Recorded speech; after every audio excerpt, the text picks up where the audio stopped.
Good evening, class. How's it going? Sorry I'm a little late. Got tied up with some stuff I needed to take care of. But welcome on in, Panis, Spoon, Chair. How's it going? This is indeed the Hell Revealed 2 soundtrack.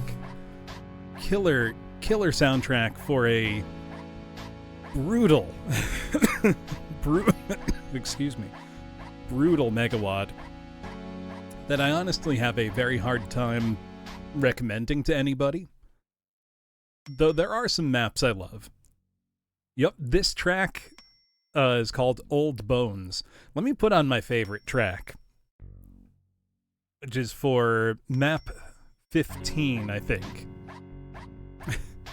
Oozle, why are you looking in my window? Don't think I don't see you out there.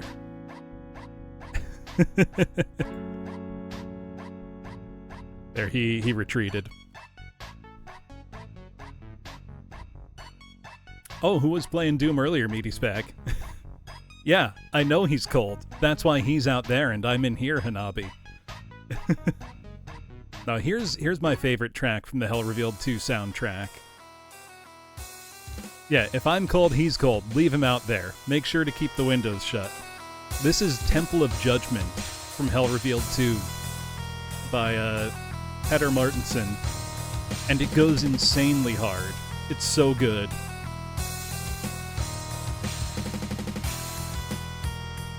This also goes to one of the better maps in Hell Revealed 2. I think this is the one used on the Path 2. I could be wrong, though. And I know I've heard this used elsewhere. Now, Petter Martinson actually has his own YouTube channel and uploaded a remastered version of this MIDI, which it already sounds pretty great. But let me find the remastered part, because it's crazy. Oh, the drums are so good. And then there's like a metal breakdown and it goes a little crazy. Like, this is the kind of track when people are like, oh yeah, Doom and heavy metal. This is what I'm talking about. Like, give me this raw aggression, because it's very suited to its map. The Path 2 is a little bit crazy. Way more fun than the Path 1 in Hell Revealed 1.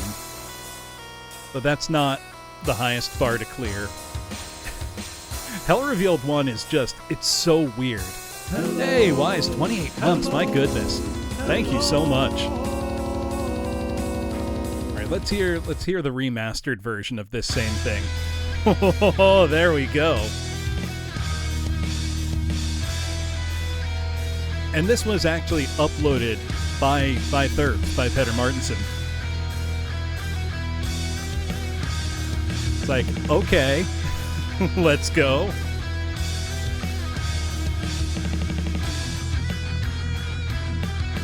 Got some additional rhythm guitar.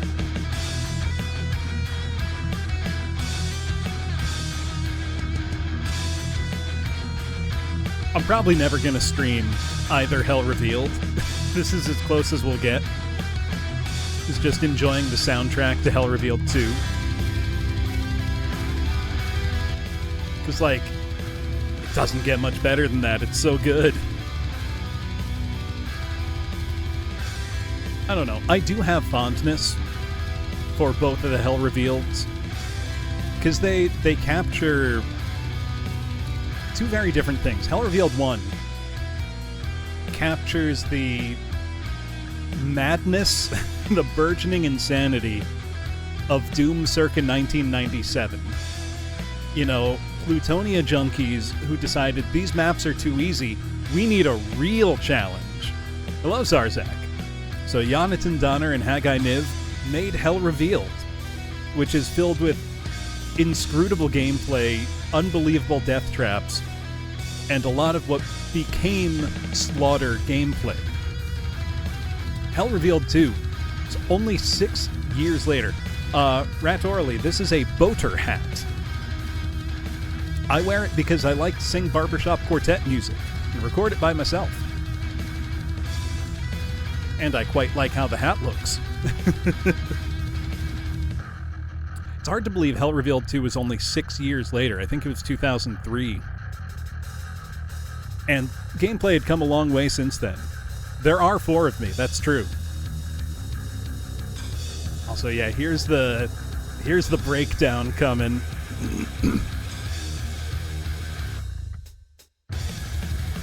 There we go.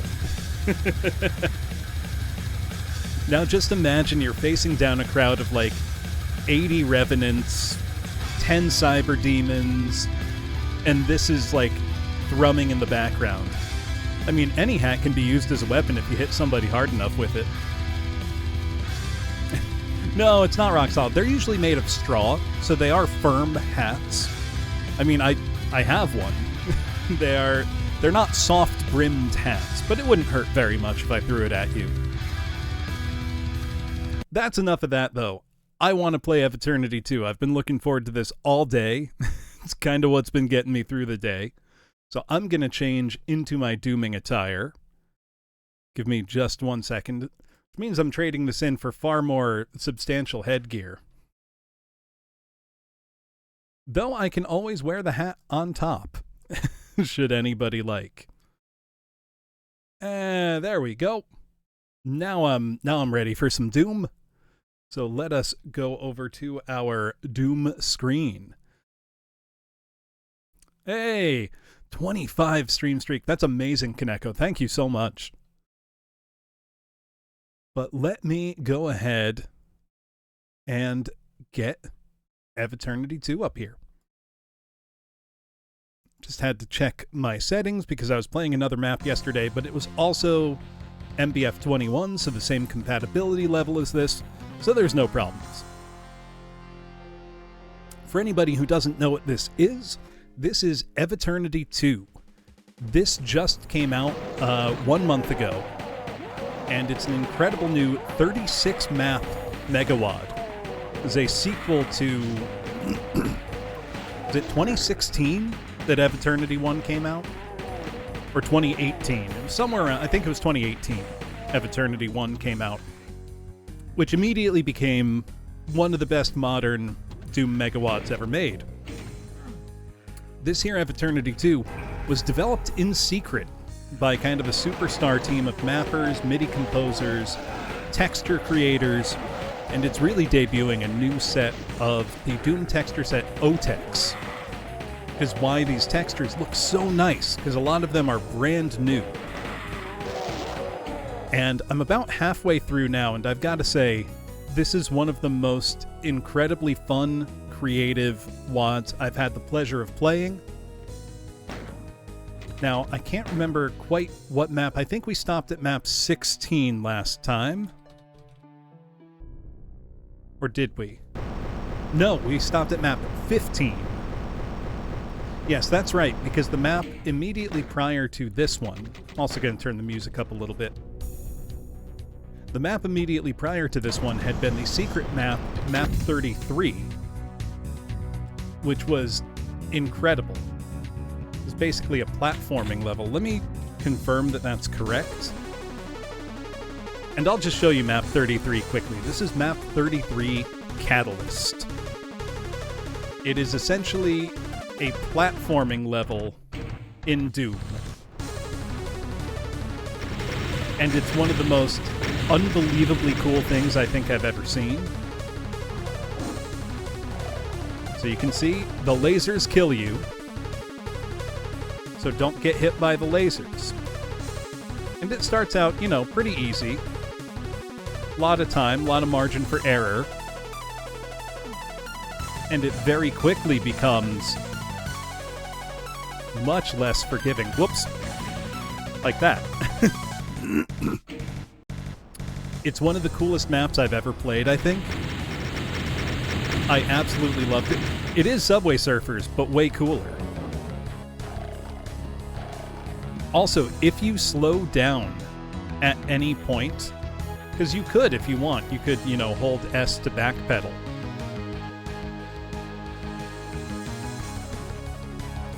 Oh, did you not see this level last week, Hanabi? Because it's one of the coolest Doom levels I've ever played. We need Family Guy clips on the top of the screen. Let me see how I do. It took me an hour to beat this last time. Because the platforming gets ludicrously tight. I also love how they demonstrate at the beginning, using pinkies, that, okay, those kill you, so don't touch that. You know, very, very clear, very simple.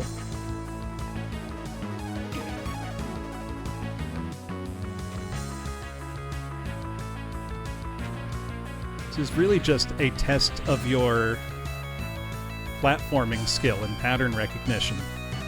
But I'm glad to say mine's pretty good. So we want... Whoops.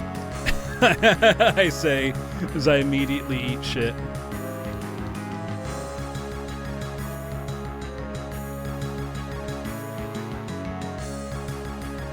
There we go. It's also just absolutely hypnotic, mesmerizing, beautiful level. Oh, shit. I was looking too far ahead. Also, I feel like if you use the mouse at any point to, like, look around, you're just gonna kill yourself. It's basically Turbo Tunnel.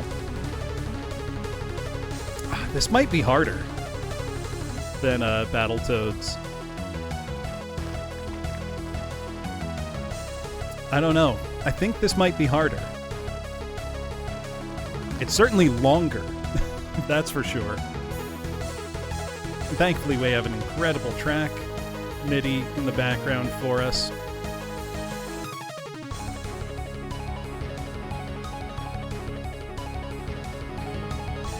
Shit. I keep trying to cut the corner just a little too tightly. I shouldn't spend too long on this again because it's really fun, but it's very difficult. Thank you for the clip. Immediately paying for my hubris.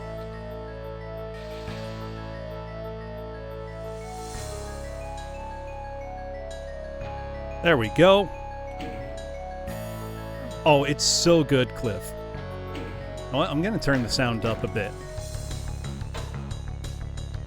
Oh, but don't worry, we have new challenges now, like floors that'll kill you.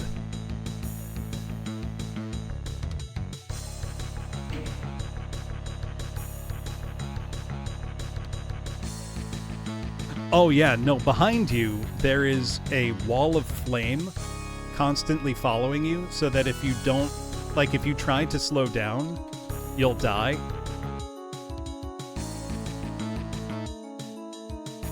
Oh, got it in one, baby.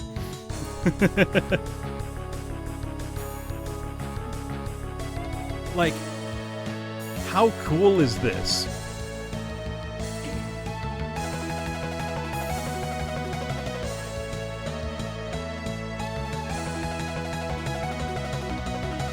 Like, you can't tell me this isn't peak. Shit.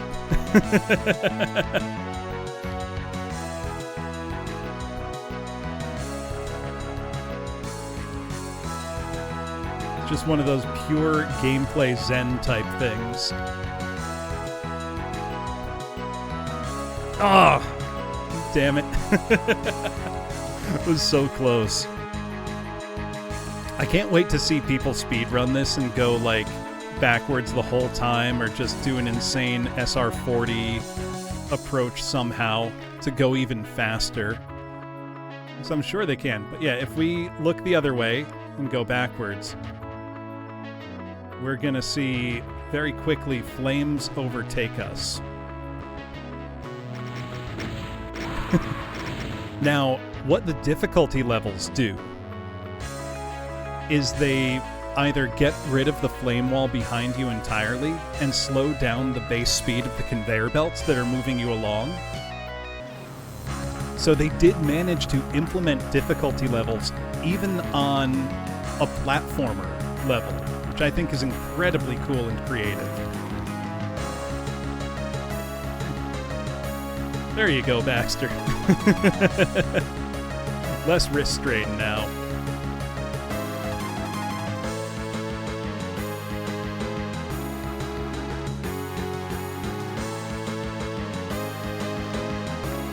Now, there is a reward at the end of this level. Whoops.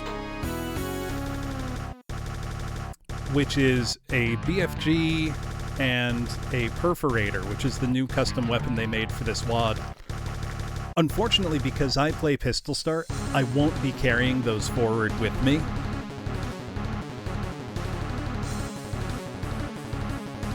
And you only acquire the perforator in the secret level, so it's really a reward for people who play continuous, as opposed to single segment. This level's just so cool.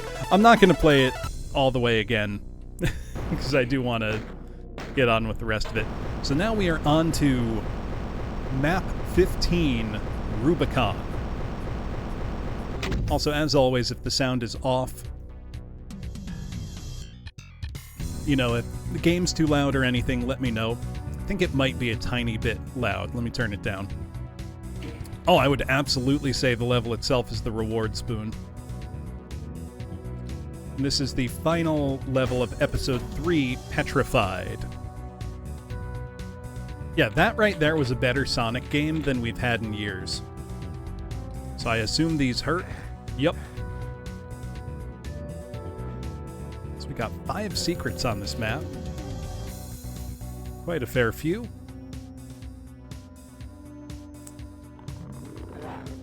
Let's get into it.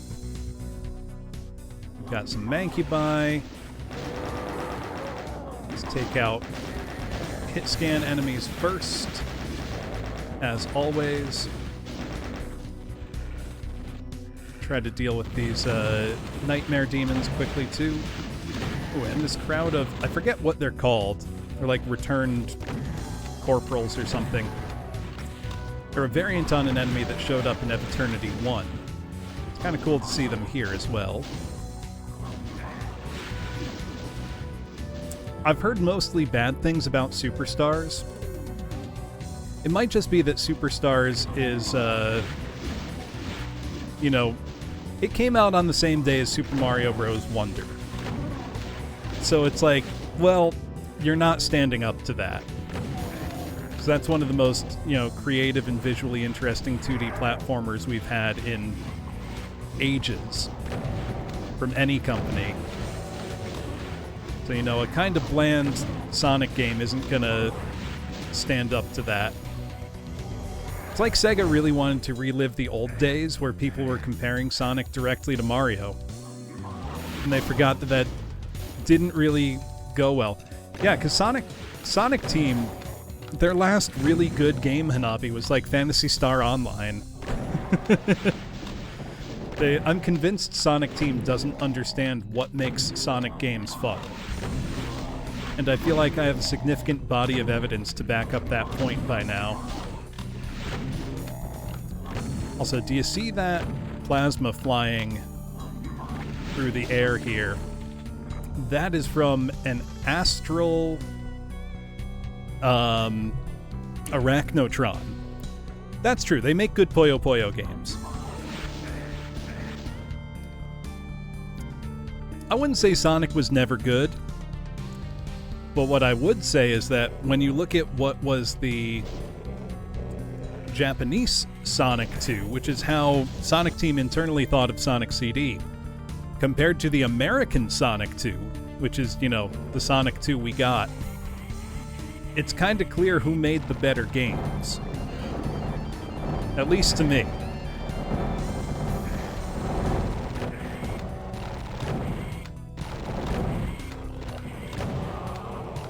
Man, those things are yucky. I took a lot of damage there.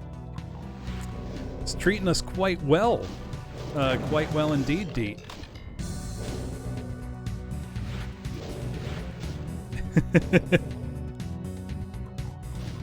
I will also freely admit that I've never been a fan of 3D Sonic games.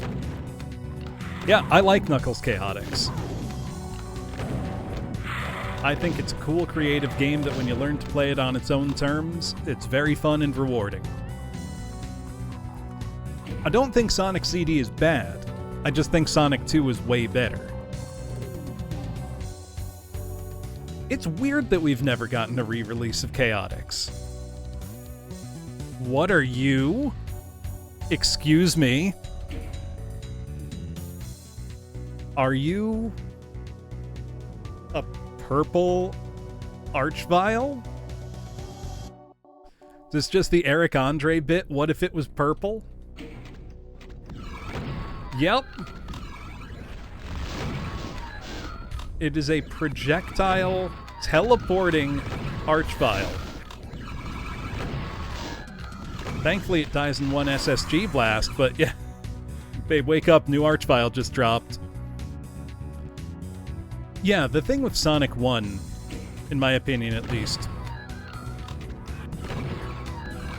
is going fast is the reward for memorizing the levels, and you really only get to that point through repeat play. The problem is they put the most fun level at the start of the game, so you want everything to be as fun as Green Hill Zone, and then it's just not.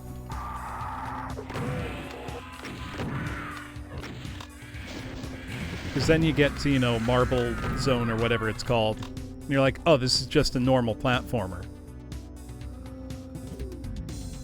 Yeah, exactly. It's an Archvile with glass bones and paper skin. And I kind of love it. It's very gross looking.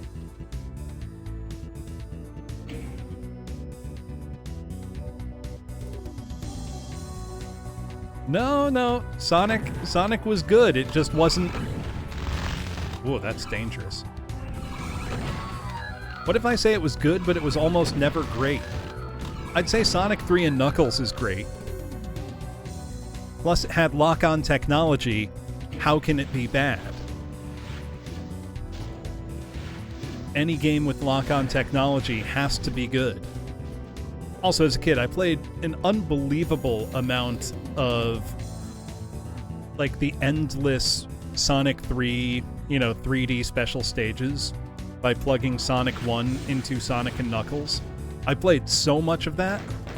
It was so much fun. I loved those special stages.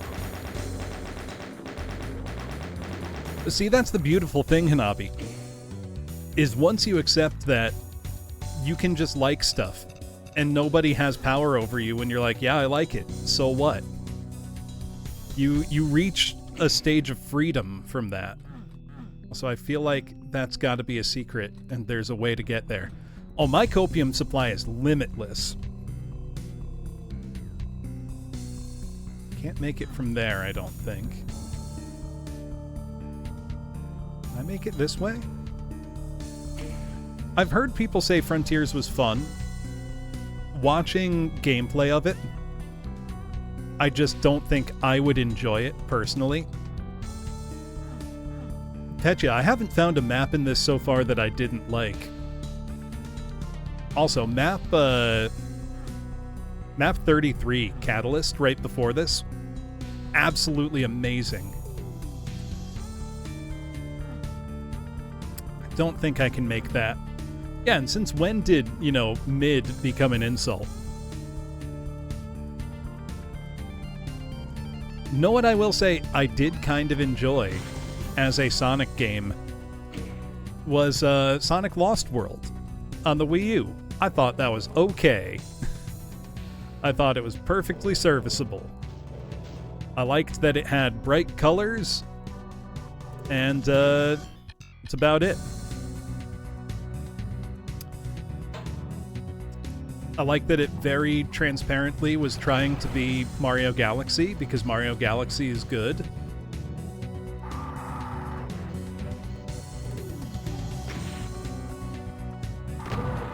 I mean, part of what turned me away from even wanting to try Frontiers was the colors looked so desaturated.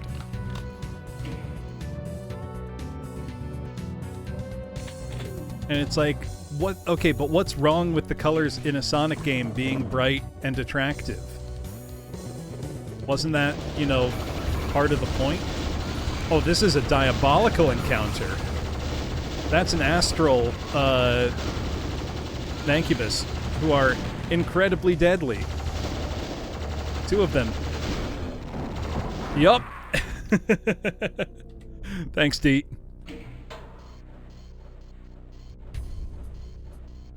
I remember when they showed the trailer for Frontiers, it was like somebody dropped Sonic into like a Xenoblade Chronicles environment and then just littered rails all over the place.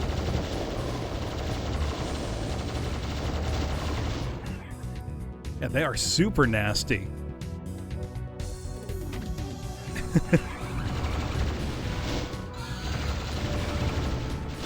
Let's let them infight. There's nothing wrong with liking Sonic. Oh, and now we've got his Hyper Demon. What if I just try to cut a path out of there? Hey, Creator Unreal, how's it going? Okay, so this drops first.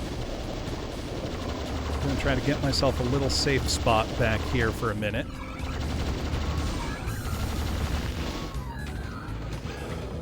Then, there we go. Hey, nothing wrong with that. Look, I have plenty of series that I will defend to the death whether other people think they're good or not. I'm a hide-light apologist. Like, come on. This is pretty awesome.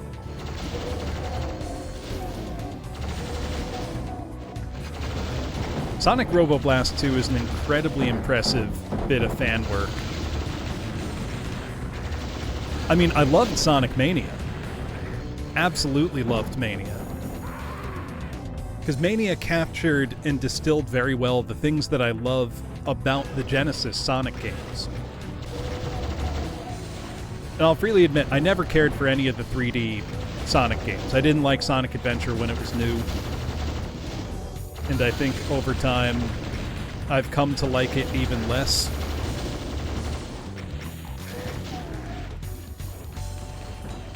I like the concept of things like Sonic Heroes and Sonic Boom, believe it or not. I actually think the idea of Sonic Boom, making like a Sonic and Friends 3D action adventure where everybody's got unique powers that help in world traversal and combat, I think that's a great idea.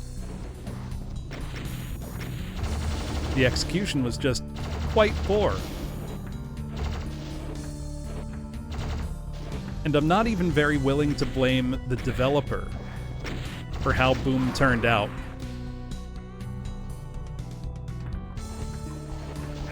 Sonic Chronicles by BioWare, Lumika. Oh, the Sonic Boom show, I think, is probably the best piece of Sonic media in ages. It's incredible. It's so funny. Yup, that's exactly what it was, Hanabi.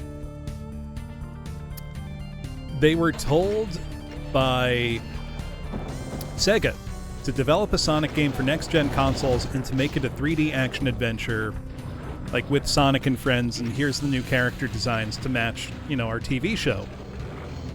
So they were developing it on the Crytek engine.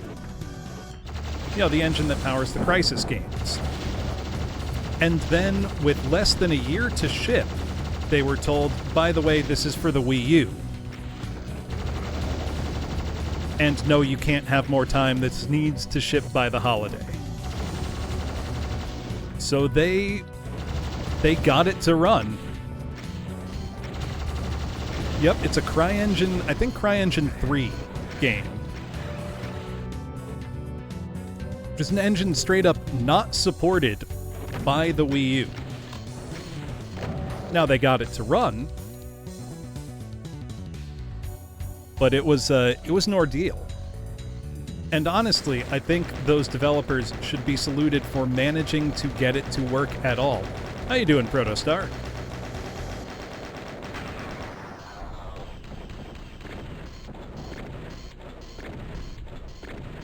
But yeah, I can't blame the people who made Sonic Boom too much for what went wrong. Because they were given a very bad situation, and they made the best of it. You know, that's a case of not just publisher incompetence, but publisher apathy. That was Sega deciding, You know, we don't care about the quality of the product, it just needs to be out by Christmas.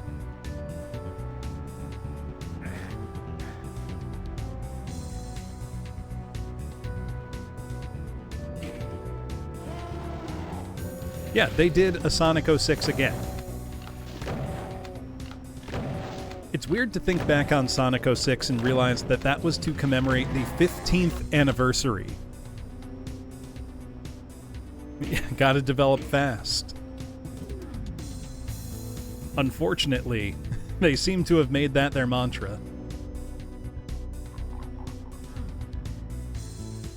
Now, the game I felt most cheated by, and I've talked about this before, when I bought it at launch, was Lunar Dragon Song for the Nintendo DS. Now, many of you are probably familiar with Lunar as a series. It's a venerable JRPG franchise by Game Arts. First two games were on the Sega CD, with later ports to PlayStation, and then a reimagining of one for the GBA called Lunar Legend.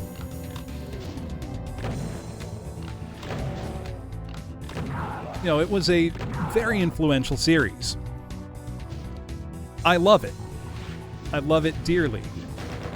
Both the Sega CD and PlayStation versions. I even have the Saturn version of Lunar 1, even though it's not in English, because I like it that much. So when there was a, you know, proper new game in the series announced, which is, it was Lunar Dragon Song. It was for the DS. I didn't bother following preview coverage. I didn't bother... Let's get handed a BFG in a crowd of zombie men. I don't know if that ever finished. This is dangerous. See if there's anything I can scrounge up before I commit to that. That looks like a cool as hell set piece. Yeah, so among the many sins of Lunar Dragon Song, there's no overworld. You select locations just by... Oh, that was a switch. That did something. What did that open? Yup, you had to choose between if you wanted EXP or money in fights, which is garbage. You couldn't choose which enemy you target. You would just say attack. So we're talking like sub Dragon Quest 1 levels of like combat strategy. And this came out in like 2005 or 2006. I bought this game fully expecting it to be, you know, the next Lunar game. And it's the worst bullshit I've ever played. Oh, I thought for sure that would be some kind of secret. Any secrets hiding down here? Doesn't look like it. Yeah, Castlevania Dawn of Sorrow. Great example of getting DS in there. So there is no game I hate more than Lunar Dragon Song. There are many games I think are worse than Lunar Dragon Song, but none that I hate more. So I am going to make a stretch goal for the subathon I'm going to do next month. Play Lunar Dragon Song.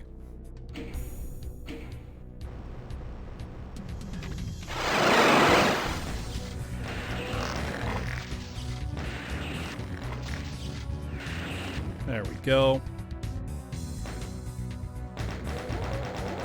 That was too easy, so what's the catch?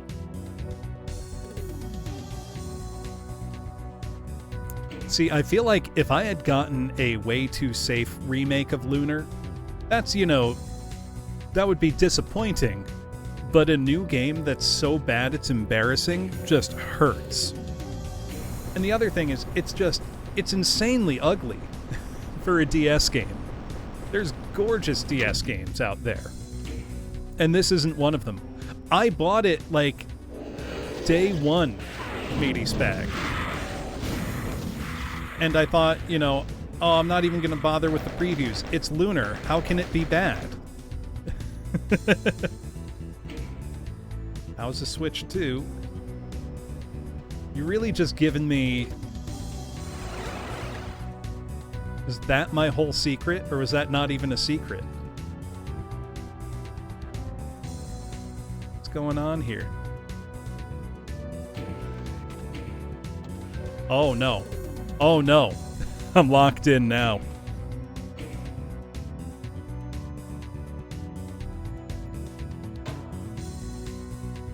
Yeah, and it was so bad that, you know, the Lunar series is long gone by now. Got some Annihilators. Oh, no. Yeah, equipped fishing rod. God, the Breath of Fire games. I love Breath of Fire 1 and 2. But they are, like, hysterically poorly made games in some ways. Capcom were not doing their best work. Though I think the first Breath of Fire game was actually published by Square. I could be wrong. What I would love, Nekosune, is for official translations of the Lunar Gaiden games that were on Game Gear that we never got outside of Japan.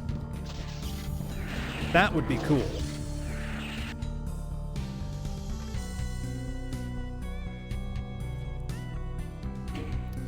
So Breath of Fire Dragon Quarter is a game I don't hate at all.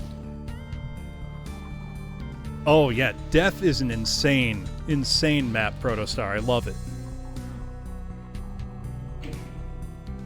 It's, no matter how many times I play it, it is always just a desperate struggle for survival. Yeah, because I played Scythe 2 last year. Because it was the 20th anniversary of Scythe 1. So I played Scythe 2 instead. Thing is, if you can play Breath of Fire Dragon Quarter without thinking of Breath of Fire 3 and 4, I think you'll have a good time. It's the thinking of the other games in the series. Yes, it is. Cold sweat, Protostar. That's the reaction. Oh, whole arena's dropping down. Oh, I don't like that there's a rad suit here. I see why there's a rad suit here. Oh, God. These Astral Mancubi are so dangerous. And yeah, Soul Stuff, we're continuing through Eviternity too. Trying to think, there's very few other games that I hate. But yeah. On the scale of just being a disappointment to me personally, I don't think anything will ever top Lunar Dragon Song. Oh god, even one full-on BFG blast isn't enough.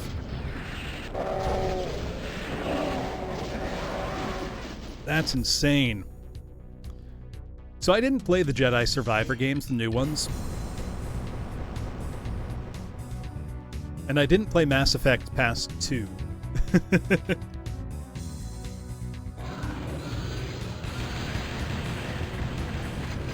What if I just run away and let those guys... Oh, God! That's so many Nightmare Pinkies.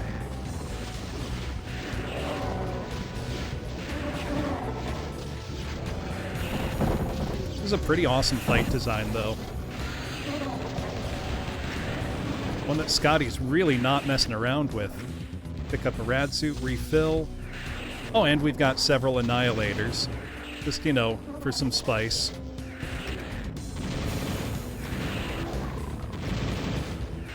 There we go. I think holding on to anger about Mass Effect 3 is totally valid.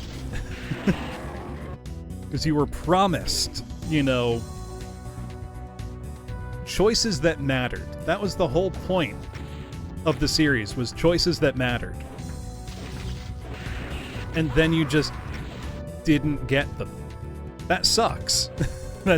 You were lied to directly. No one likes that. And the thing is, personally, I don't care that much if my choices matter.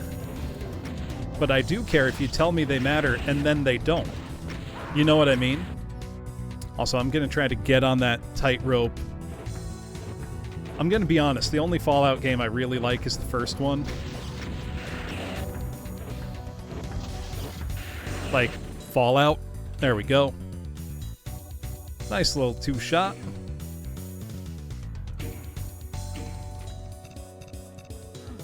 Just lets us out here. We've still got like half the kill count to go. What is Scotty cooking here? Yeah, it's really more that it was unbelievably blatant false advertising with Mass Effect. If they had never tried to say, like, it's this grand interactive story where your choices matter, then, yeah, what do I care? Because half the time, I almost prefer if my choices don't matter and you just write a good story.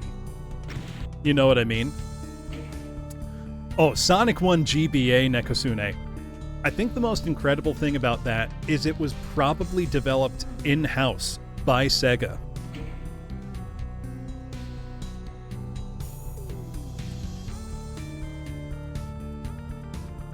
Like, Sega did that themselves. Bioshock 1's fine. It's insane, Howl.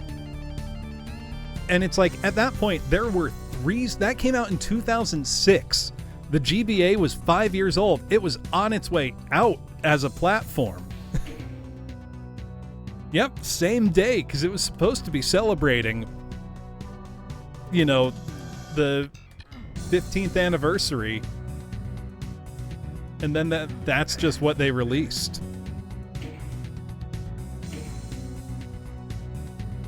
That's even more puzzling because Sonic Advance runs great, looks great. Okay, why am I using the BFG? I don't need to be using the BFG. Just when a map gives you the BFG that early on, you kind of want to use it, you know? Also, can we take a moment to appreciate this incredible architecture?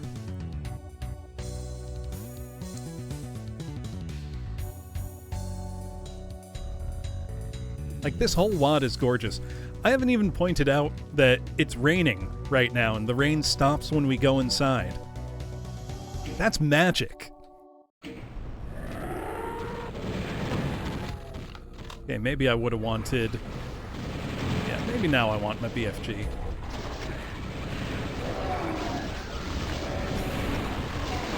Ooh! Yeah, it's impressive on an aesthetic front anyway. But as something running in, you know, a functionally 30-year-old engine, granted, this compatibility level, it's called Comp Level 21, MBF 21, does enable a lot of things that aren't otherwise possible. But that's all iteration. You know, that's not like an engine rewrite kind of thing. That went poorly for me.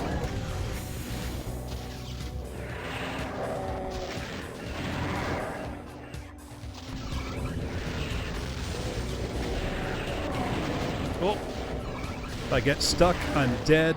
That's pretty much how this is going to go. There we go. I think I've cleared out enough stuff. I can switch to some lighter arms. GZ Doom just has a few too many inaccuracies for me personally, Nekosune, though it is great for overall compatibility and enhanced features, like Z-scripting type stuff. For this, Eviternity 2, they recommend that you use a source port that has good MBF 21 support, which is really only DSTA Doom and GZ Doom. Yeah, I use Zandronum for multiplayer stuff. Kind of have to.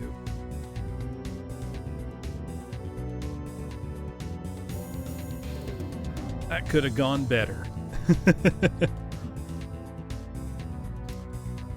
For me personally, DSDA Doom, which is what I'm using here, is the perfect blend of modern convenience, expanded features, and accuracy in its comp levels.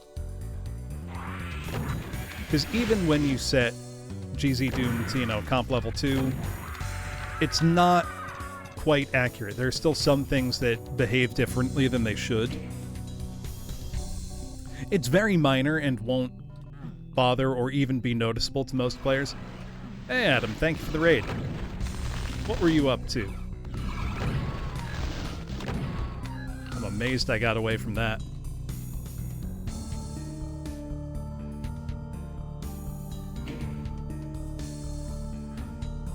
DSDA just fits all of my needs really well, and the only time I'll use GZ Doom is when something requires it. Like when I played My House. You know, that requires GZ Doom. It's making use of so many advanced scripting features that just aren't in any other source port.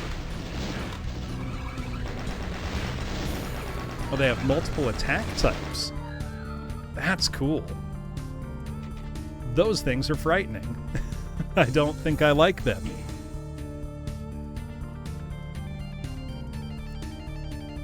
This is extremely cool looking. Chocolate Doom's still a thing. So is Crispy Doom. So's, you know, there's a Doom source port for every set of needs and wants. Like, you will always be able to find something to do what you need.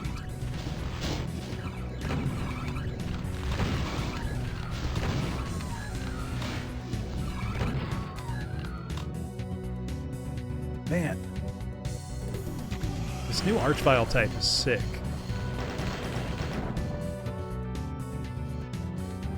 Okay, but these modified Arachnotrons are like really tough.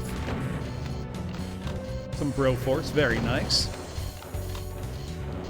That one's the like kind of almost run and gun action platformer, right?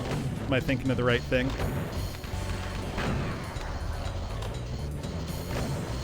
There are several Forgot Password. In fact, this one can. But GZ Doom has full support for like sloped surfaces.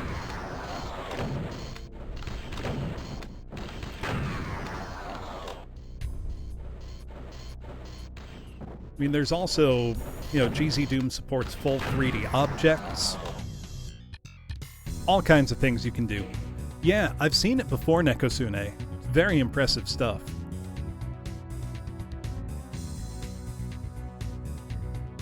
Sorry, just had to take a sip of water.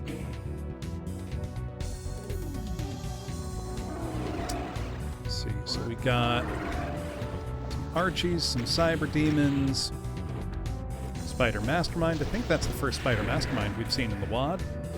Thankfully, they are very easy to humiliate. You can one-shot them like that, no problem.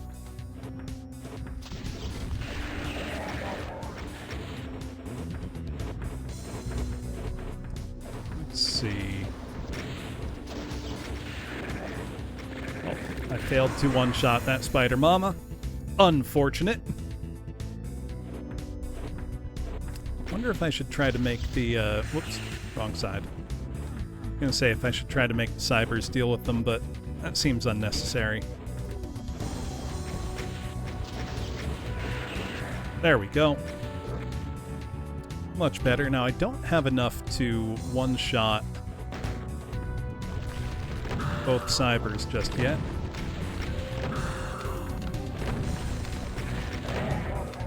Oh, this is a bad spot to be in. He is not yet Denugs. This just came out 1 month ago. It was December 9th.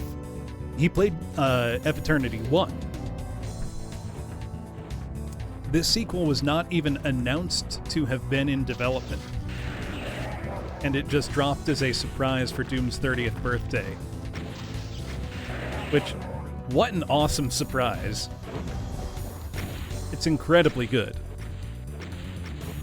Yeah, Decino's got his hands full pretty much at all times. Pumpkin Man's amazing, but... oh, let's see, I'll sing something.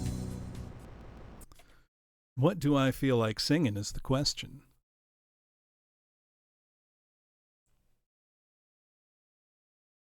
So, of Eviternity 1 or of this Protostar? Because this is release candidate 5, so it's the latest version now.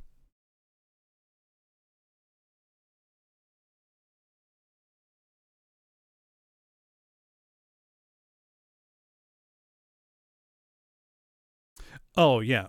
Well, I don't like the last map of Eviternity. Boss fights in Doom.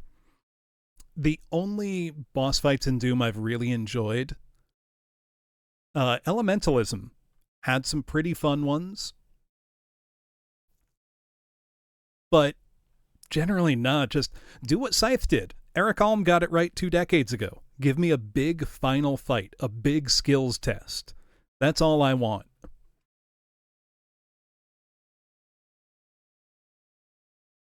Let's see, let's go with something laid back. We go with our Cyber Demon fighting.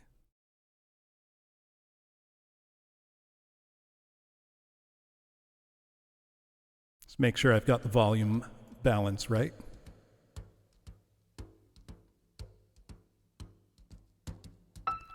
Fly me to the moon, let me play among the stars. Let me see what spring is like on Jupiter and Mars. In other words, hold my hand. In other words, darling, kiss me. Fill my heart with song, let me sing forevermore. You are all I long for, all I worship and adore. In other words, please be true. In other words, I love you.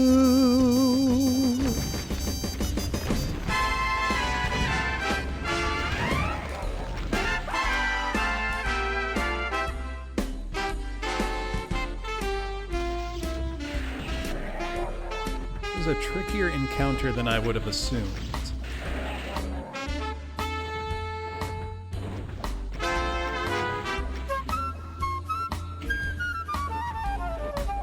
There, this is what I wanted.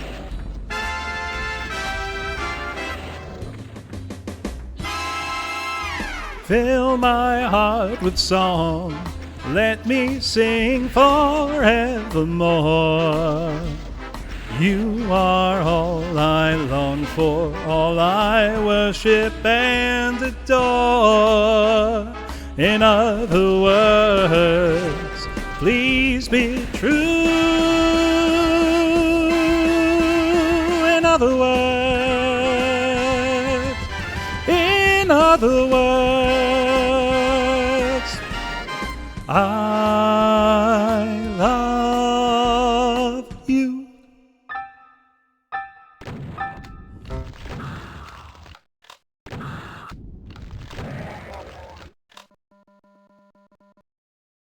There we go. Oh, and I want to sing another. Well, I'm in the crooner mood.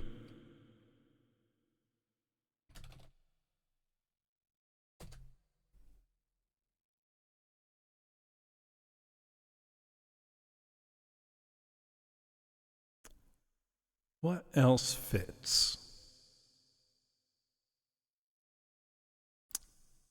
I don't know that song, Protostar.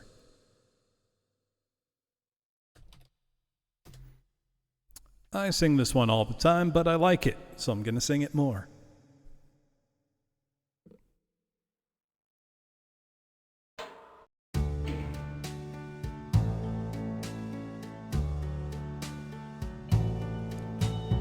Wise men say only fools rush in, but I can't help falling in love with you. Shall I stay? Would it be a sin if I can't help falling in love with you? Like a river flows surely to the sea, darling, so it goes. Some things are meant to be. Take my hand, take my whole life too, for I can't help falling in love with you. Like a river flows surely to the sea, darling, so it goes. Some things are meant to be.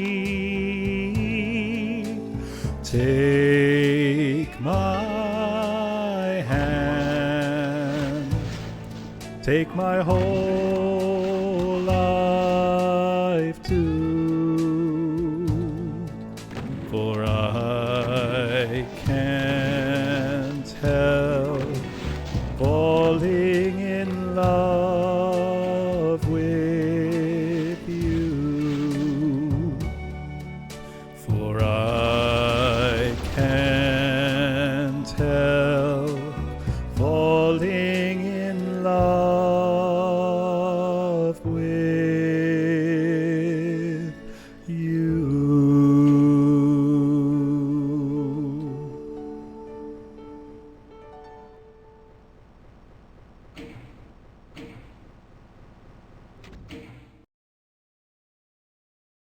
There we go. Little 2-for-1 for you. Also, yeah, I know nothing about Five Nights at Freddy's Protostar, so I'm not particularly interested. Thank you for the Pachis. Hello. Hey, Joshi, thank you very much for the sub. 10 months. Going great. I am greatly enjoying Eviternity 2. I think I just got the last key I need to head towards the exit. So the extent of my experience with Five Nights at Freddy's is I tried, I think it was the first game, and was not super impressed because it was like, okay, I click, the thing screams at me, I click, okay, I got it. And that was it. I didn't really get the whole thing. It's cool that there's like a ton of lore and people get really into it and make tons of fan works. I think that stuff's very cool. I just personally don't have much interest in the thing itself.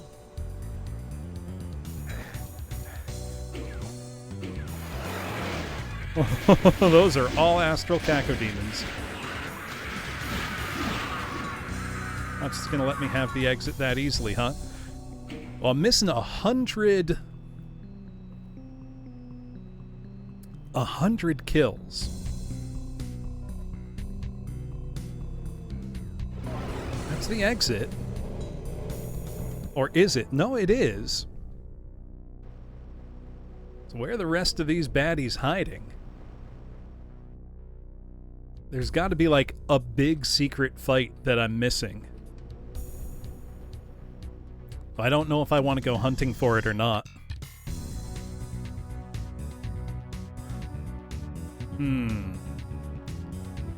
All in secrets. I do want to have fun secret fights. Part of me also just kind of wants to move on. I'm not a devoted UV maxer.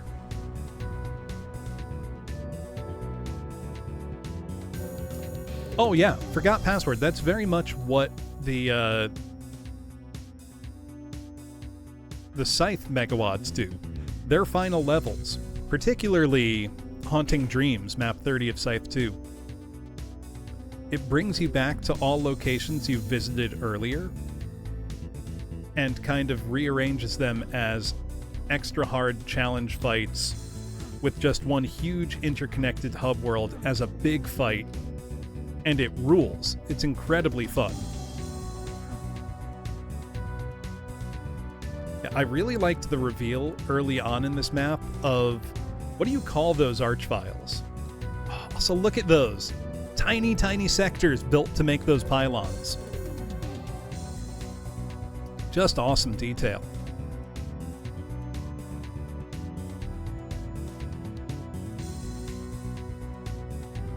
Is there an official name for the new archvile type? Because I loved the reveal of that. I require additional pylons. Must construct additional pylons. God, I haven't played StarCraft in so long. Grape vials. Oh, it's incredible, Joshi. I highly, highly recommend this. If you think this looks even a little good or interesting, I can't recommend it enough. Okay, there was not a secret switch in the Crusher.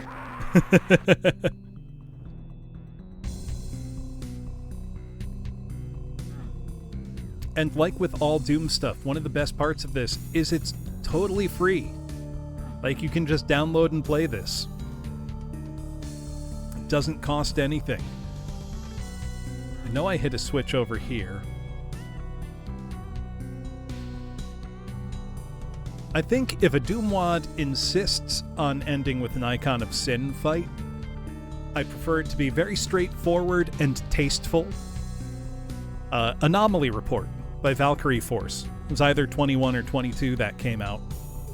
That did a great job with that. It was super straightforward, tasteful. You know, there was a nice fight, and then you got to the icon and you blew it up. No complaints. Minor complaint, just because I don't like Icon of Sin levels very much. I think they're kind of boring. But if you gotta have one, that's a good way to do it. Yeah, that's not a bad one either, Protostar. I know there's got to be a secret, like, over here. Probably back towards the beginning a bit. Because it's like, I see a supercharge. I see the rocket launcher.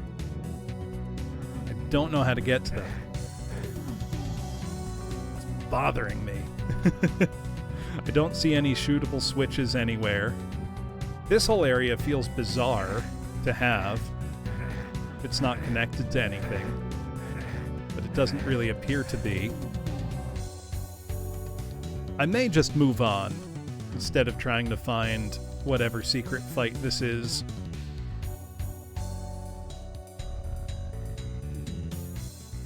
That's the thing, it's like, unless you can think of something really, really, truly creative to do with it. Yeah, how'd I never even figure out what opens that? No, I didn't, Spooky. Wasn't UIC Nightmare the map from, like, 94 or 93? I'm thinking of the right one.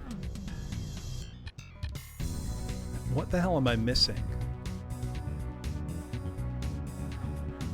It's a computer, maybe? Nope.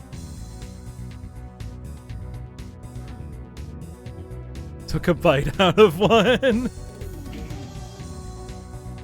Oh no, I generally avoid Terry Wads. The novelty wears off really quickly.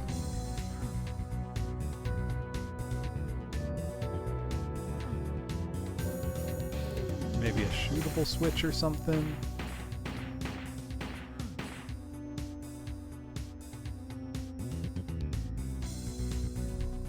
I think I may just leave this map. It's like, I can tell there's a fight right here. I just don't see the switches to trigger it. Which makes me feel a little dumb. But, well, it's optional, so... I think I can be forgiven for moving on without doing it.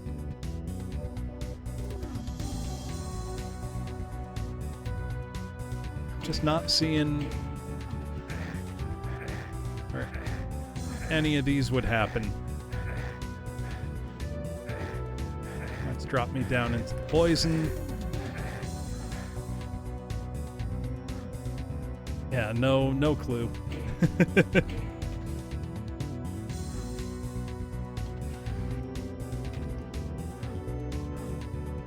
I may just accept being 100 kills down on this one.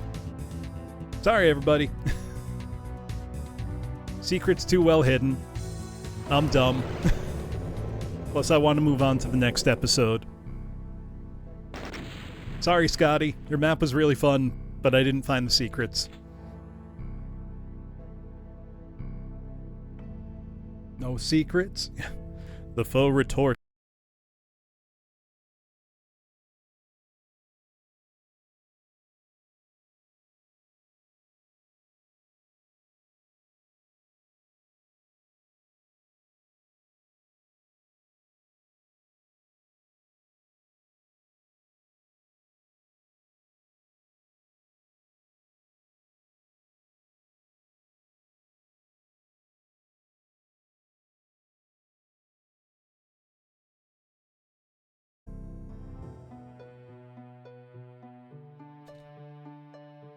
I think we're back.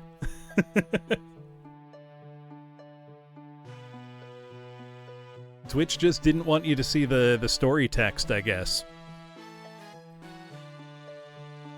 But now we are into episode 4, Bastion, which is the medieval themed one.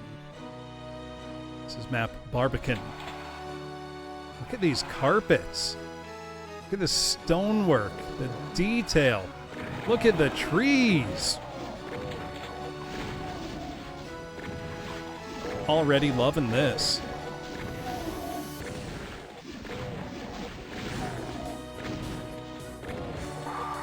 Dragonfly often making the MIDI for his maps, as well as, you know, making these insane maps. Just wild. Whoop! Please don't corner me, pinkies.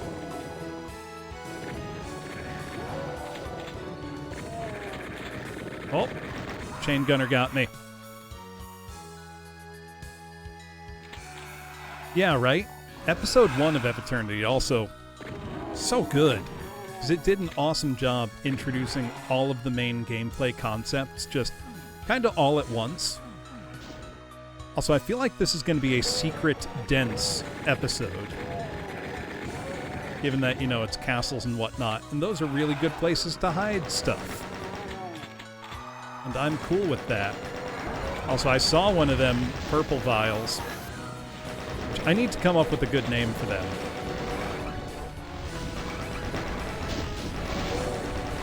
This purple vial is not a good enough name. Also, I'm quickly beginning to see how they could end up being really, really dangerous, despite being so squishy. There's multiple of them in one combat encounter like that, just zipping around.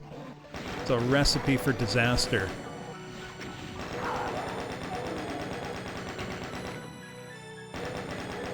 There we go. Arch lean vials. That's not bad. Arch violet. I like that one, Barking Supply.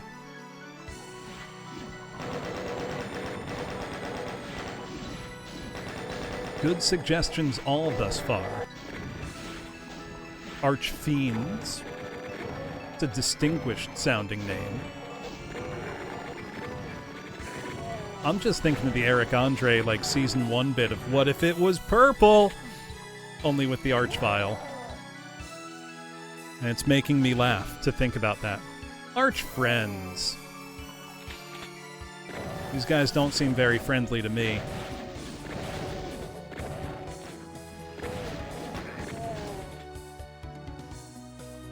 I want that SSG. You can't catch me like that. Maybe you can.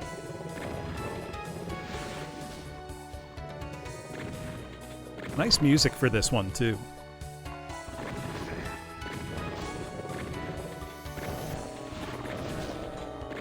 It's amazing how dangerous pinkies get when you just make them faster and give them more health. Like, they go from being almost completely non-threatening under ordinary circumstances to now extremely deadly. So are those exploding barrels or just decorative? Oh! We've got our arch friends. Our lean vials.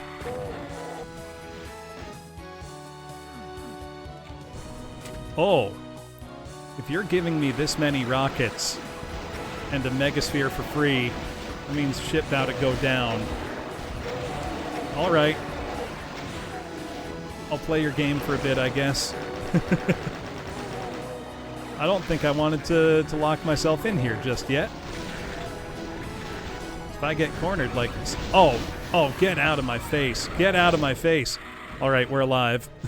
Somehow. Albeit barely. I shouldn't have survived that. I handled that so poorly. And in fact, I may still fail to survive it. We've got plenty of stuff flying around. Oh no!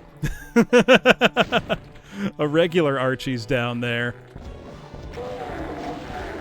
Let's deal with it before it causes some real problems. Oh, barely. Oh, no. Oh, no. No, no, no, no, no. Okay. We're alive. We're good. We're fine. Everything's under control.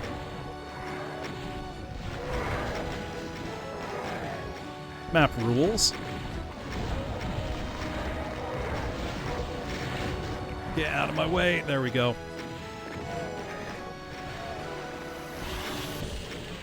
And some astral cacos to add to the chaos a bit. Why not? Right? No time. Oh, God. Oh. Been doing so well.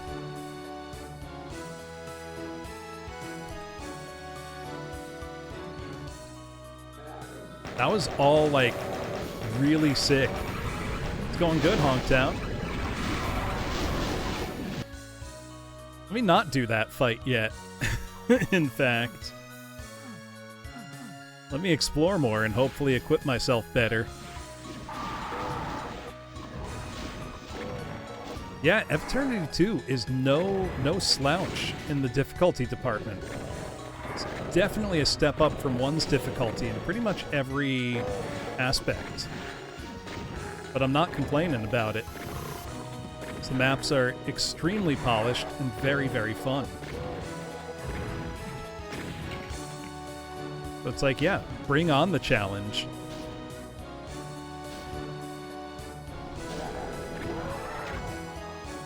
That sounds like a regular Archie. Oh! And some astral cacos, because why not? Keep on the fun. Can't give me a weapon for free. Oh no, they can res astral cacos, can't they? Regular old Archies. That chain gunner got sent into orbit. That was kind of sick.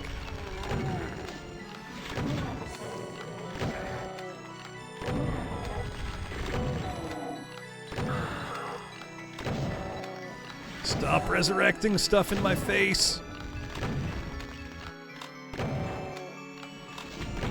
There we go. Oh, that was close. Wasted so much ammo because of that.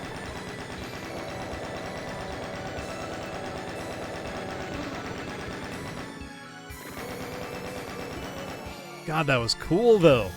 So look at the detailing in this map. One of these has to be a secret. Come on now. There it is. Knew there'd be a secret switch somewhere. The question is, what did it do?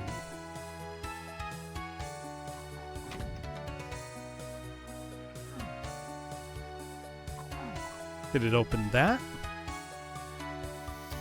So I feel like of the default demons in Doom, I think Pinkies would taste the best. The Nightmare Pinkies, though, those would be rancid. Those wouldn't be good eating.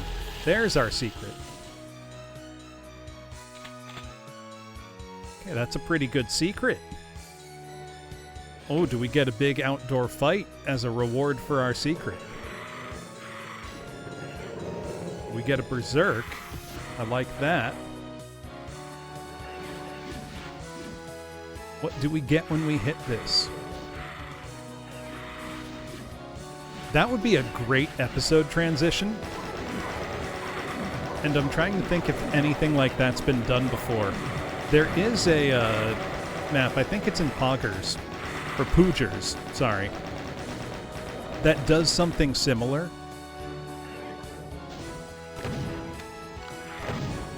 Ooh, this leads to a secret exit. Let's go. No, Cyber Demon would be way, way too tough.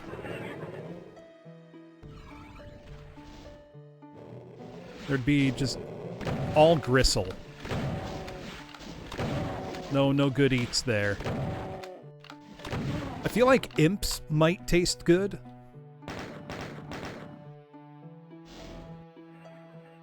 The former humans, so the zombie men, the shotgunners, the chain gunners, those are going to taste terrible because those are going to be like totally rancid. Like the meat has rotted.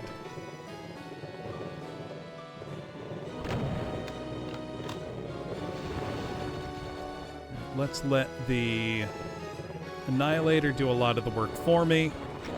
They love infighting. The cacos definitely are going to taste good. They're called meatballs for a reason. These Nightmare Pinkies, I don't trust for a second. Archviles, I feel like would be surprisingly tender and delicious.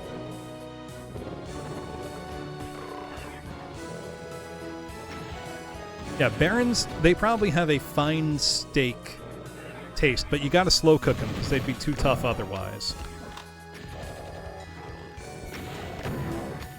The Annihilators there, totally inedible.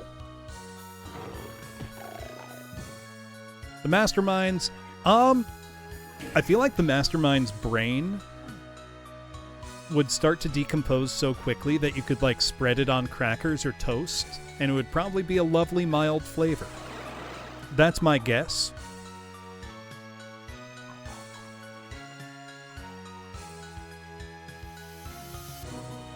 Trying to think what other Doom monsters would definitely taste good.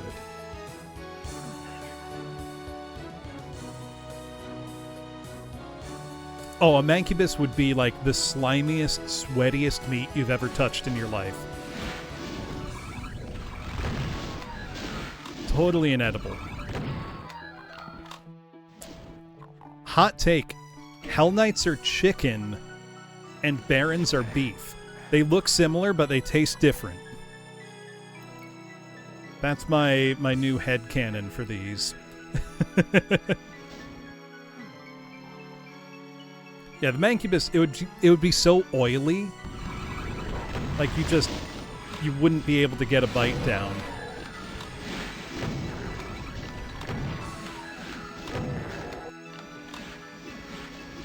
No, cacos are going to taste like meatballs. Like, they're going to be spiced.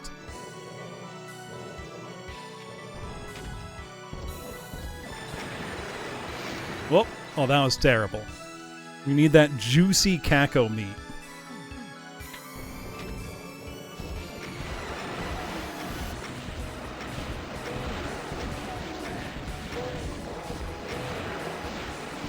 This fight is very creative, but also There comes a point where I think I can no longer crowd control successfully with rockets. Hello, Archvile! Nice of you to drop by. Okay, get out of there. Let me out of there. Please! I want to live.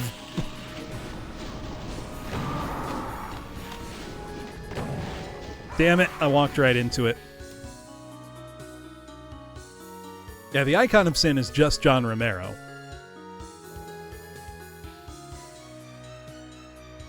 Ooh, Pain Elementals. That's where you would get, like, your wings from. Because they've got those little arms. That would be in high demand for its tender meat. Okay, let's try not to be in the same one that the Archie spawns in this time.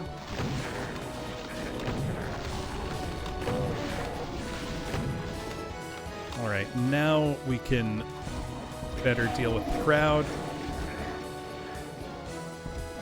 Oh yeah, Lost Souls, that's your stock.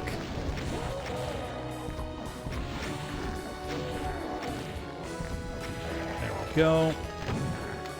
That was rough, but we survived.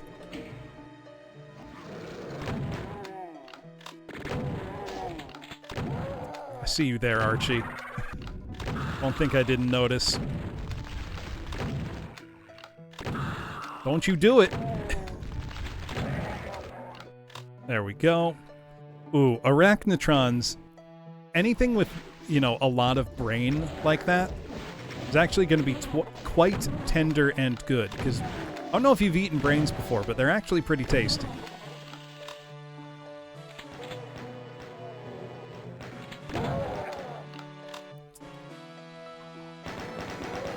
I've eaten brains before, Gale. They're quite good. It's not like a gross out food. Doesn't have to be. I don't think it's weird to have tried brains before. I think that's a totally normal thing.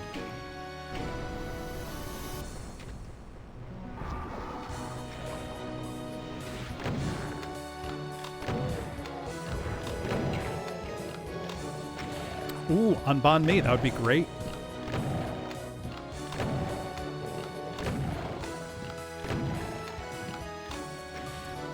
I feel like specters would taste like biting into TV static. It'd be like you bite, you know, aluminum foil and you get that weird, like, jolt on your nerve endings. I feel like that's what it would be like.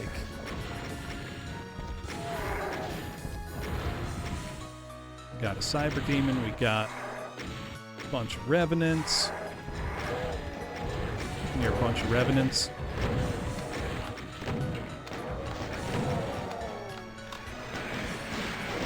Oh, the Astral Caco's got me.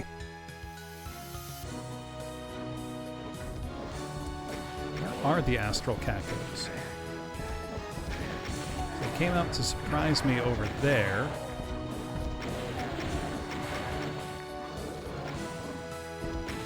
I think that leads me towards... Whoa! They snuck up on me.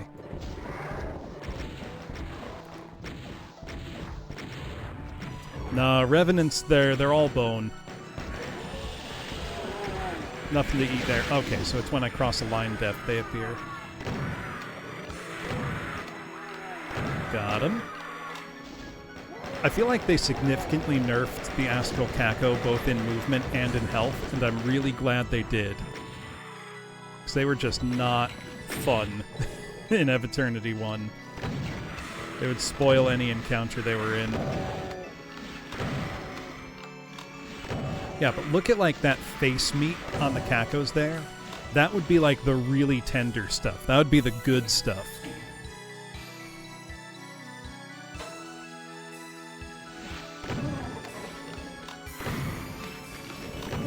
The problem with Lost Souls is, you know, they pretty much vaporize the second you kill them.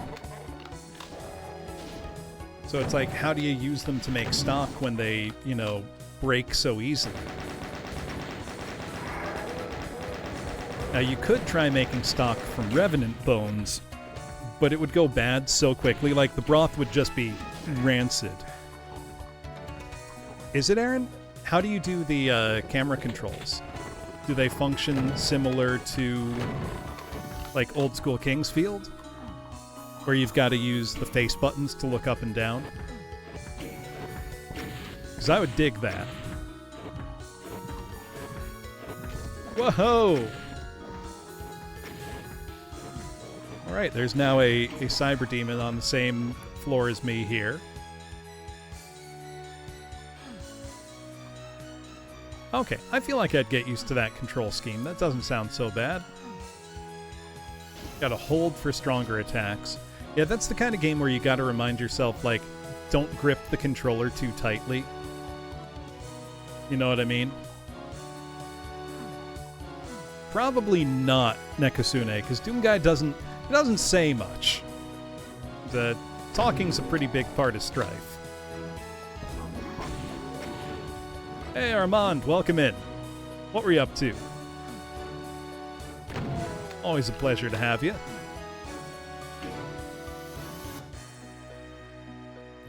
True, some Doomguy variants speak, but not this one. Ooh, Seventh Guest VR. Seventh Guest is one of those games that when I first saw it, I was so blown away. Because that's when our family had gotten our first CD-ROM drive. And it was that and Myst that were like, whoa, games on CD are incredible. Seventh Guest was on like 6 CD-ROMs. It was huge. It was just tons and tons and tons of full motion video. Which I don't really mind. I know a lot of people, you know, feel negatively about it. But I don't know why. When they're used well, like, you know, in a point-and-click adventure game, it's pretty effective. Oh, no. That was the... Oh, my God. World's closest call. Holy shit.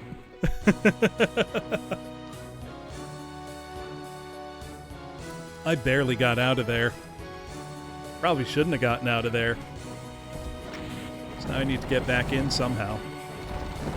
Maybe I can just let everything infight in there, and hopefully they take care of each other for me.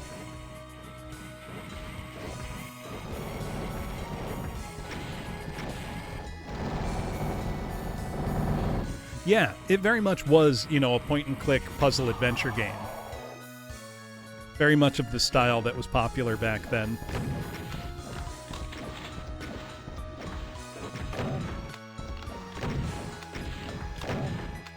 I do not have the proper resources to deal with this cyber demon right now. Yeah, it's Moon's Haunted, and I'm going back.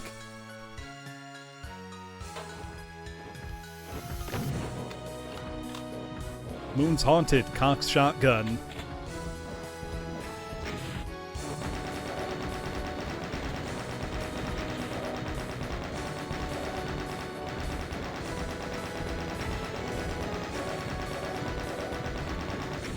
Oh. Yeah, no, Seventh Guest is a good game. A lot of those, you know, point-and-click early FMV puzzle games were really solidly made.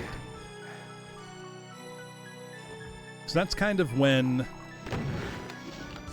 you know, the quality of puzzle design was at its highest. People had had a lot of time to get good at it.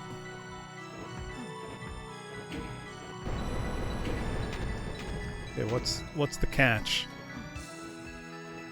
You can't just be giving me that for free. I don't believe you.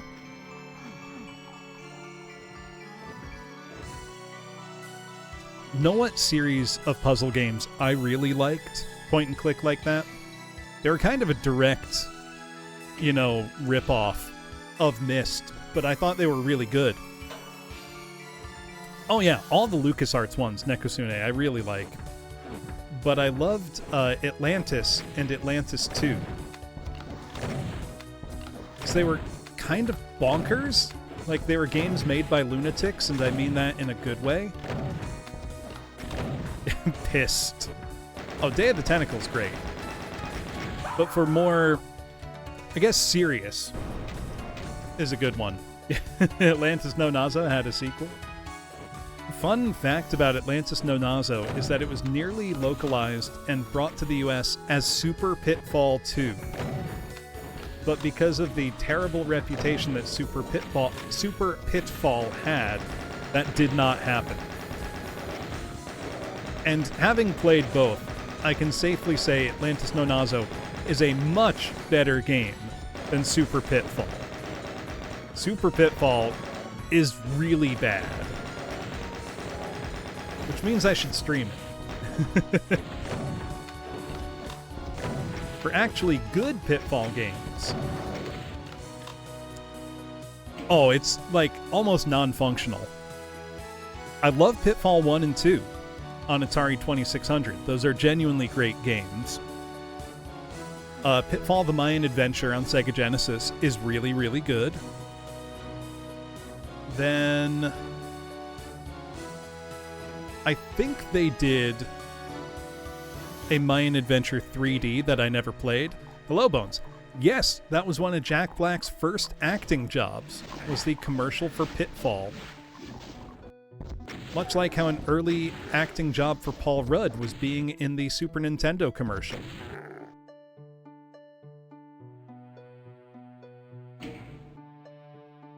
There was a Wii Pitfall. I don't think I played that one.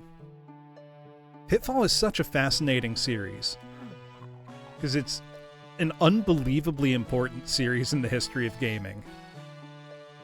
I think I can make that jump.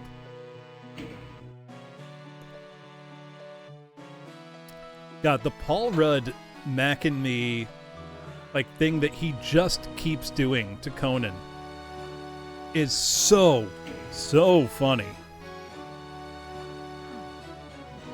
He just keeps doing it.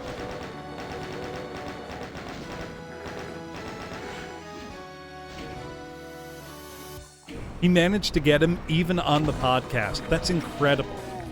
That's 20-year dedication to a bit. That's commitment to your craft, is what that is.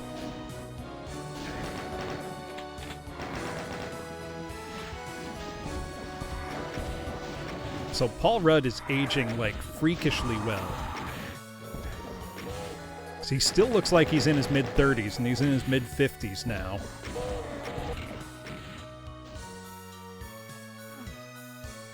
Yeah, Super Pitfall, as a game, I don't mean to say that it's broken as a value judgment. When I say it's broken, I mean it does not function the way it is meant to. I'm not trying to say that that makes it bad. I mean, it does. It's a big part of what makes it bad. But it's bad for reasons beyond just that. And even with bad games, it's rare that they're genuinely non-functional. Also, being non-functional doesn't necessarily make a game bad. It can make a game poorly made. That's not the same thing. A great recent example that I played on stream, Strider for the NES, I think has great level design, a cool adventure structure, and that game doesn't work. It is fundamentally broken. Despite being fundamentally broken, I thought it was a lot of fun. So I can't get over how nice the falling leaves look. Hello, Rhubarb. How you doing? Look at this. We got leaves falling in Doom. It's awesome. Strider was a good time, Armand. I was genuinely shocked at how fun it was. Because I was expecting it to be unpleasant to play.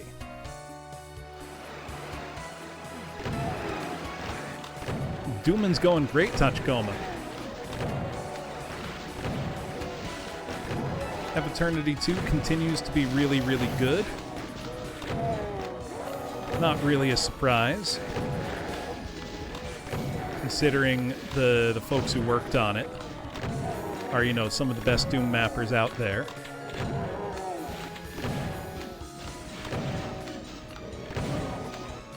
Same howl, because usually that shows that developers had big ideas, and maybe they didn't have the chops to pull it off, but they had ambition.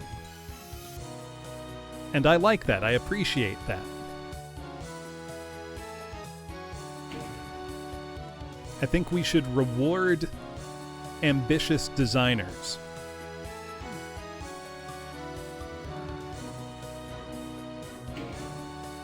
You know, I've never thought about that, Aaron, but you're probably right. So I have all the keys, which means I could leave out the expected exit, which I think is this one. But I believe there's a secret exit I can go to, so I'm going to do that.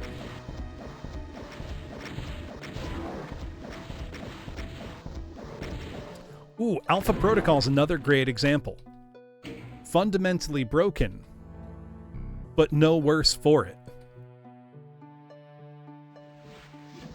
Like, there are games that it doesn't matter that they're kind of bad, or that they're poorly crafted. I should be more consistent in using that phrasing. I mean, as an example, on a technical level, most of the Pokemon games are a hysterical mess. Like, they don't work.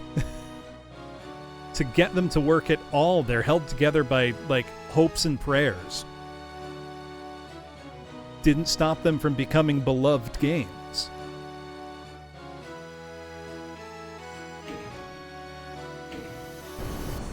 So I've actually heard tons of great stuff about Scarlet and Violet. Even though they, you know, look terrible and run poorly. That's not an impediment to the fun of the adventure. I don't think it's just because kids have no standards. I think it's because a game being poorly crafted doesn't make it not fun to play. Also, there we go. There's our secret exit. Alright, and this one I actually found totally fine. I also love that the secret exits are visible on all of these maps, because it lets you know, hey, there's a secret exit here. Because of UMap info wizardry, basically, you can have map 15 secret exits. See, I like that kind of thing, Sukaru. Also, how you doing? A hidden realm lies beyond, a pocket of life and luscious frond. Yet even in this paradise, evil inflicts its veiled price.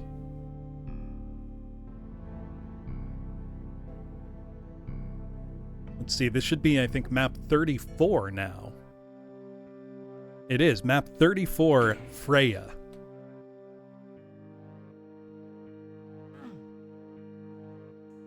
This is gorgeous. Oh, I'm getting shot at already, though. Gorgeous and deadly.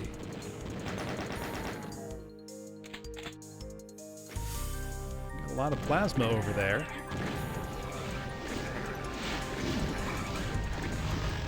Look at this courtyard. This is spectacular.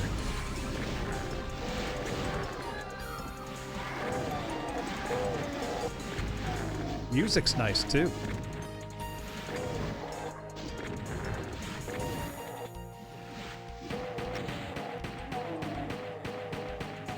Freya with a Y, no J. Freya.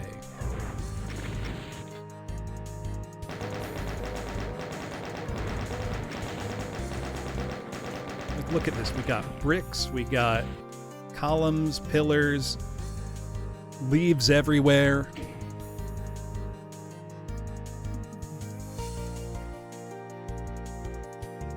Oh, look at those waterfalls. It's just occurring to me how nicely animated they are. Hold on. Okay, for a second I thought that the leaves behaved differently on ground versus on water. And maybe they do, but this is gorgeous. Okay, now are any of these gonna hide a waterfall secret? I have to check. Got 4 secrets on the map. It was quite an energetic opening. Ooh, also semi-transparent waterfalls. Probably done by mid-textures, I think. Either way, what an opening vista.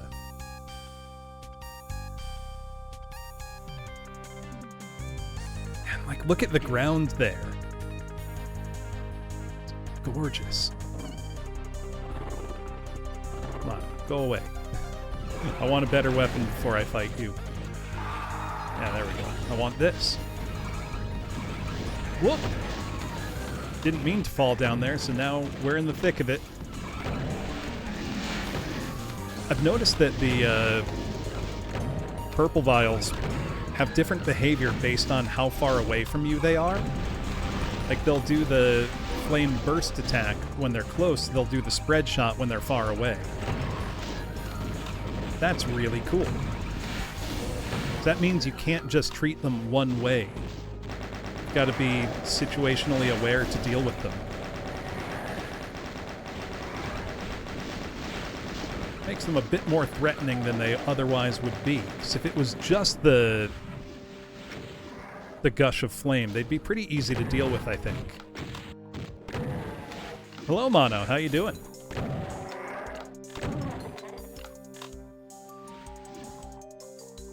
There we go. Carve ourselves out a little pocket of safety, relatively speaking. I'm loving it so far, Bitefire. I just got here. And I feel good because I did find it no problem from map 16. Though map 15, I did not find its secret, so I left about 100 kills on the table. And I'm fine with that. I can always play it again. I actually really love the way secret maps have been hidden so far. Oh, we got an astral mancubus down there. And I just got slammed a bit. Okay, I'm gonna need a red key for that. I can't get over all the detailing here. It's incredible. Like, simply gorgeous.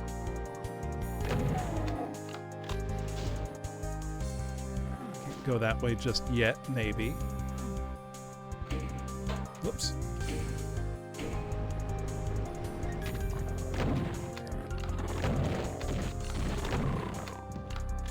Whoops. Embarrassing.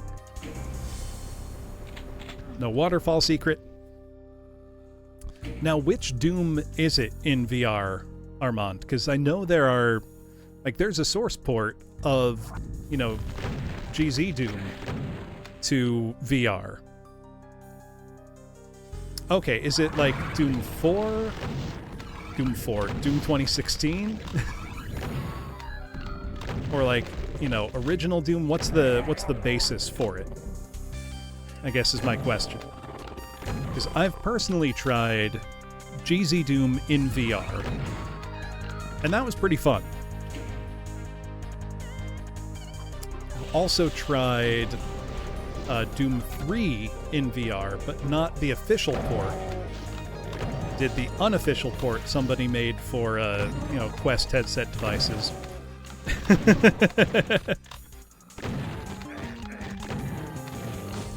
Look, it's Doom 4. What do you want?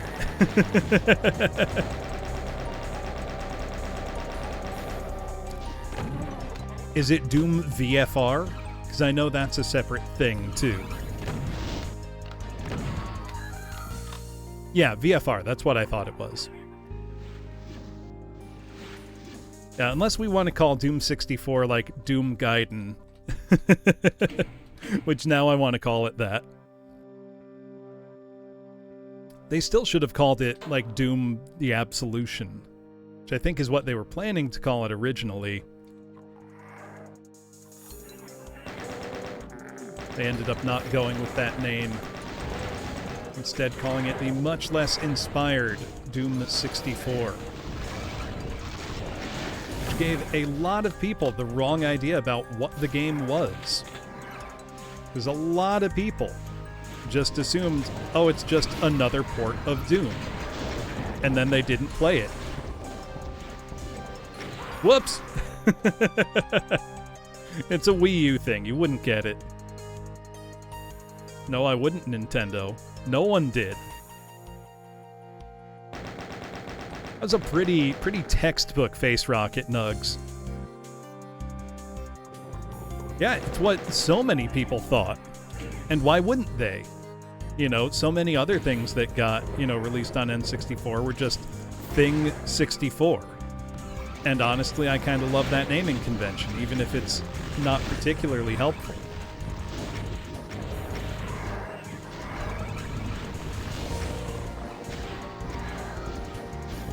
Oh my god, seeing that shot from the Astral Mancubus from far away is so intimidating. Especially knowing that it can chase you. Yeah, exactly. How many people didn't know that it was Mega Man Legends, but on the N64?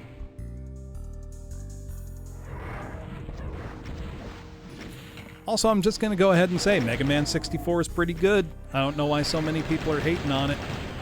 It's not a bad port. And I don't even love Mega Man Legends that much.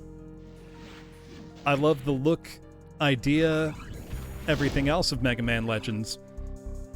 I think it's kind of clunky to play, even by the standards of its time. Legends 2 and Tronbon both were a lot better controlling. I mean, to the surprise of no one, I kind of like Quest 64.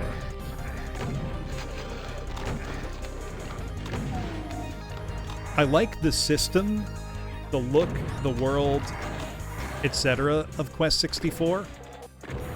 It's just there's so little game there.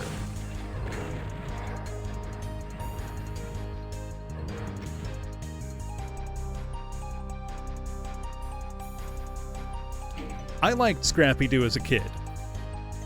I know a lot of people hate Scrappy-Doo. And maybe I would hate him now if I rewatched, a pup called Scooby-Doo or whatever the series was. I mean, I always like the you level what you level what you use. I always kind of enjoy that. I feel like I triggered the fight in there a little early.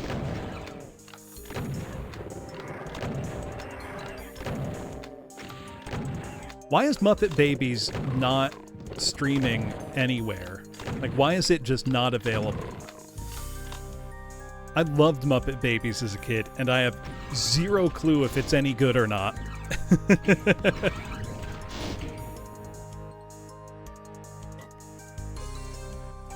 I mean, it's fair to blame Disney for pretty much everything. You're almost always correct to do so.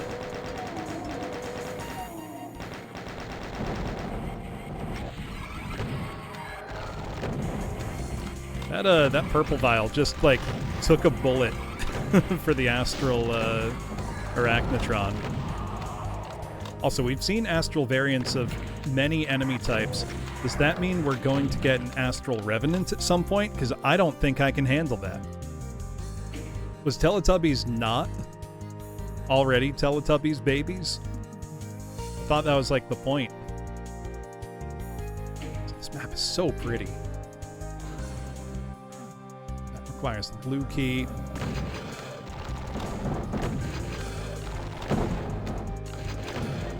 Okay.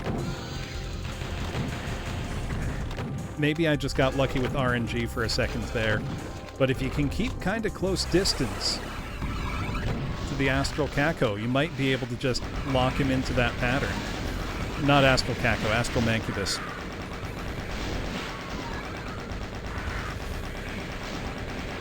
kind of realized every enemy in this encounter has been one of the newer variants. That was a cool fight.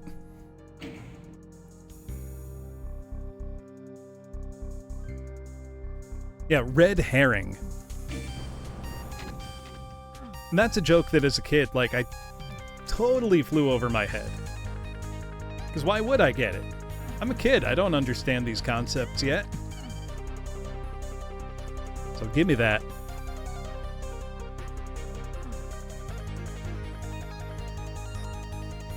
What a pretty map.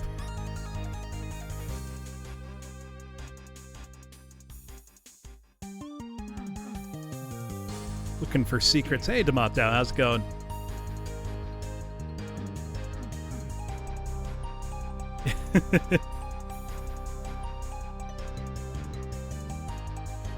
Yeah, right? You're just like, so is he named after a fish or what? As a kid, you don't know.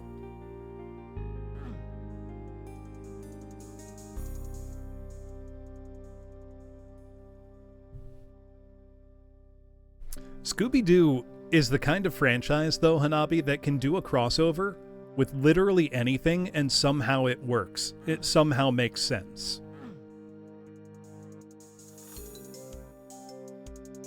It's also crazy that Fred's voice actor, Frank Welker, pretty sure that's his name, it's been the same guy the whole time. Like, he's in his 70s, or he might even be into his 80s by now. But it's always been him. And he's managed to avoid having, like, old people voice at all. He sounds the same. He sounds great. He was fairly young when he started. Yeah, that's the reference, Void Grove. 8-Man is a game I wish had a CD conversion. Yep, he's still doing it. So, Aaron, anything you've heard of, you know, Scooby-Doo, of Fred, it's always been the same guy. Like, the whole time. This is so sick. I mean, there's really only been 2 people doing Shaggy's voice, too. It was Casey Kasem, and now it's Matt Lillard. It's been like that pretty much the whole time. I imagine it's pretty good job security to, you know, be one of the main voice cast on Scooby-Doo. There will always be some level of demand. Scooby-Doo's become one of those, like, eternal properties. How many generations now have grown up watching some form of Scooby-Doo media? Good lord, the Astromancubus projectile is so intimidating when you see it like that. And also, like, totally gorgeous. This game's incredible. Billy West voices, like, half of characters in animation these days. Even just seeing the clips of Billy West, like, going back and forth between the 4 voices he does on Futurama. Crazy impressive. Oh, that's multiple Astral Mancubi. Hello, Cuddle Bear. How you doing?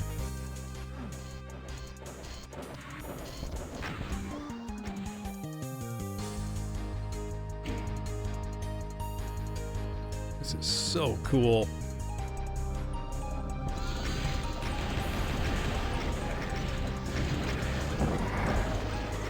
So many of them now.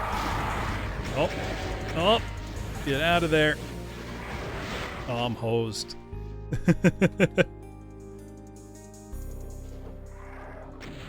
Yeah, D. Bradley Baker voicing every clone. Some people are just super gifted with the voices they can do. That's not to say they don't work super hard. They do. But you know what I mean.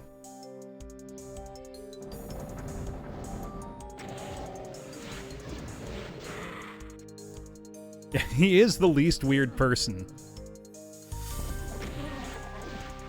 I'm so happy that Weird Al genuinely just is who he seems to be, like an unequivocally nice guy that nobody has ever had anything negative to say about him. Yeah, Bad Batch is just, you know, D. Bradley Baker talking to himself. Yeah, Normal Al doesn't have the same appeal when you say Normal Al. I mean, it's Weird Al really relative to just Al Yankovic. Yeah, he asks. He doesn't have to.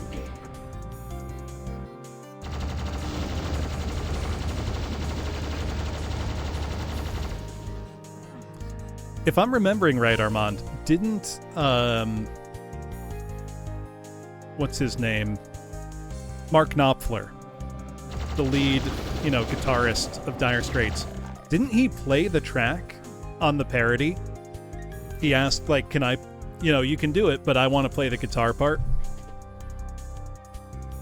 Yeah, right? You hear Lump, and it's like, okay, but where's the retelling of the story of Forrest Gump? Oh, goodness. I think it was with the record label, they couldn't just call it Beverly Hillbillies, which is why the song ended up being called Beverly Hillbillies / Money for Nothing. That's another song that I can't hear without thinking of the parody.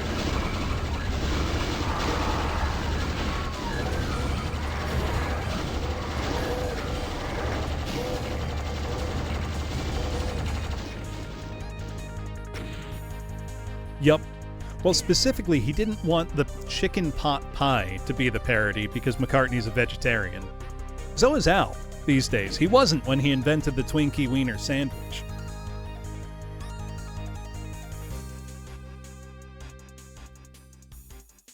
I'm trying to think. I don't know if it was a fanboy moment, Lumica, but when Weird Al released White and Nerdy, Chameleonaire basically said, you know, hearing Al's parody, that's how I knew that my song was like the hit song of the year, because Weird Al did a parody, and then he complimented Al's rapping, which is great.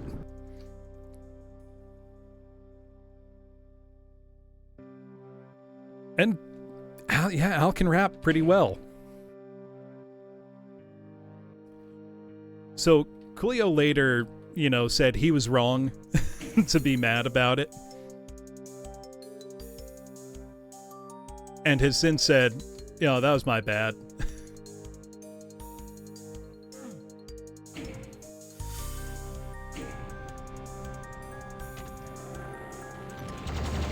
One of the funniest to me is that, you know, Don McLean, singer of American Pie, has said that there are times when he's up on stage and he will have to forcibly remember the lyrics to his song and not The Saga Begins.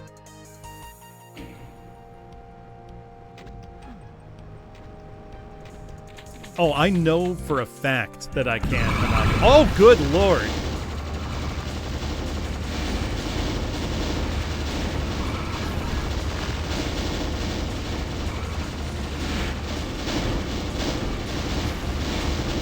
Oh, inserting a few regular Archviles in there is evil.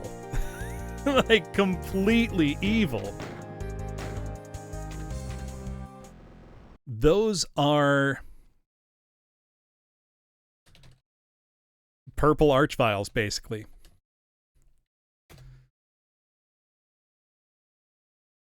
It's not called Good Eternity. All right, I'm not going to look at the lyrics in Abby. Just going to make sure I've got the volume right, and then we're off to the races on this one.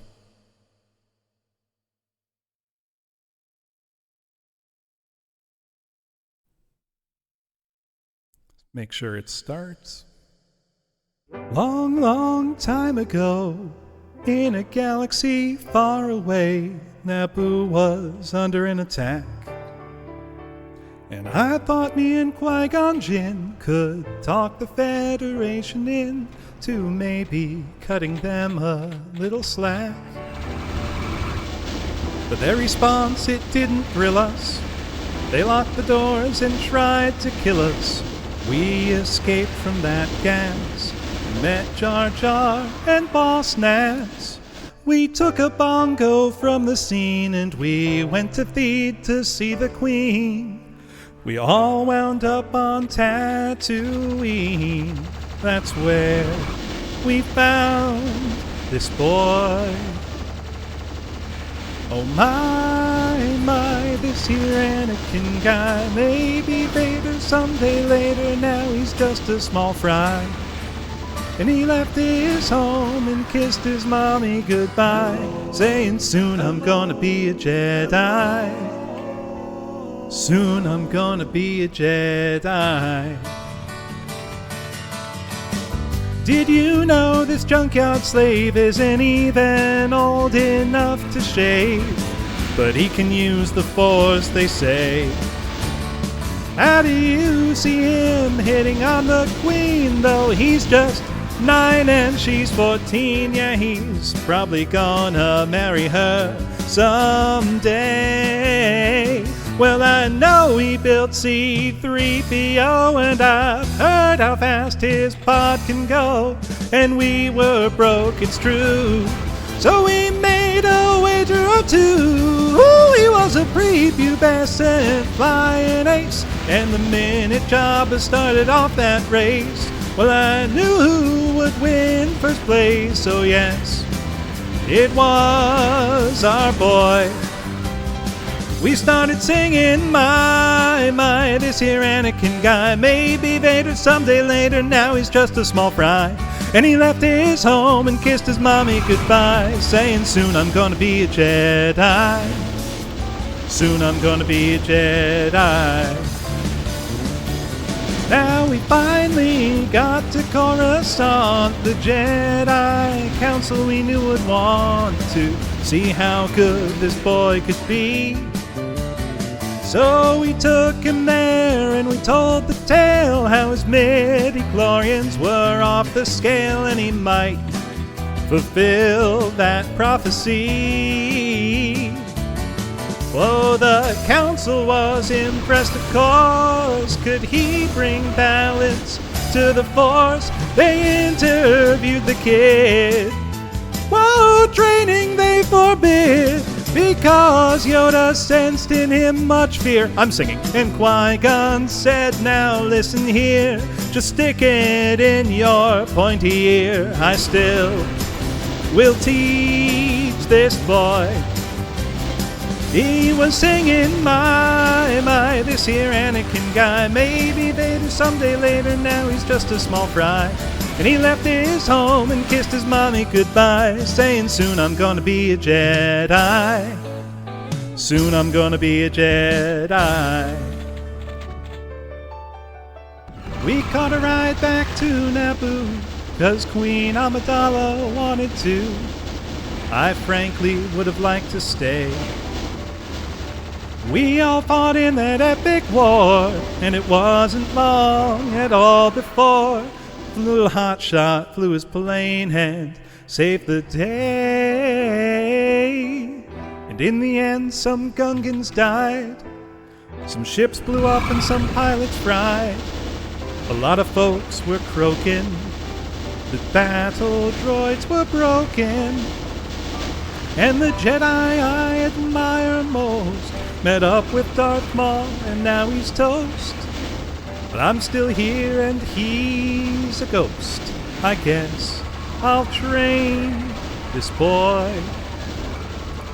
And I was singing, my, this here Anakin guy. Maybe Vader someday later, now he's just a small fry. And he left his home and kissed his mommy goodbye, saying soon I'm gonna be a Jedi. Soon I'm gonna be a Jedi. We were singing, my, this here Anakin guy. Maybe Vader later, someday later, now he's just a small fry. And he left his home and kissed his mommy goodbye, saying soon I'm gonna be a Jedi.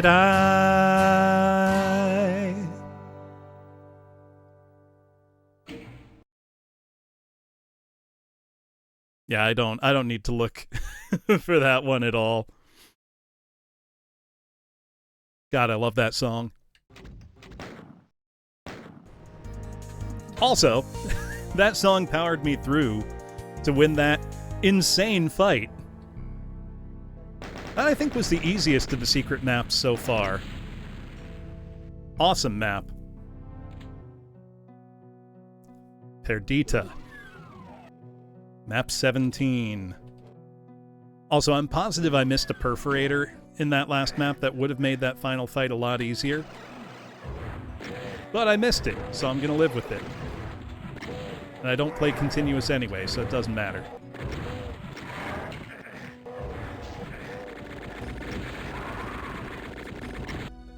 Skeletons got me, Mari. Run right by him this time. But we got more of the purple vials. Would I be right in saying that Perdita would be Little Danger? So I'd say, yeah, this map's a little dangerous so far. Just a touch. Love some health. There we go. Now, as to whether Qui-Gon is samurai or cowboy,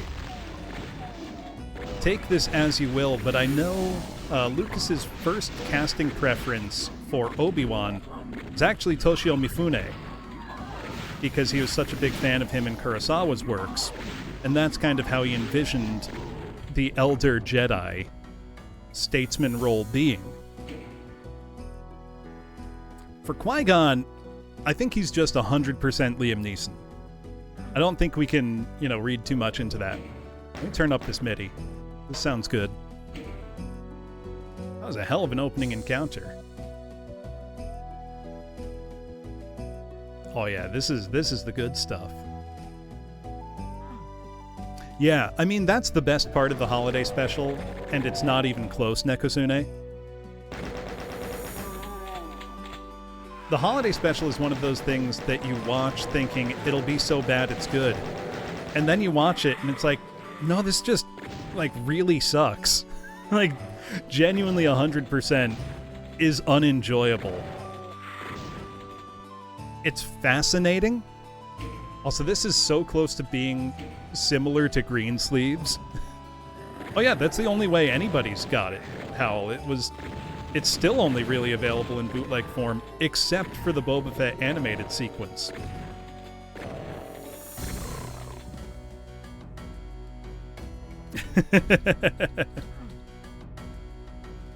Took me a second, Jones, until I saw who you were replying to.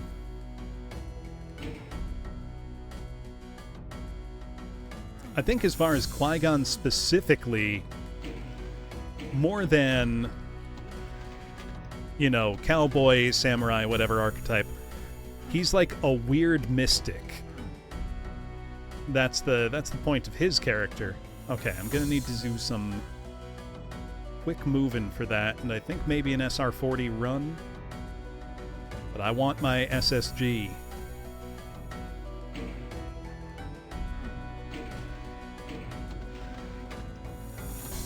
Is there enough time to get there? Okay, there is barely.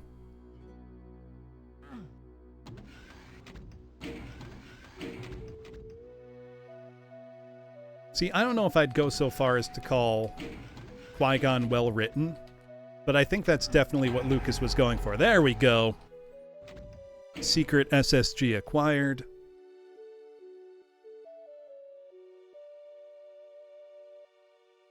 Yeah, he was there. He participated.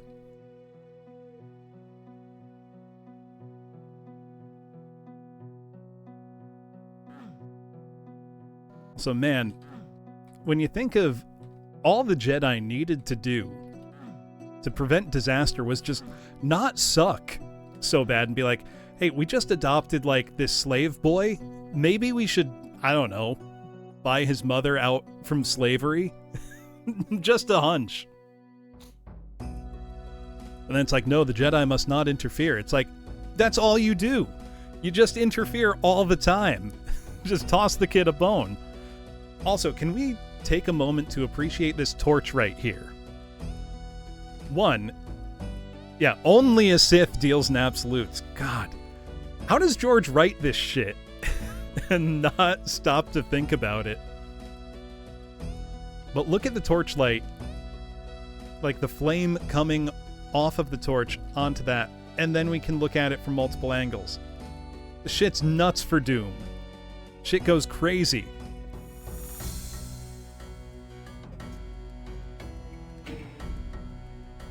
Yeah, right? Ki-Adi-Mundi's the man. Also, I'm sure a lot of you have played LEGO Star Wars. Ki-Adi-Mundi was always my favorite because his head is 2 bricks tall, and that's the funniest thing in the world. That his minifig is just like got an extra long noggin. It's so funny. So I'm missing something. That's back to the beginning. It's where I just was. Oh, literally the other hallway that I didn't go down. His head is 2 bricks tall in LEGO Star Wars. Somebody check that. Incredibly, Hanabi, I think it's both. I think George is that stupid, but also had that idea at the same time. I think the biggest difference between the prequels and the sequels for me, they both suck. The way the prequels suck is more fun than the way the sequels suck. Because the sequels are uncreative, derivative, and boring. The prequels are bonkers stupid that sound like they were written by a 12-year-old. And I know which one I find personally more entertaining. Got water on the floor now. It's gonna spawn in. Okay, there's the Nightmare Pinkies. There's the Astral Caco. We knew he was gonna be there. The prequels are unintentionally much, much funnier. Yeah, they're garbage to sell toys, but I'm gonna level with you. The toys for the prequels are cooler. And I'm not just saying that because I was younger when they came out. Did pod racing need to be in the movie at all? Hell no. But it's tight as fuck. It's the best part of that movie, apart from Duel of the Fates. Which is also fucking sick. I will say, though, Attack of the Clones is probably pound for pound the worst Star Wars movie. Yeah, and the pod racing game, that's the thing. Like, for everything we can say about the prequels, we got good video games out of them. We didn't get shit for video games from the sequels. Oh, Jake Lloyd or whoever. Hell yeah, Hanabi. Sounds like you had the coolest room.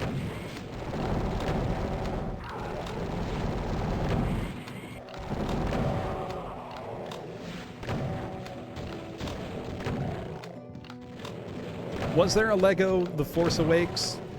Or Awakens, or whatever it was called?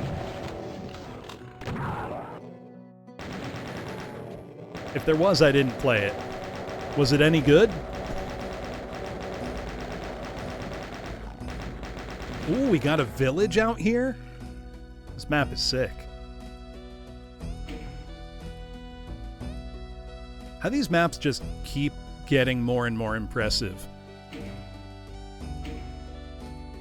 This is nuts. Okay, we gotta open one on either side, I take it. Oh, The Phantom Menace is a deeply boring movie for the most part. Also, I love how it has the one instance of a Jedi running really fast in one of the movies, and then they just never do that again. That's hilarious to me.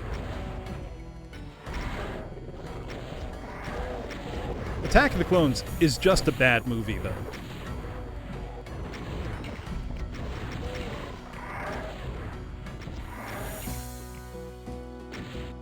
There we go. go.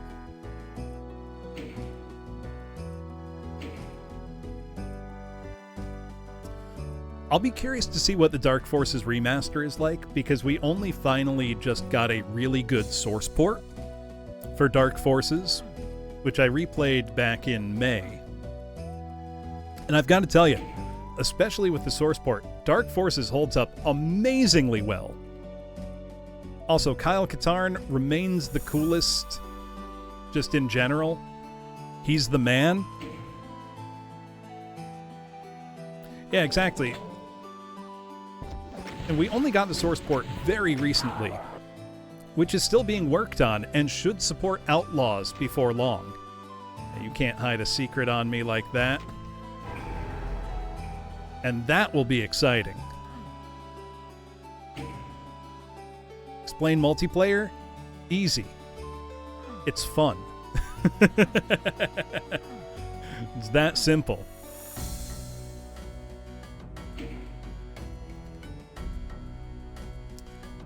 Yeah, but honestly, Protostar, the sewer's not that bad. You just go into it a bunch of times. It's labeled, though. Like, you can see which switch does what. It's not guesswork. It's not that bad. Yeah, Dark Forces 2 needs a source port. Though, I think I mentioned this. I have rescued an old computer that I built in college from my parents' house. They still had it. It still works. It's a desktop that I built in 2006. It's got Windows XP Service Pack 2 installed. I am looking forward to cleaning that up. It still boots up. I am probably going to... I'm going to see if I can get an SSD onto that motherboard. I don't know if I can. It's an 18-year-old Asus motherboard. Yeah, the good Service Pack. I mean, I'd play Jedi Outcast before Jedi Academy. But what I'm going to do is I'm going to try to turn that into probably a dual booting machine specifically for old PC games, and then use that as an entire separate computer to stream old games from. So anything DOS, Windows 95, Windows 98, Windows XP, things that don't necessarily run well under a modern Windows environment. Because a lot of stuff just doesn't work right. So, for example, Jedi Knight 1, Dark Forces 2, that would play beautifully on it. I know it does. I played it on that.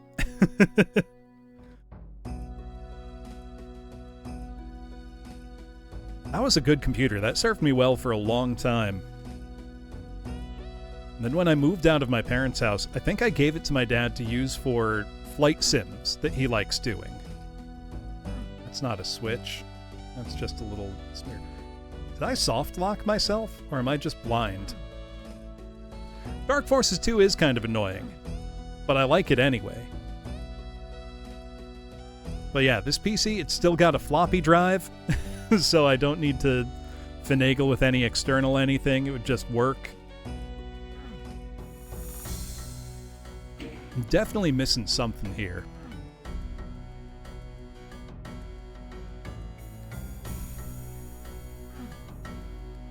Oh yeah, I was literally just missing the stairs. I'm an idiot. Genuinely stupid. Yeah, it's weird, Aaron. But that's why it would be so nice to have basically a high-end Windows XP 98, 95 gaming machine. And it would be easy to play DOS stuff in it, too.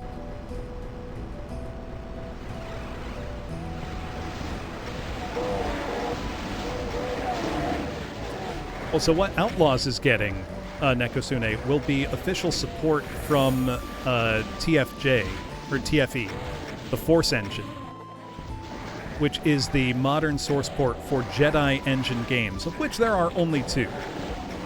And they are Dark Forces and Outlaws. That was a clever trap.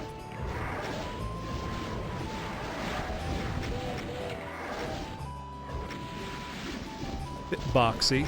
That's okay. Give me that health, please, and these rockets.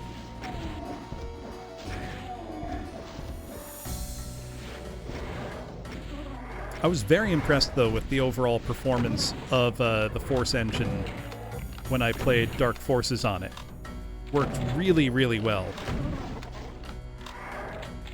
Now, if we can get a source port for the Sith engine, which is what Dark Forces was in, we'd be sitting pretty.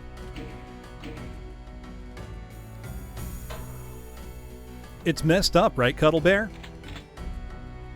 It just works. It does. That was fun.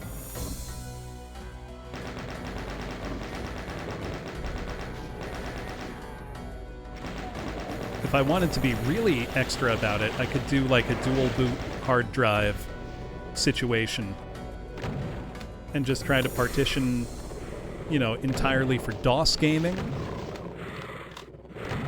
Oh, there's an Astro Caco up there, gumming up the works.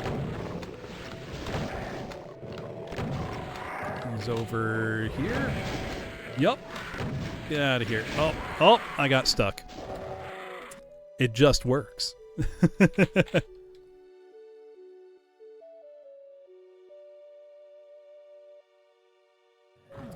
Uwe Boll's movies are so interesting. Because one, the fact that he got his films made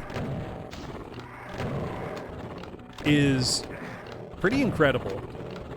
And a lot more than a lot of aspiring filmmakers can say. Shit on his movies all you want. He got them made, he got them in under budget, and most of them made money. Are they good? No, not really. Not even, you know, separated from whether they are, you know, adaptation. Which is a better engine is hard to say because they do fundamentally different things. So the Jedi engine is not for really polygonal gaming. It was LucasArts, you know, kind of own answer to the Doom engine or build engine, and is very advanced in a lot of ways in terms of the features it has and things it can do that, you know, Doom and build couldn't.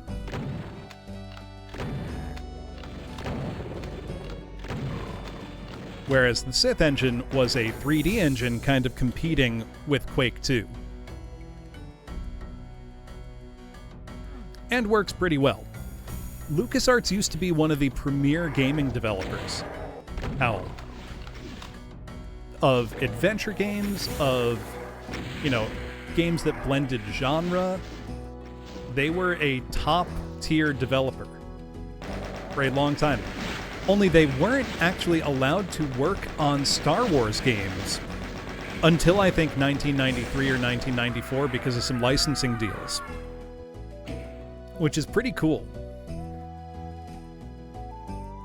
Yeah, I would have liked to see, because by the time the Jedi engine came out, it was kind of too late. Like, because Quake came out pretty much within a year. And even though it could do things that, you know, the build engine and id Tech couldn't, it didn't really matter anymore. And then the Sith engine was probably just too little too late. Or not even too little, but just, well, we have something else that works already. Or other development houses wanted to make their own engines, because that was still pretty common back then. You had whatever the engine Monolith was using for things like, you know, Blood 2 and Shogo.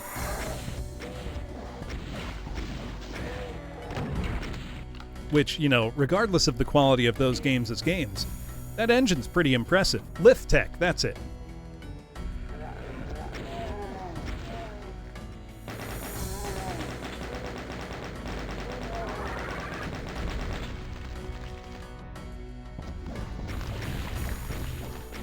I'm going to need to check that out, Aaron, because the concept sounds incredible. That sounds like exactly the kind of thing I would enjoy. So I didn't like Force Unleashed, mostly because it got too stupid even for me to enjoy, because it's like, really, Vader had a secret apprentice that's so strong he can pull a Star Destroyer out of the sky. And ho-ho, aren't we clever? We named him Star Killer, like how Luke's name was gonna be Star Killer. It's like, come on. Get out of here.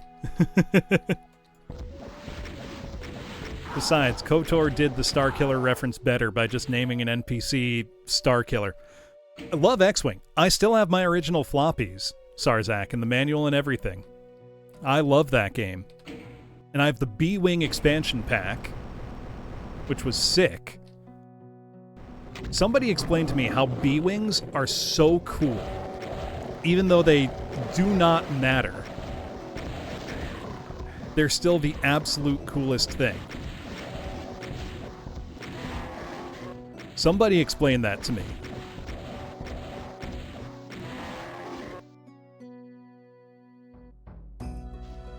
They are a bomber type.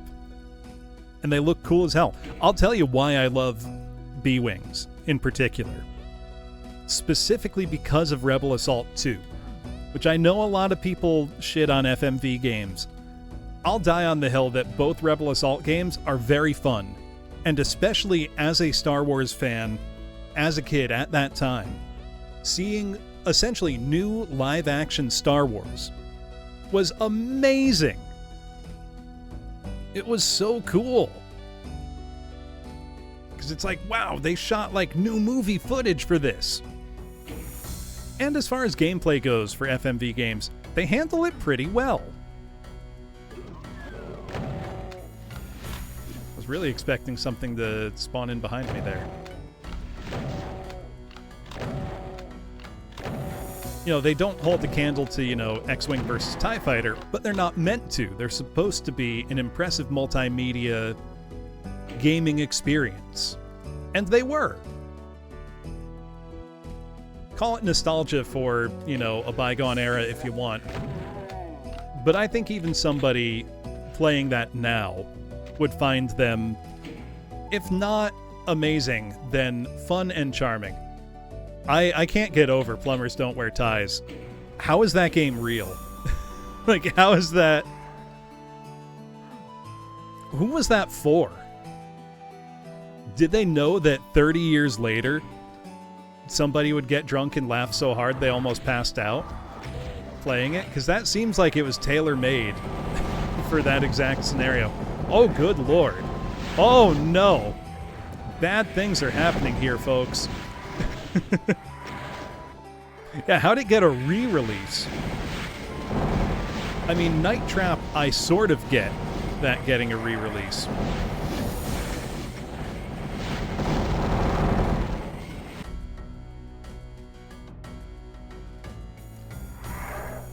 It's gotta be. Like, there's no other explanation, Lady Miss Dragon. I'm also going to assume that a lot of coke was involved. Like, just a ton of it.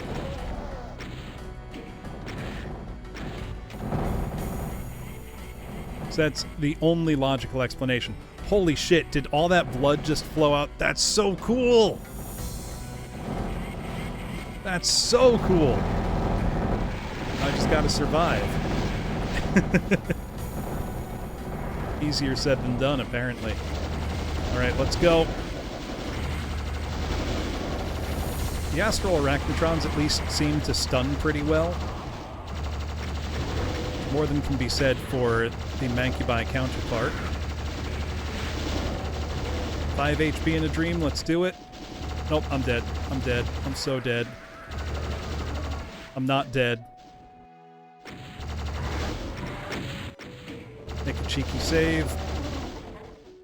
I think I'm in the clear now.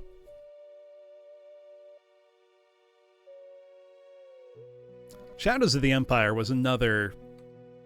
It wasn't just a game.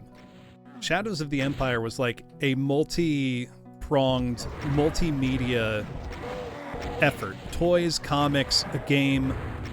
Basically to try to, you know, make Star Wars cool again. And it worked. I loved it.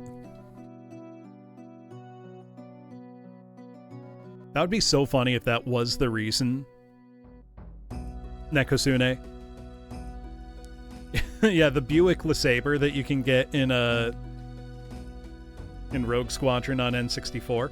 The fact that they kept the Naboo Starfighter code hidden until Episode 1 was out was amazing. You just don't get that anymore. Hey Toka, how you doing?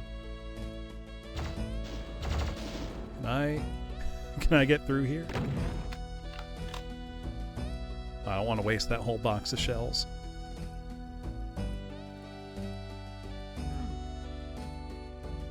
Gotta be a shootable switch or something somewhere.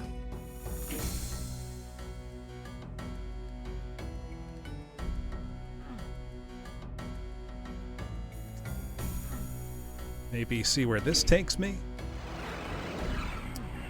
Oh, this takes me right to hell.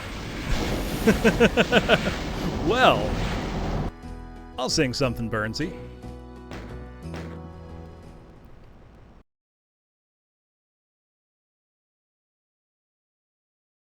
Surprise, you're in the future. You did dark magic. Whoops.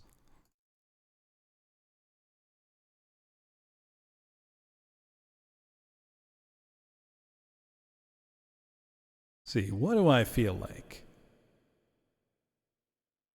It's one of those maps.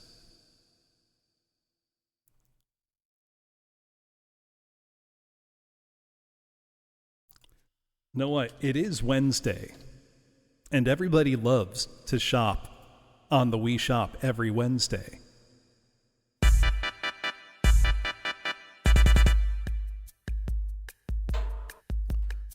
Super Mario RPG, Sonic the Hedgehog, Donkey Kong 3, Adventures of Lolo 1 and 2, King's Knight, Dig Dug, Chew Man Fu, Harvest Moon, League Puzzle Pokemon, So Jim and Earl in Panic on Funkotron, Castlevania, Fatal Fury, Ninja Janjumaru, Kunak, Racer Blazing, Laser Spaces, Loaded Mega Turrican, Cybernator, Rolling Thunder, Dynastic Hero, Bubble, Bobble Double, Dribble Double, Dragon F-Zero, F-Zero X, and Donkey Kong Jr. Map, Ninja Gaiden 1, Ninja Gaiden 2, Ninja Gaiden 3, Cruising USA. I mean, honestly, you're not missing out that much with Toe Jam and Earl. It's okay. I never loved it. I gotta get in the groove for the slaughter here.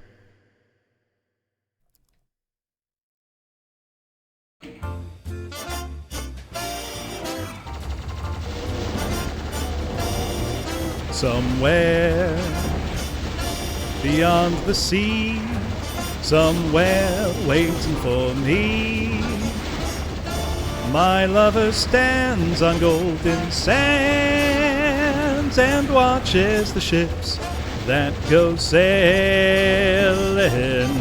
Somewhere beyond the sea, she's there watching for me.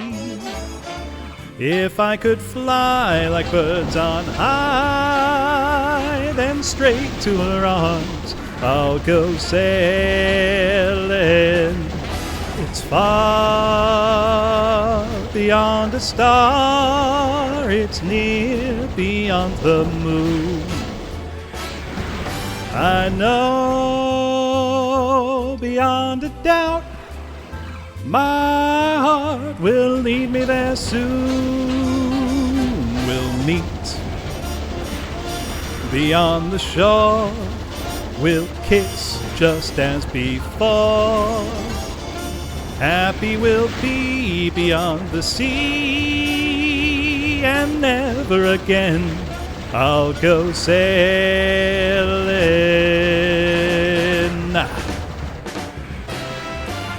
Find the plasma ammo, please. There we go.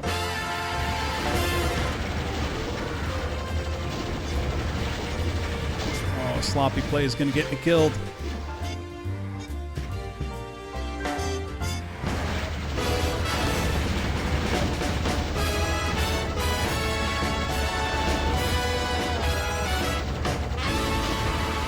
I know beyond a doubt, oh, my heart will lead me there soon. We'll meet, I know we'll meet beyond the shore. We'll kiss just as before. Happy we'll be beyond the sea, and never again I'll go sailing. No more sailing. So long sailing. Bye-bye sailing.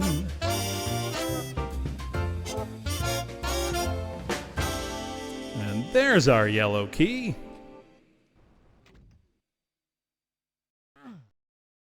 Piece of cake, really. Oh, Vector Man's a good game. That was fun.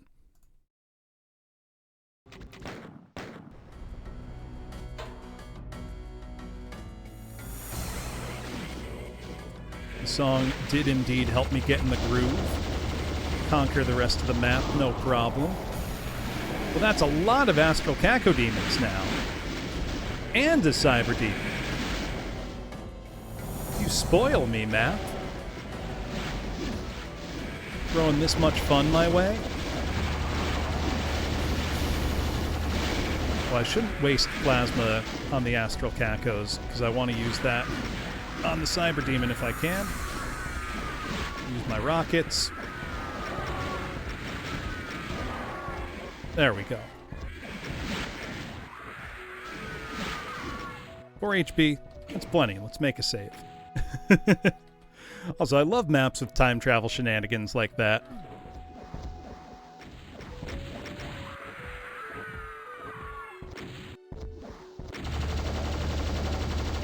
Come on, you and me, Mr. Cyber. Cyber Demon should be grateful to me. I unleashed him from his prison beyond the bounds of time and space. Instead, he attacks me? What kind of treatment is this? The expected kind, I suppose. What a map. That was awesome. I think the exit is back in the wonky future. No, apparently not. There we go. That'll open the exit. Also opens the way back to the future. I wonder, does the exit open over here too? I didn't see a secret exit for this map, but I could be wrong. Okay, it's barred. I had to check, because that would be super clever. One thing I've really liked so far here in Eviternity 2 is that every time there's a secret map... There we go. Got him out here for you, Burnsy. Every time there's a secret map, there's been something to indicate on the map itself that the secret map is here. Ooh, map 18, Malaise. That's a good name. I'm actually going to take a quick bathroom break, everybody, and refill my water, and when I come back, we will continue our journey through Eviternity 2. Ooh, Baul made this one? It's got to be good then. All right, I will be right back, everybody.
Alright, thank you for waiting, everybody.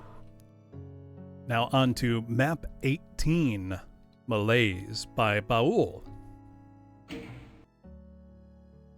Now, I've played a bunch of Baul's maps on stream before. Most recently was probably last year. What is that rising up from here? Is the teleporter back up? Yes. I think. Yeah, okay. So look at the detail on this castle. Looks awesome. But yeah, Baul was the project lead and one of the key mappers on the WoD Elementalism for GZ Doom that released last year. It had some of the most impressive mapping wizardry I think I've ever seen going on. This looks like maybe the way to a secret? Or it might just be intended progression. Or it might be nothing. I think it's nothing. Here I thought I was so clever, seeing a platformable spot.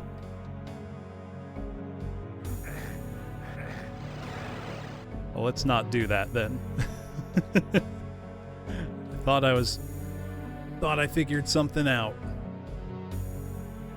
Maybe that'll come into play later. That wouldn't surprise me. Just explore the perimeter a little more. Very imposing looking castle here. Sure thing, Void Grove. You've disarmed me. What will I do now? How can I live without my boomstick?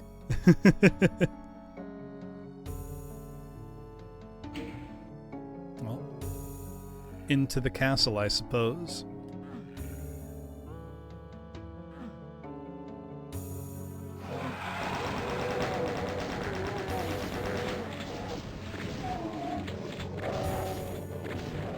Glad the map's not wasting any time, though, and getting to some encounters.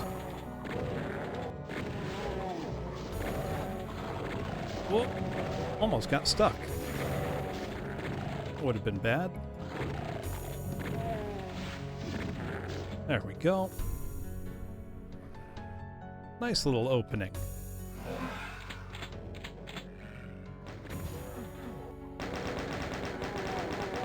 The detail on the interior here. Look how large this map's gonna be if we just look at the actual, whoops, we just look at the actual map itself. It's gonna be nuts. So that was very rude of those monsters. I was enjoying taking in the scenery a bit.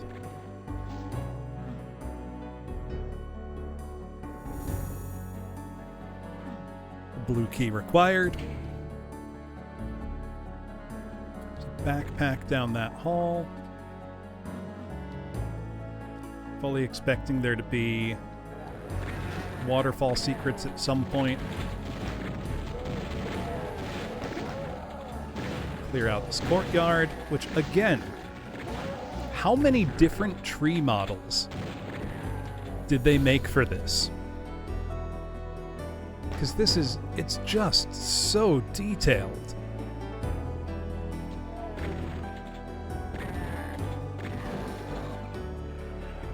Oh, thought I came from that way, apparently not. Got turned around. Not enough. A unique model for every single tree. Right? Like, see if Dragonfly will give you a number.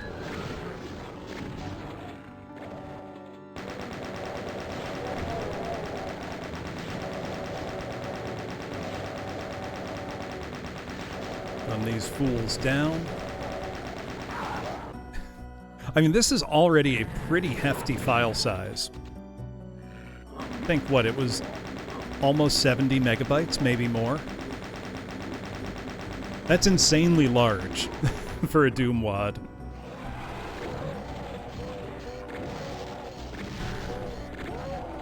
Actually, could somebody check the file size for me? I'm really curious now.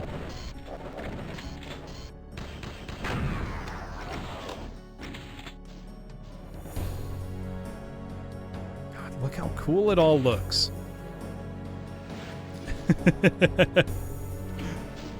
A 1 gig Doom WAD. I think the largest one I can think of off the top of my head was Elementalism, which was several hundred megabytes, I believe. Might have been over a gig, I don't know. Been a while since I played it, so I can't rightly remember. There's a backpack.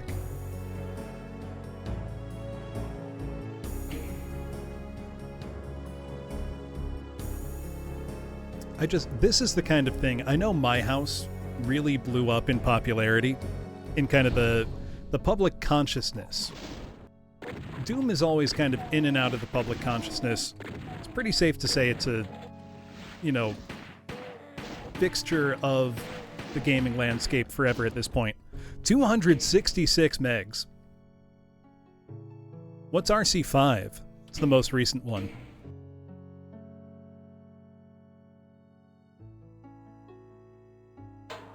But every now and then, when something Doom-related goes viral, like how My House did, that blew up beyond, I think, anybody's expectation. Certainly beyond mine.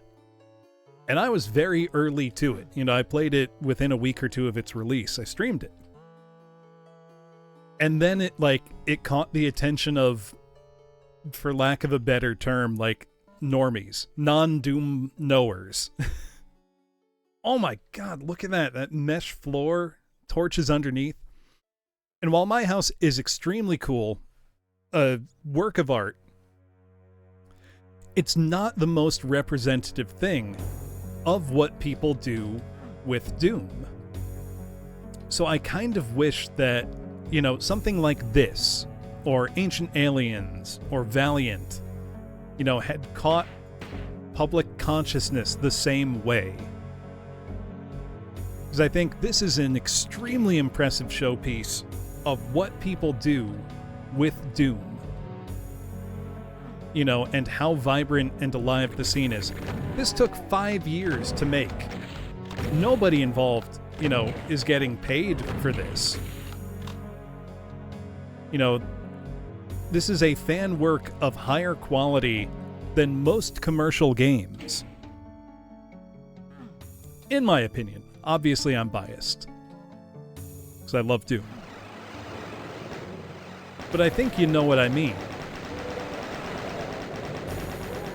This is the kind of thing that I wish was making headlines more than My House. Hey, thanks for the streak, Boniface. And I don't mean to take anything away from My House by saying that. Because again, it's a work of art.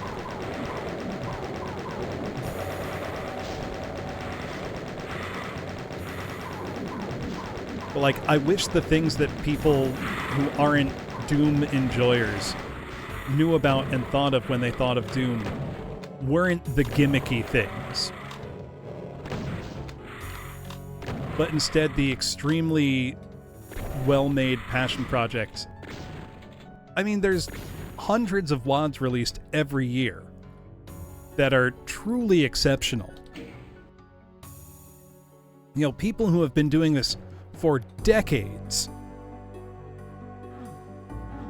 I mean, you're right that, My House is extremely high quality, but it gets the attention because it plays into something that's very popular. The general kind of creepypasta horror vibe that it has. But there's a map that was in the 1x1 project, I'm forgetting the name of it, that deserves equal or more attention. Which was the one that all looked kind of like TV static, with the incredibly brilliant puzzles. That's a masterpiece. And it's done using one texture and one flat to create a compelling, wordless narrative gameplay puzzle hybrid. It's how do I How would I convince the general public to give stuff like this a chance, you know? Nothing for free.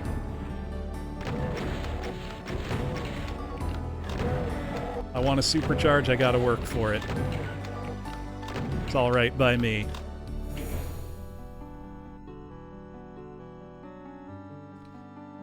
And I mean, maybe my ability to judge these things is way too far gone. But I think visually, this doesn't just look good for a Doom map. I think this just looks great. You could release, you know, an indie game with no relation to Doom right now that looked like this, and people would love it. Maybe I'm out of touch. But I think it stands on its own.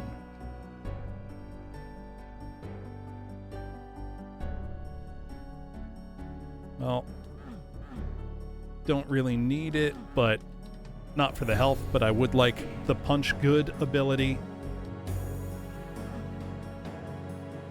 Yeah, it's not Thursday yet.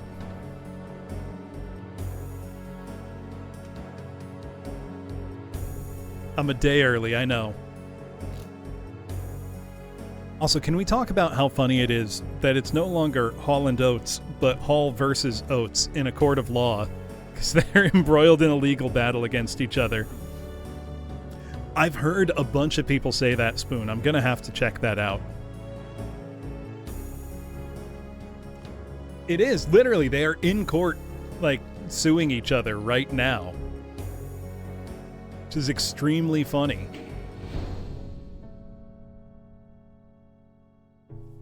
Eviternity 2 is incredible, Surface Tenchi. So is Eviternity 1 if you didn't play it. But 2 has been phenomenal so far. You know what? I should make that a goal, Aaron. So I've talked about wanting to learn some basics of coding, specifically for Pico 8, which is a theoretical games console, I think is the only way to describe it. So I did that so poorly, I'm just doing it again. It's a theoretical games console that has a set of specs. It's virtual, essentially. Anybody can develop games for it. It's open platform. And the tools and, you know, resources for it are all fairly straightforward. So maybe I will make the candlepin bowling game of my dreams, because no one else will if I don't.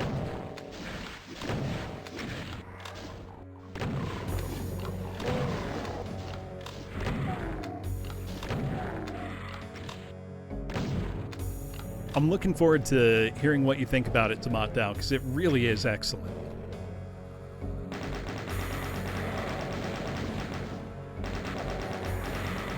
I think that could be fun, though, right? An 8-bit candlepin bowling game. Getting the physics right would be the hard part. Not Pico cassettes. Theoretical little cartridges, basically.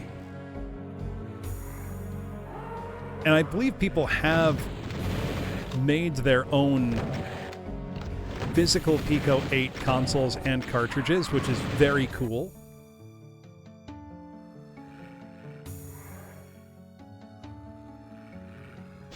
But totally unnecessary. You don't have to do that.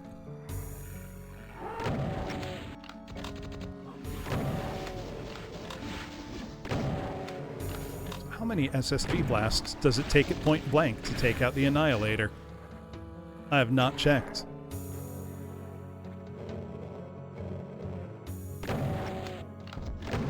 Looks like 6. That's quite a lot there. Durable.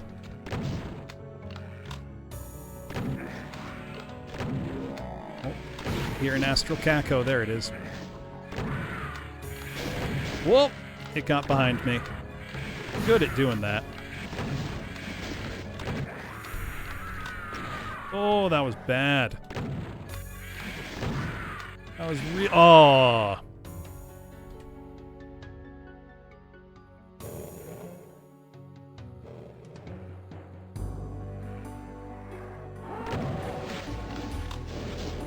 Can I use that annihilator? Really want to. I just run by here. Oh, okay. That's why I shouldn't do that. No way out of this little slime here. I'm dead. That's rough. It's like surprisingly rude.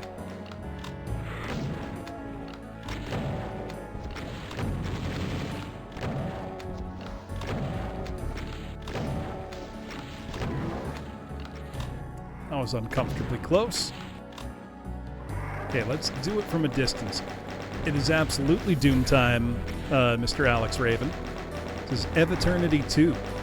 It's a 36-map megawad that came out last month. It's a very mean place for an annihilator. And for a bunch of hit scanners down there.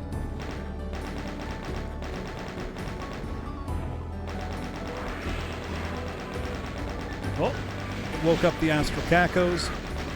God, the little archways for the Astral Cacos to have, like, means of traverse is brilliant and also very cruel. Kinda love it.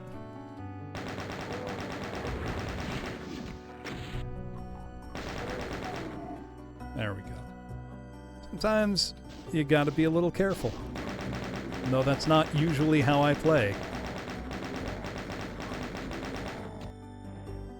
Where was he shooting from? All the way up there, jeez.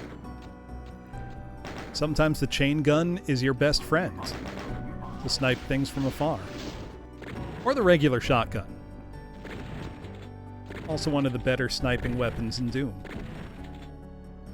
If you think about shotguns in real life, yeah, that distance absolutely is an appropriate usage of a shotgun. Yeah, the Astral Cacodemons were created for the first Eviternity, and they have returned here. Thankfully, somewhat nerfed.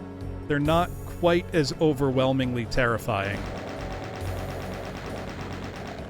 This is a really good place for a Spectre. That got me good. Yeah, it's why, with at least the single shotgun, Doom has a real claim for having one of the more realistic depictions of a shotgun in a video game. That's not a joke. Shotguns are not, like, useless by the other side of a room. If they were, they would never have been made. If you've ever gone bird hunting, you know. Yeah, you can get it from a long way away. I've only seen the Civi video on that, Jones, though I think I downloaded it. Yeah, well, I mean, the reason for that, Alruin, is, especially in any multiplayer shooter, a realistic shotgun would probably be super unfun for anybody who's not the person using it. Much like in real life.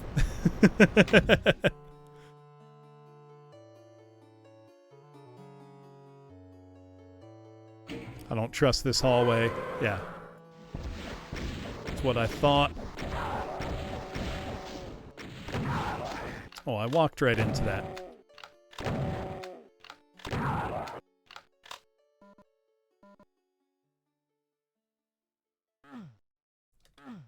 Is there a switch hidden in here? It's the kind of thing I would half expect.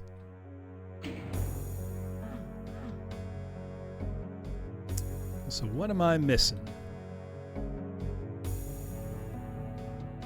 There we go.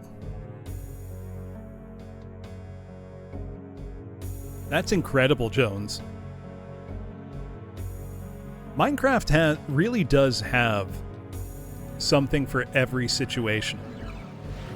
I mean, in a way, it's kind of like Doom in that it has an extremely dedicated fan community making incredible stuff for free.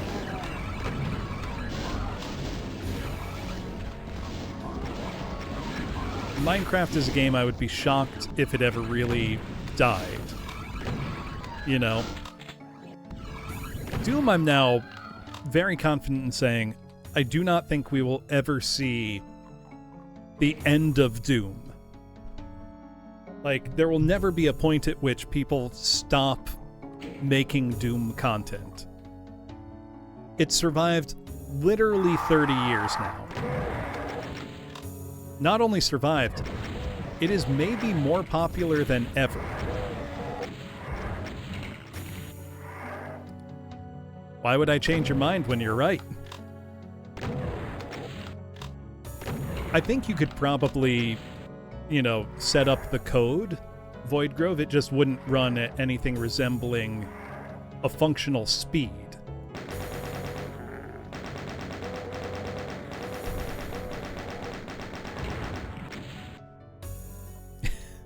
Someone did theoretically say how many logic gates, because you can construct a logic gate out of anything.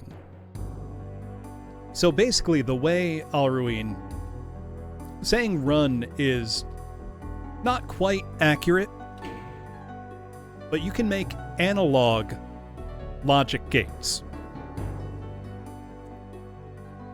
which is basically a way of flipping a 0 to a 1. It's a binary instruction. String together enough binary instructions, and you can represent literally anything, including the code to Doom.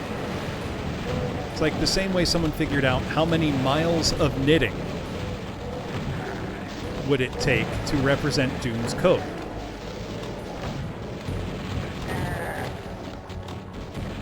That was a great pun, Alruin. Don't let Jones lie to you.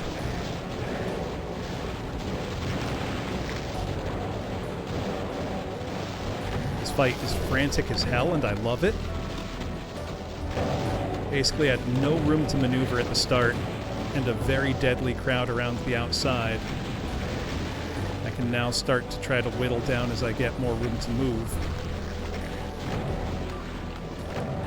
See, this is one of the things I love about Doom combat, is that it's threat assessment, it's figuring out the best weapon for a situation, and it all happens, in a split second, essentially. Funny enough, Aaron, my mother, when she was in undergrad in the 1970s, took a class on computers and had to turn in code on punch cards. So she'd have to write the code, punch the cards, and then run the code.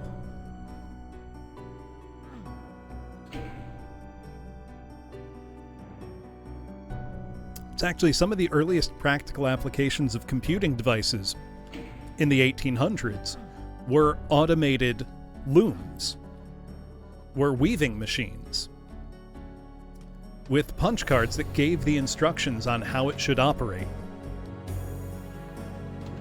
Computers are older than people realize.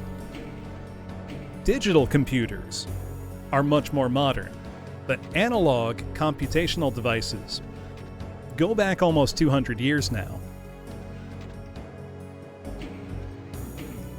Which is so cool. Yeah, analytical engines.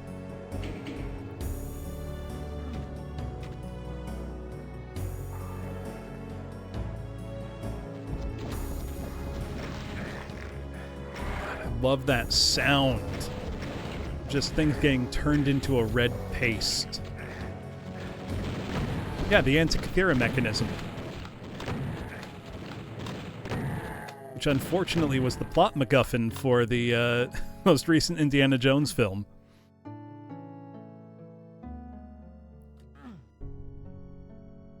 Which, I didn't mind the movie much. I thought it was better than 4. Low bar to clear. I was reasonably entertained. Honestly, that's all I can ask for.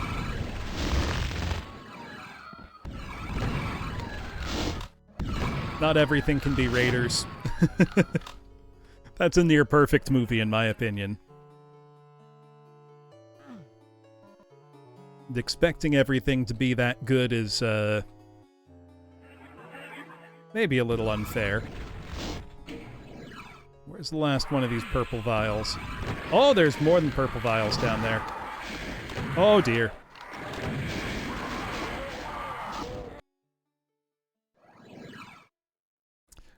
Kaze is going to, like, create a singularity or something with his N64 program. I do not understand. Or Kaze, or however he says his name. The stuff that he is doing is dark magic. Mind-blowing. Or the fact that we just got a port of Portal to the N64. And it runs really smoothly.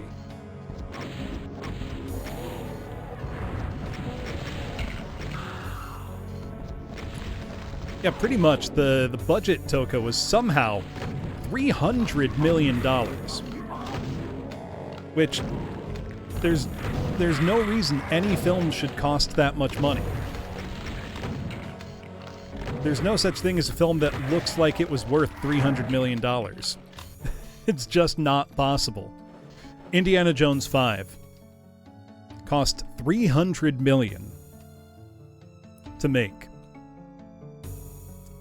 Granted, I think like $20 million of that is just Harrison Ford's paycheck. But yeah, it cost $300 million. Though apparently, that was him taking a pay cut from Indiana Jones 4, where he got paid a truly ludicrous amount of money. Thing is, he loves those films. Harrison Ford hates Star Wars. He loves Indiana Jones.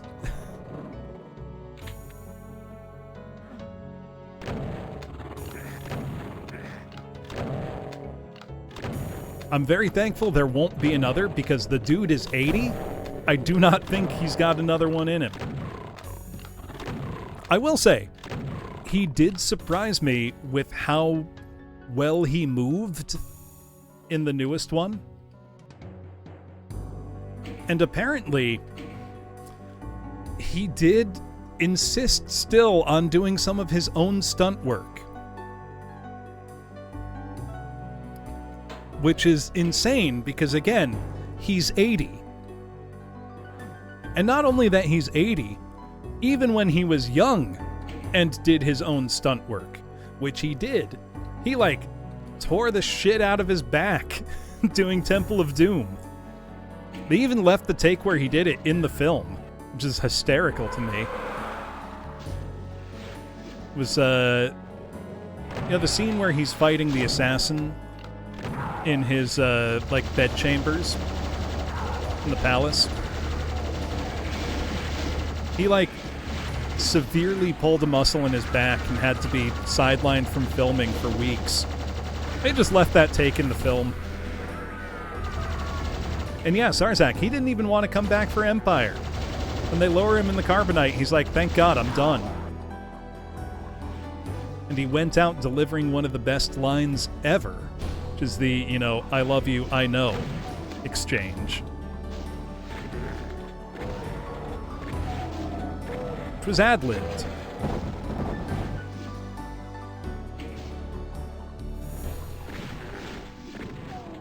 No, it would suck, Voidgrove, if the best take wasn't the one where you got hurt.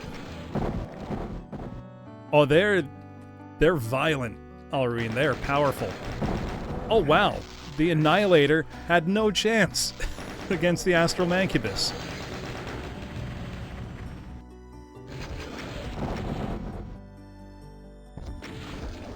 Got him.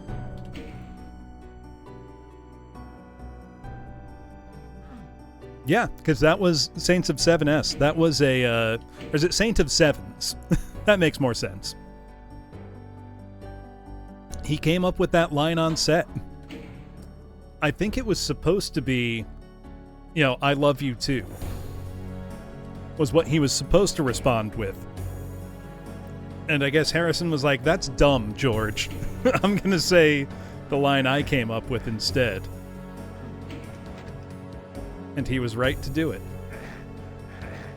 Can I not get back up that way? Ooh. Ooh, they just wanted to show off their fancy 3D bridge. Look at this.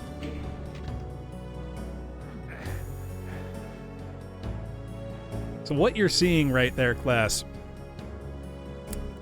is basically just not possible in the Doom engine. Room over room. 3D like that. Simply isn't supposed to be possible.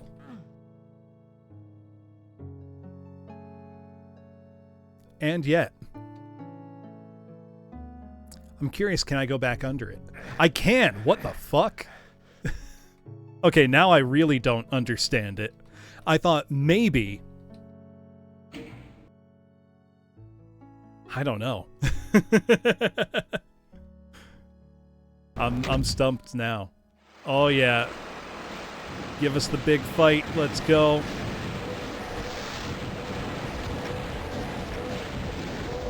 All the inhabitants of the castle come out to play.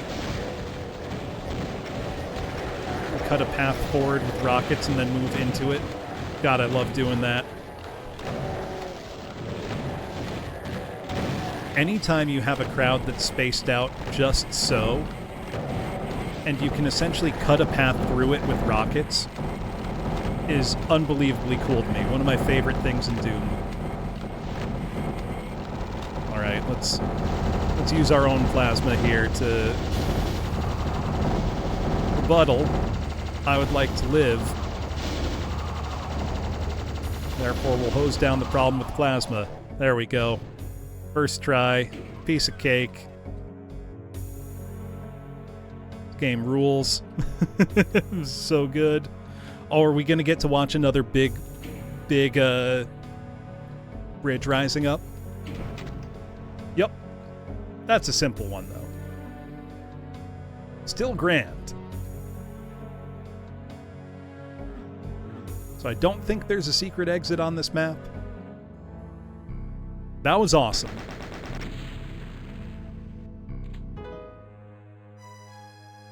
It's now map 19, Spellbound.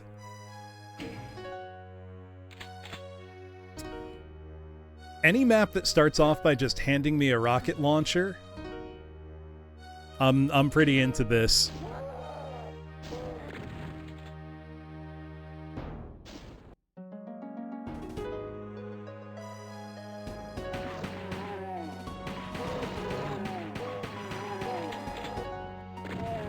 Gotta look at this lovely village. Wouldn't you love to live here? Looks great. Only minor demon infestation. Nothing we can't take care of, though.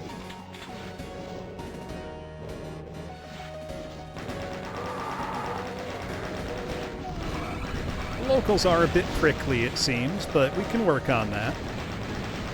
I'm sure we'll come to an accommodation soon.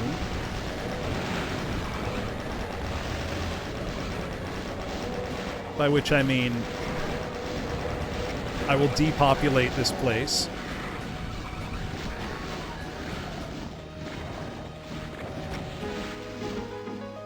Was that a super shotgun I just ran by? Yes, it was. Get out of my way. I need to find a health potion. Berserk, even better. It's nice music, but I wish it were a little more hokey medievally, if that makes sense. Like, I wish the music right now was more stereotypical.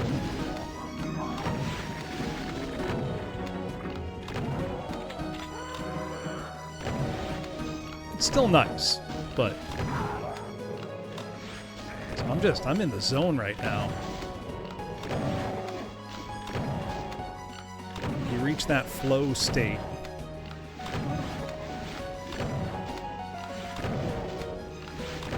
Loving this wide open encounter design too.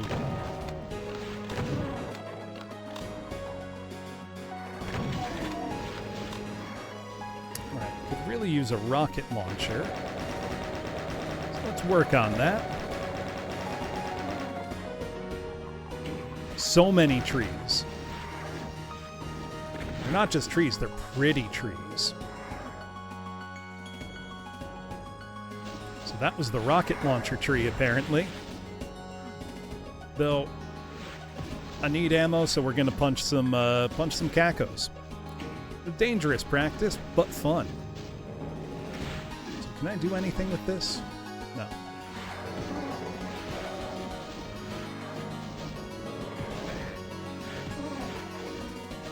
Don't bite me, please. Got him.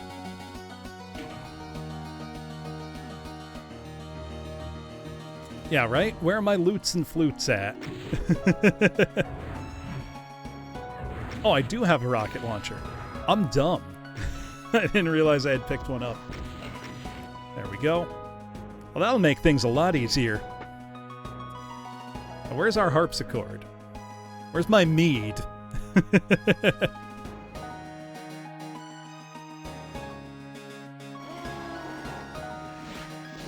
Think that Baron would surprise me? Well, you were right. You kinda did. Also, all the different variants of rock texture we've got here. Really astounding. Oh my god, those guys got me good. They're continuing to get me good. Also, really neat gameplay detail. Those guys, when killed, drop armor if you explode them, if you give them. They will give you, when jibbed, they give... Yeah, exactly, Jones. They'll give 5 armor when turned into a meat cloud as opposed to 1 normally. It's very clever.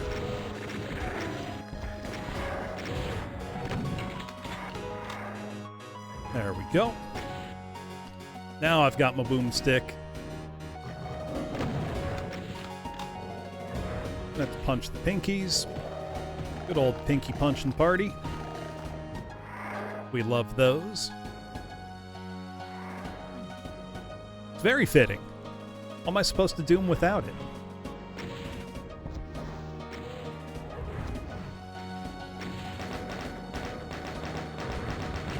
Got him. Where are my waterfall secrets? I need a waterfall secret. Yup, room over room natural setting. I see. Looking at it from underneath reveals it a bit. That's so cool.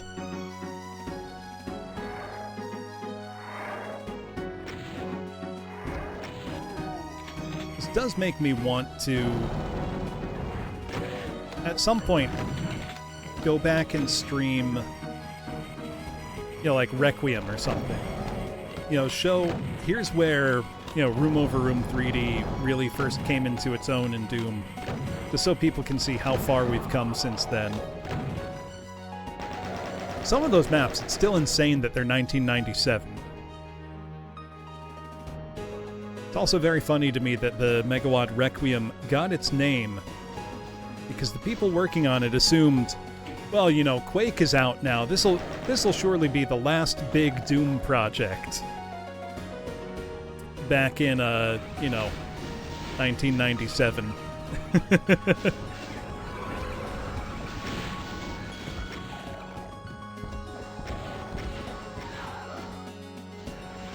Oh, extremely, Lady Miss Dragon. Yeah, spoiler. It was not the last big Doom project. Wasn't even the last big Doom project, like, that year.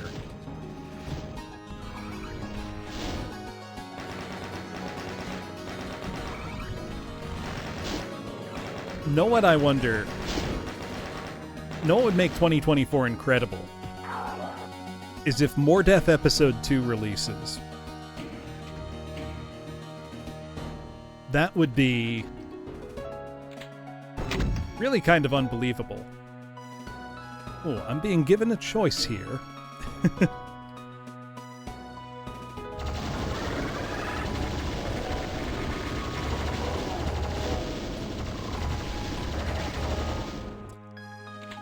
That went all right for me.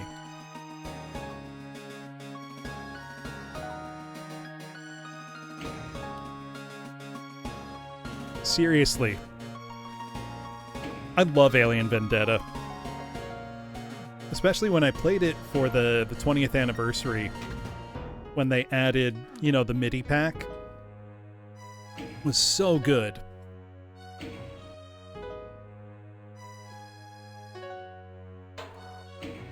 Now, which Plutonia project is this, Lady Miss Dragon? The thing I personally would love to see, and it's not impossible, is for the Kasalis. Okay, Joshy's project. Is it PRCP3 then, or is it just Plutonia 3? Because saying Plutonia 3 is a big, bold declaration. Straight up Plutonia 3. Okay. I mean, if anybody can do it, it's Joshy. Like, I'm willing to trust.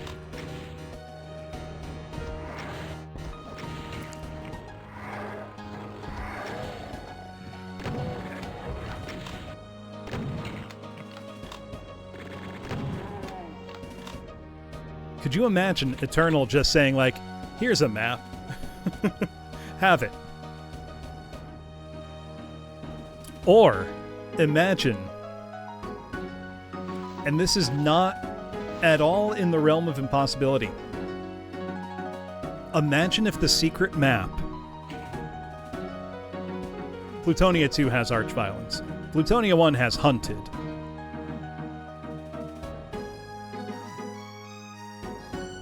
Imagine you get to map 31. Obviously, it's going to be a riff on Cyberden, because there's no way it's not. But then you check the map credits, and maps 31 and 32 are both Dario Casali. Could you imagine? He's returned to Doom. At least he's making YouTube videos about Doom now. And I think he said, oh, I like Plutonia 2 a lot, Alruin. I think it's very good overall. Got a couple stinkers, but got some stone cold classics in there too.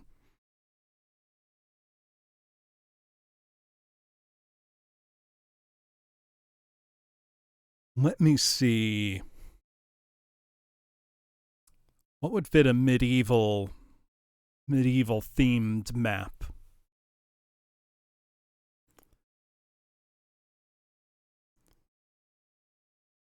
Ooh, I know.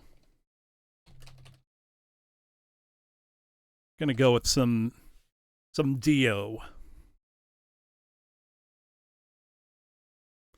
Technically not Dio, it's a Rainbow song, but he's the vocalist on it, so it's good enough. This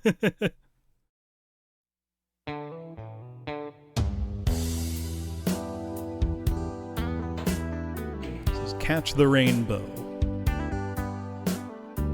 by Rainbow.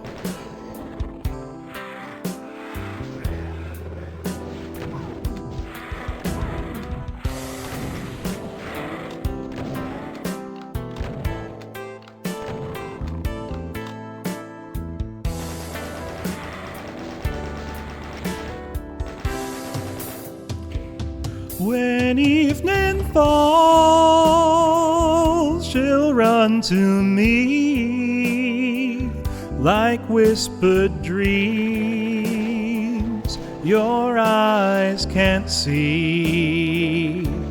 Soft and... whoops, not yet. Soft and warm, she'll touch my face, a bed of straw against the lace. We believed, we believed we'd catch the rainbow, ride the wind to the sun, sail away on ships of wonder.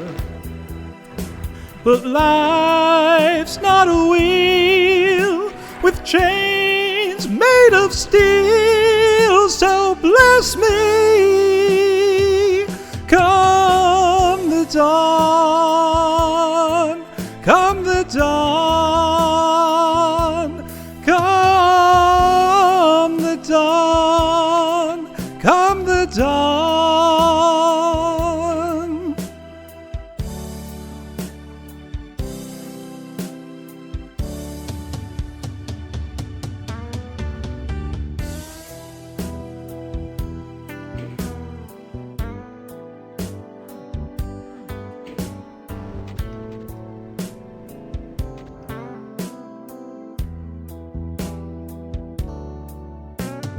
This is such a good song. Anyway, if Joshi somehow convinces Dario Casali to make a map for Plutonia 3, that's going to be the best thing to happen to Doom in 2024. I want it. I want it so bad.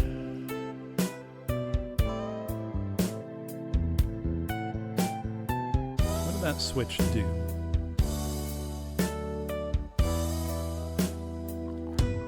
We believed we'd catch the rainbow, ride the wind to the sun, sail away on ships of wonder.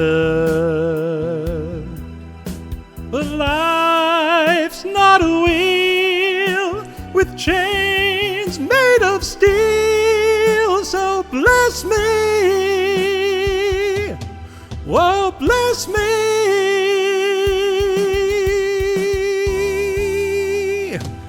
Come the dark, come the dark, come the dark, come the dark.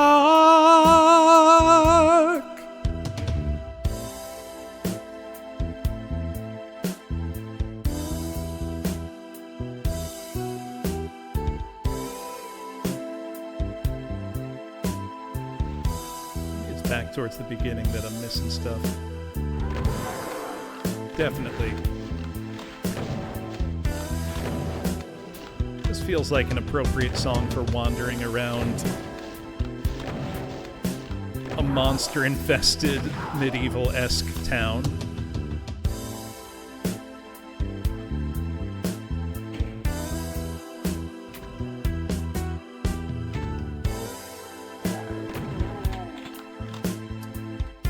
That door cracked open makes me think there's got to be a secret. So what were you doing just hanging out inside your door, Hell Knight? I love that you can see, look at this scene. The bed illuminated by candlelight, flickering softly. Look at this bed. We've got sheets, pillows made with sectors. It's gorgeous. Nice room, too.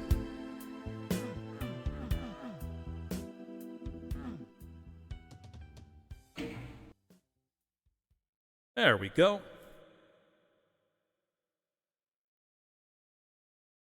Little bit of Dio for you.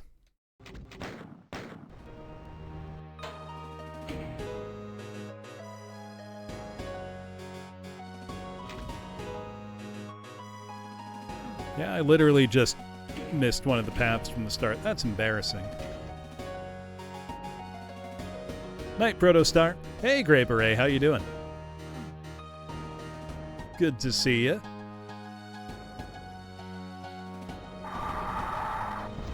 I'm curious, have you played much of Eviternity 2 yet?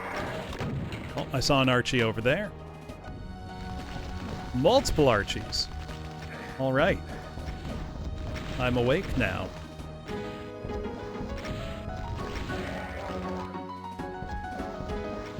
Pump rockets into this one from afar and hope they hit.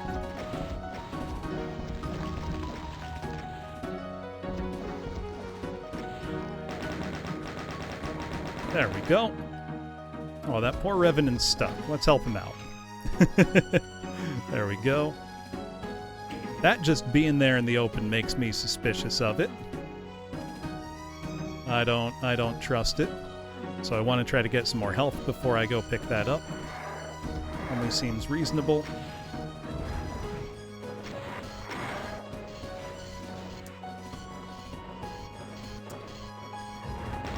Oh yeah, the Astral Cacos are back in full force in this one. We've also got... So you've met Astral Mancubi then as well. Those are the real, scary one, if you ask me. Those can mess you up so badly. And we saw that one golden one in, I think it was map 32. I had to choose a favorite map of the set thus far. That's really tough. But it honestly might be... Whoa!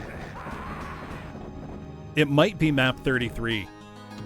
Just for how overwhelmingly cool it was. And it really was.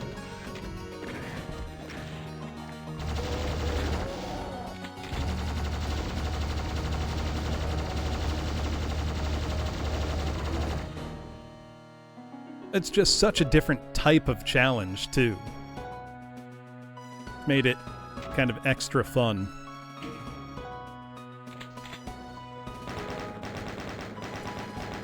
And let's try to pick that guy off. Oh, we had just enough ammo for it. Don't you love when it happens that way? So yeah, I didn't trust that for a heartbeat. I gotta try it again, though.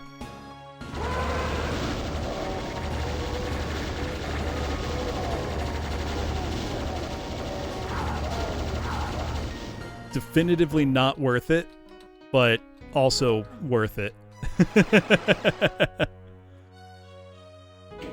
34 was gorgeous. And it was pretty easy up until that ending fight, which was really surprisingly challenging. Large crowds of those purple Archies can really do a number on you really, really quickly. Shouldn't surprise me, but like...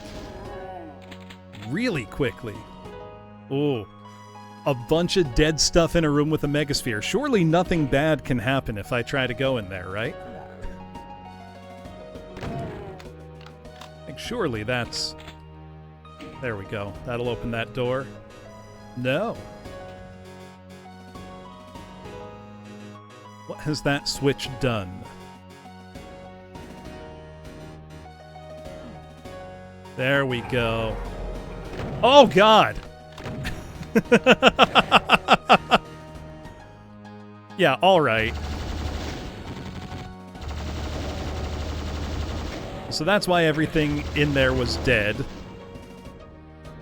I came out on top of that encounter, though. I don't need that berserk now. God, that was funny.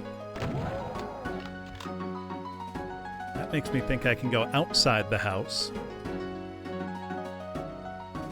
And you know, they telegraphed it perfectly.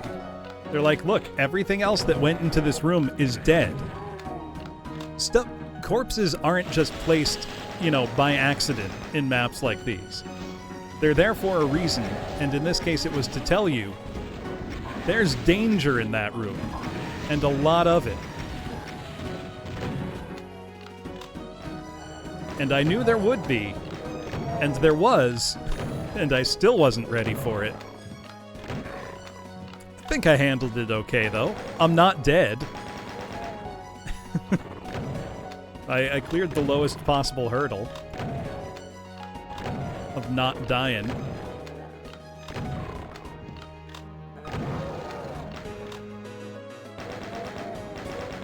Crowds this large of zombie men make me think there's gotta be, like, an archvile in waiting somewhere, and that they should be used as resurrection fodder.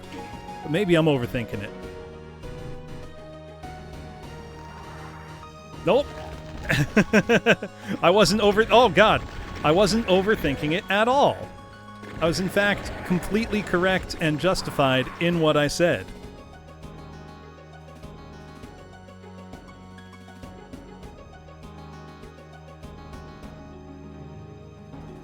Where are they? Where are they? It's the line def I gotta cross. Oh, probably the other way. Idiot. There we go. Well, it's just like, it's weird to have that large a crowd of low-tier enemies without a reason. It's like, oh, you're having a nice walk. Would really be a shame if somebody set you on fire.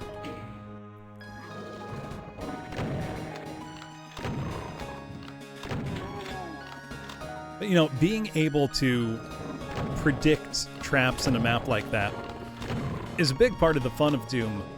But also, there's another layer where, you know, the map maker knows you're going to expect a certain type of trap, and then they can, you know, subvert your expectations and catch you with something else.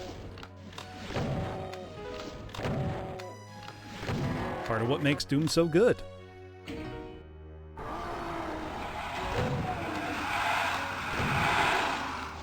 Okay, that's a lot of y'all.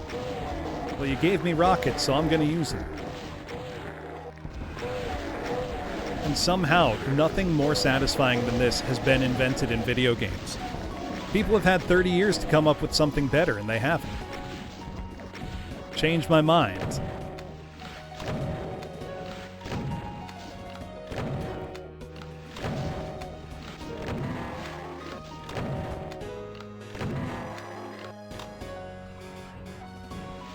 It is somehow always satisfying.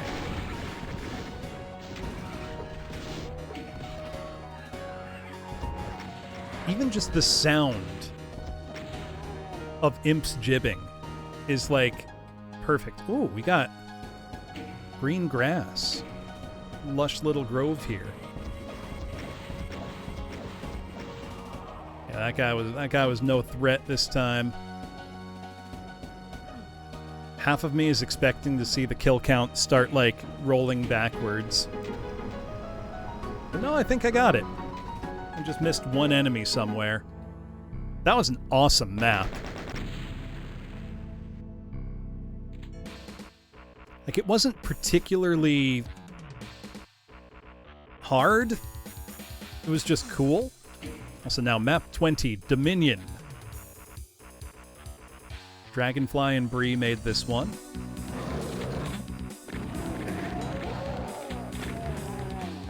See what we have to expect. Besides, again, utterly gorgeous natural environments. I don't want to be, like, taking for granted... Oh! New guys. We got new dudes.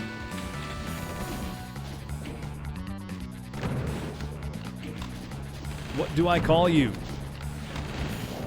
I call them the Green Knight? Because that's what I'm going to call them.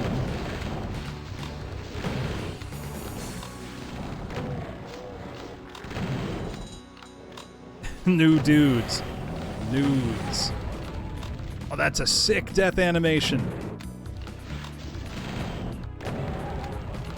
Look at that. Yeah, I'm going to call them Green Knights. Yeah, new... Wake up, babe. New dude just dropped.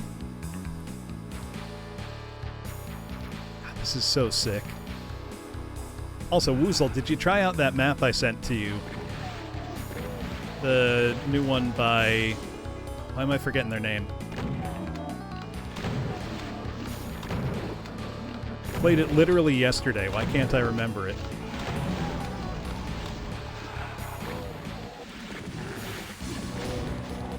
Yeah, Dashi, thank you. I really liked that map. It was gorgeous and very fun to play.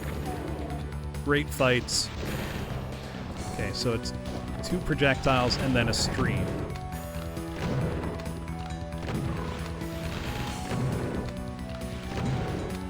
Four close-range SSG blasts, do them in. Not too bad.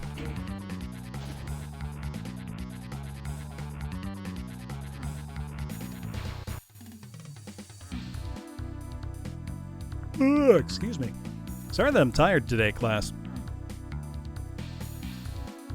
Getting back into things after the holidays. Oof. Always takes it out of you a bit, you know?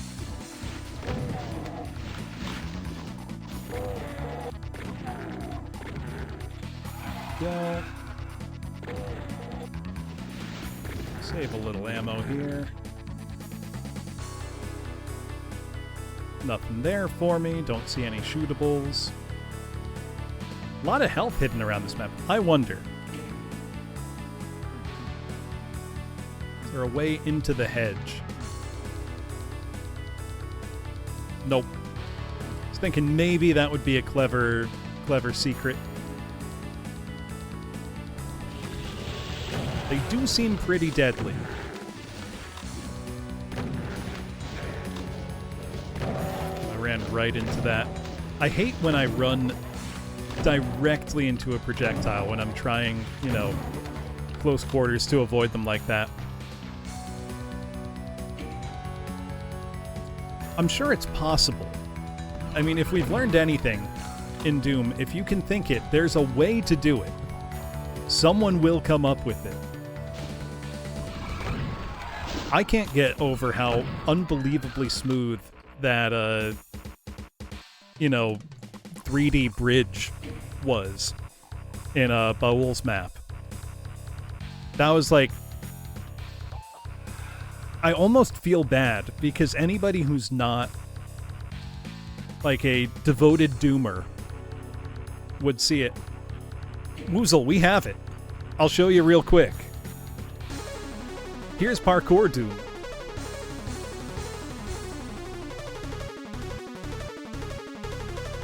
With the world's sickest MIDI.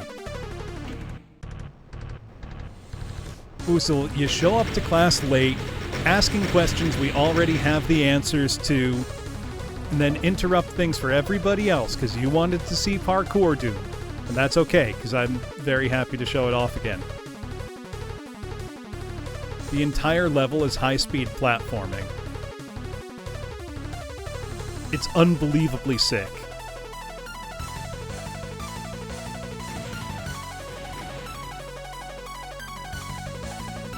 And it gets hard as hell. You are like the third person to say that now, Woozle.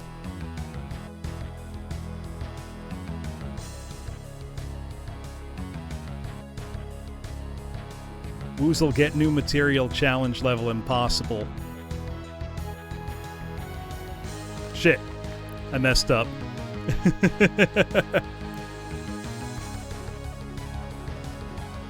The map is super long, too. It just keeps going. Fine. I'll put on God mode. I'll show you, Woozle. So you can see what it's like. It's so cool. I played this map last week, and it took probably an hour to clear. Threaten Woozle. Let's see. Woozle, I would say that I'm going to make a fine fur coat out of you, but we all know it wouldn't be a fine coat because it would be your mangy, nasty, disgusting fur. Gonna do it anyway, though.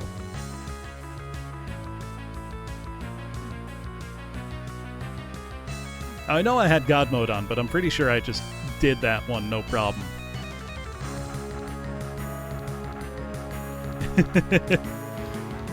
Doesn't this look insane, though, Woozle?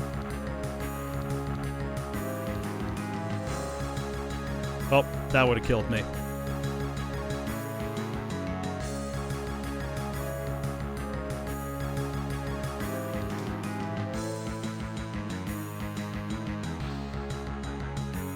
Oh, that would have been death.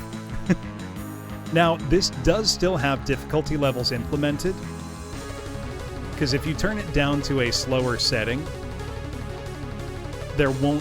One, the conveyor belt goes slower, so you're not running quite as fast. And then the wall of fire that's running behind you to kill you is slower.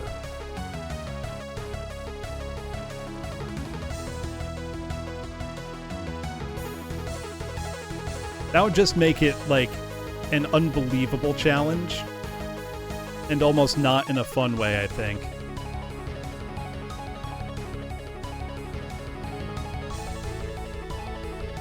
I would have fucked up that ending. Pretty much meaty spag. Also, if you want the perforator for single second play, you could grab it there. Likewise, the BFG.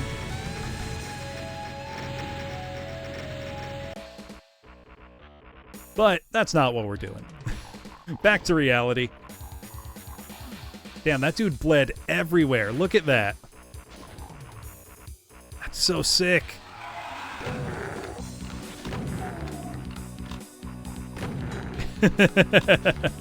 Back to reality. Oh, there goes gravity. That's another one where, you know, instead of lose yourself, I do often find myself thinking of Weird Al's Couch Potato. Another top-tier parody.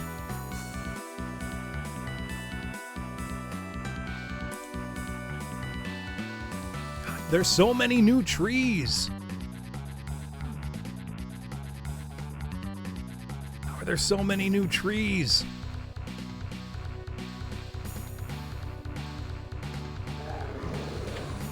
Oh, this rocks.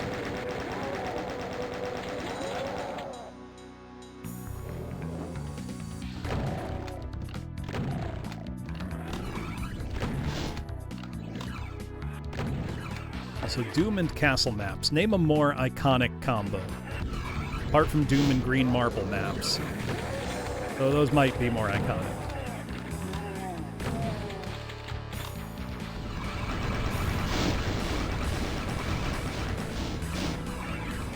Tech bases. Green slime.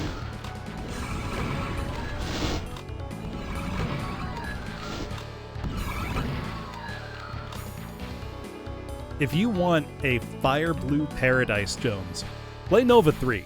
Yeah, Doom and Concrete 1. Doom and Startan. Doom and Door Track.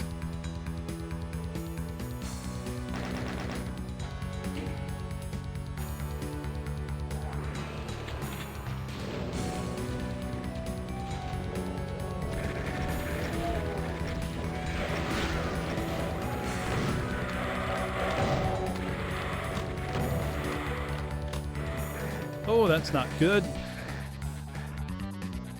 Or is it? Actually, that was fine. Doom and Gloom. Ooh, Doom and Crate Mazes. It's an iconic combo. I love that Fire Blue emote. Oh, you just gave me an incredible idea for an emote, Lady Miss Dragon. It's gonna take some work to do. But what if I made a Fire Blue Noid emote?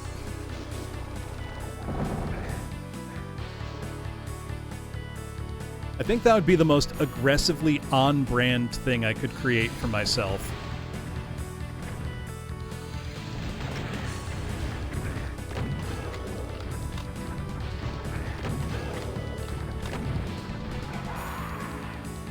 Also, the Astral Caco, being able to shoot, like, around corners is insane. Hey, thank you, Lead and Jin. It was a good Wednesday indeed.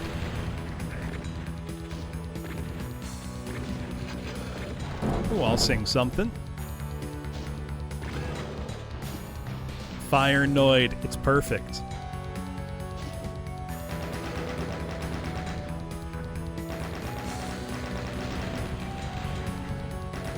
Let's see, what should I sing?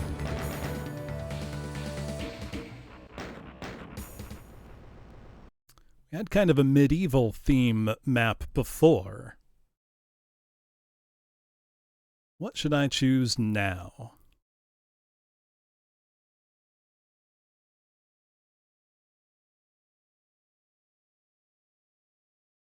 Sing doo-wop, not a bad choice.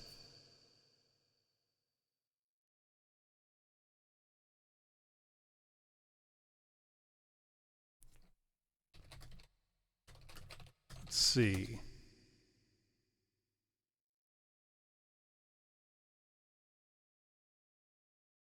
I've never sung this. We'll see how it goes.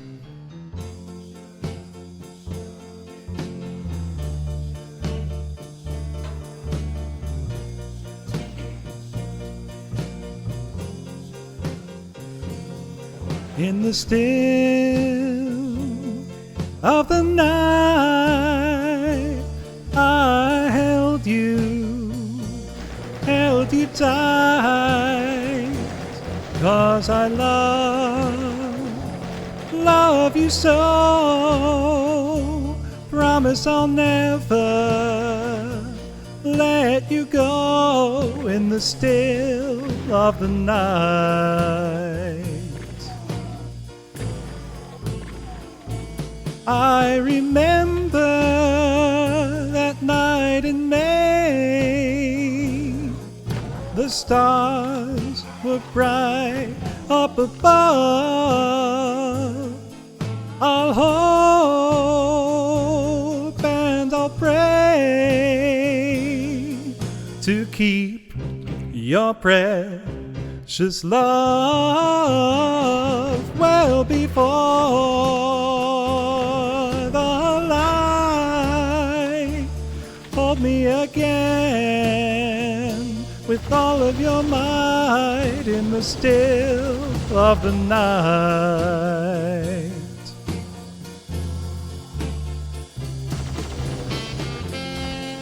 Isn't this the one where the B-side for the single was the one with the, like, hysterically bad saxophone solo? I think it is.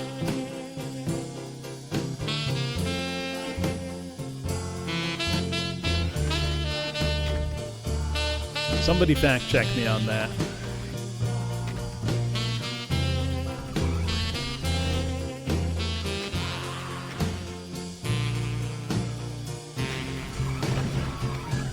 So before the light, hold me again with all of your might in the still of the night. In the still of the night.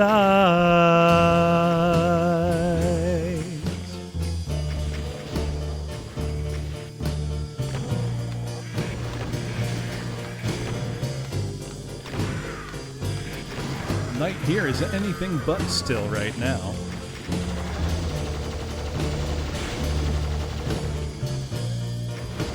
Big concourse full of astral cacos and revenants.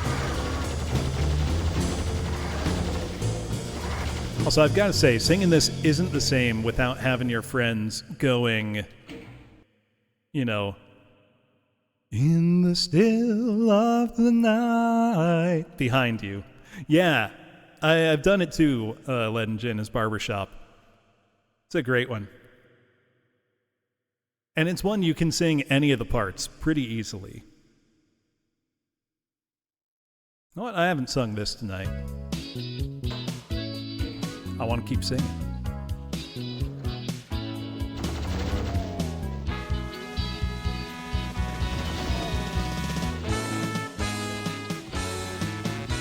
There's a port on a western bay, and it serves 100 ships a day. Lonely sailors pass the time away and talk about their homes.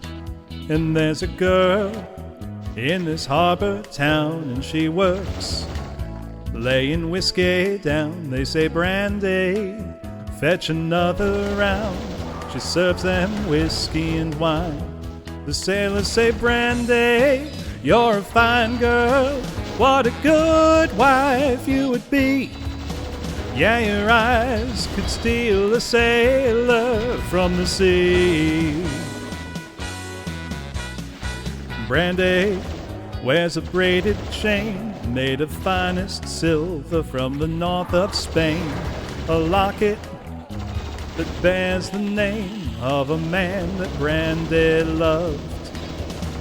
He came on a summer's day bringing gifts from far away, but he made it clear he couldn't stay. No harbor was his home. The sailor said, Brandy, you're a fine girl. What a good wife you would be. But my life, my love, and my lady is the sea. Yeah, Brandy used to watch his eyes when he told his sailor story. She could feel the ocean fall and rise. She saw its raging glory.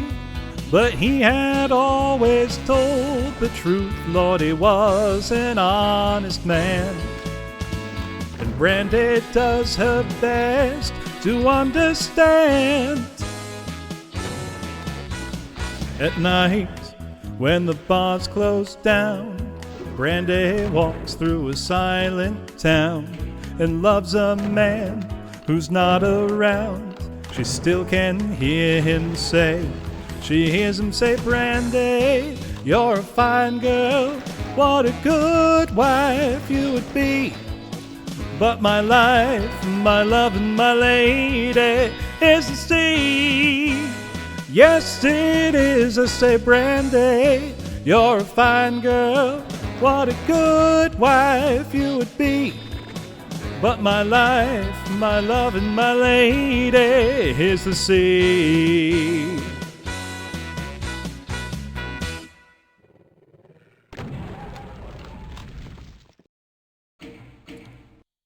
Love that song. I kind of want to just sing for a bit now.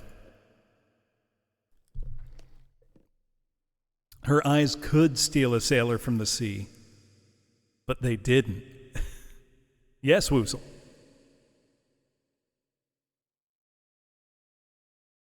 Real quick, chop chop. You DM'd me a Malort tweet. Let me see it. Let me look at my DMs while I'm streaming. Got my phone. It involves a hoagie. This can't go good. Are they dunking a hoagie in Malort? Gonna look quickly. This is a minute long. Oh, yep, he's dumping his hoagie in Malort. You know, I don't think I'd do that. I think I simply wouldn't do that.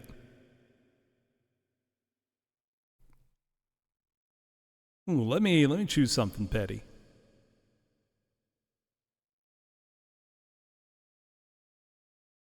I didn't hear what he was saying, but I can't imagine that being good. I'd eat a hoagie and take a shot of Malort. That sounds good. But that sounds fine, rather. No, I haven't sung this in a while, and I want to. Because I'm in a good mood, and this puts me in a better mood.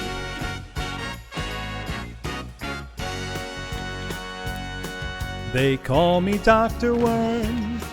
Good morning, how are you? I'm Dr. Worm. I'm interested in things. I'm not a real doctor, but I am a real worm. I am an actual worm.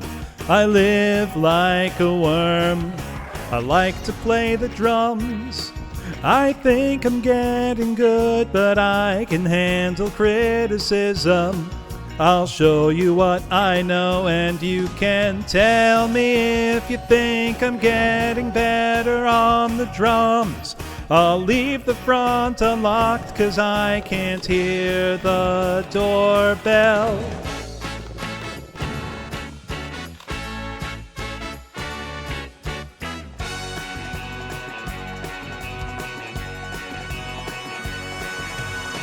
When I get into it, I can't tell if you are watching me twirling the stick.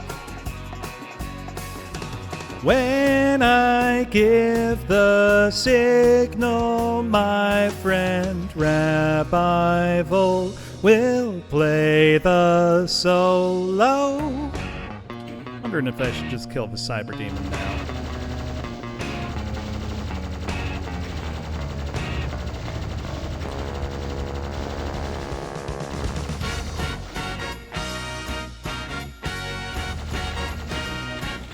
Someday somebody else besides me will call me by my stage name. They will call me Dr. Worm.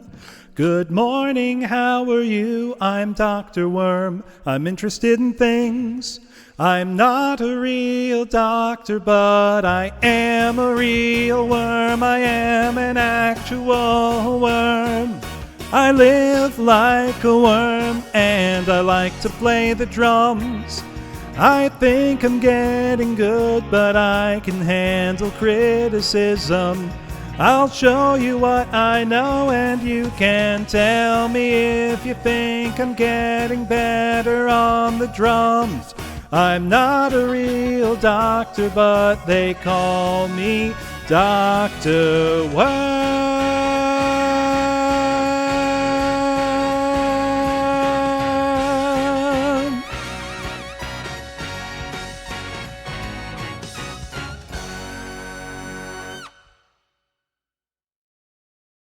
It's like an instant smile song for me.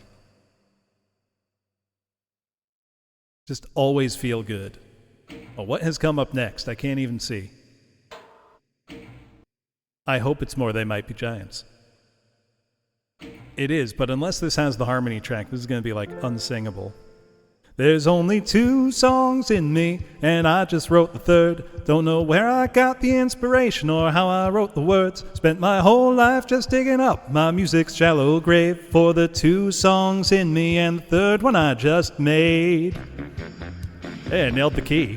It gave me no indication. Rich man once told me, hey, life's a funny thing.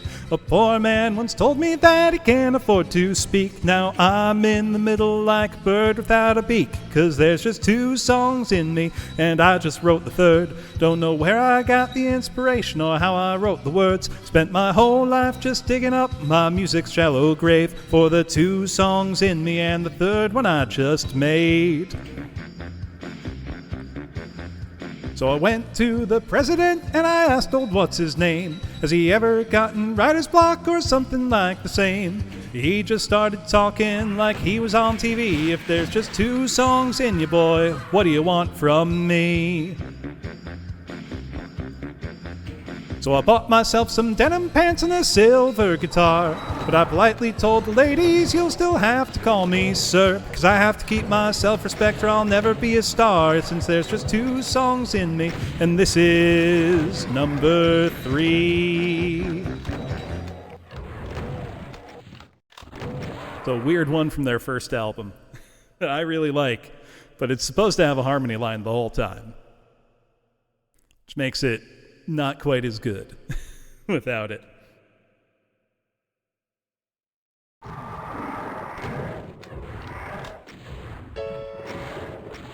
Particle man, doing the things a particle can. What's he like? It's not important. Particle man, is he a dot or is he a speck? When he's underwater, does he get wet? Or does the water get him instead? Nobody knows. Particle man. Triangle man, triangle man. Triangle man hates particle man. They have a fight. Triangle wins. Triangle man. So very, very good kitty cola.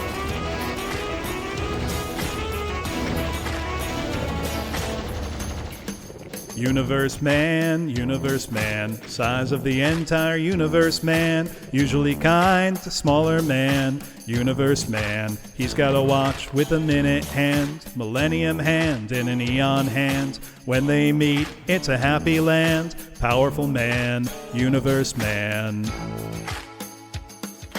Person man, hit on the head with a frying pan, lives his life in a garbage can. Person man, is he depressed or is he a mess? Does he feel totally worthless? Who came up with person man? Degraded man, person man.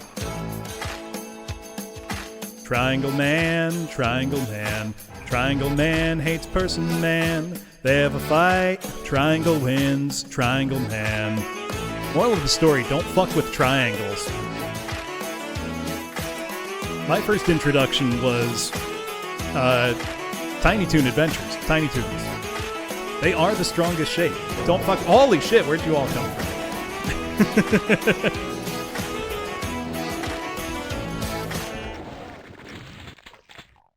that was cool.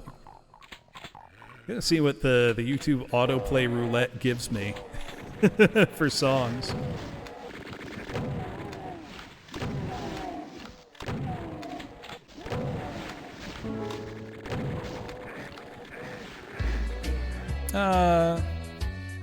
This one's okay.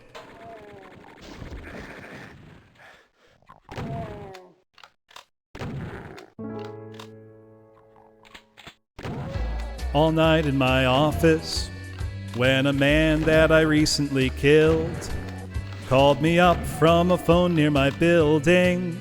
So I looked out the window at him. He had the same obsequious manner. That was the reason that I had him killed. So to calm my nerves, I sang this song to him over the phone. Turn around, there's a thing there that can't be found. Turn around, there's a human skull on the ground. Human skull on the ground. Turn around. I was out by myself in the graveyard. I was doing an interpretive dance when I felt something heavy and pointed strike me in the back of my neck. And then the ghost of my dance instructor pushed me down into an open grave. And as dirt rained down, she played a xylophone and sang me this song. Turn around, there's a thing there that can't be found. Turn around, it's a human skull on the ground. Human skull on the ground. Turn around. We were waving our arms out the window of a fast-moving passenger train, acting in an irresponsible fashion until the engineer, whose back had been turned and who we thought would find us highly amusing, quickly swiveled his head around, and his face, which was a paper white mask of evil, sang us this song. Turn around, there's a thing there that can't be found. Turn around, it's a human skull on the ground. Human skull on the ground. Turn around,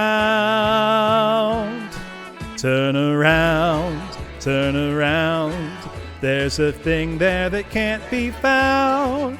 Turn around, it's a human skull on the ground. Human skull on the ground. Turn around. Never mind, I do actually like that song a lot. It's easy to forget how weirdly dark They Might Be Giants get with it. Oh, it broke the They Might Be Giants streak. I'm going to sing the next song, but it's a downer.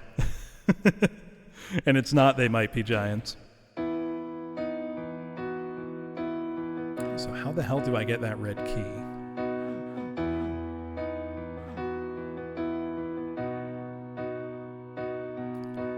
Turn away.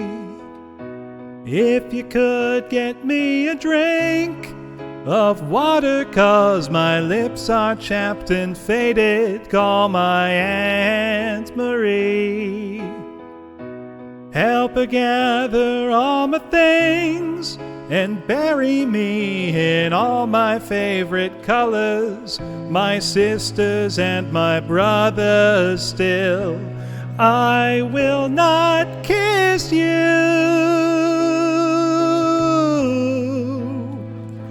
'cause the hardest part of this is leaving you.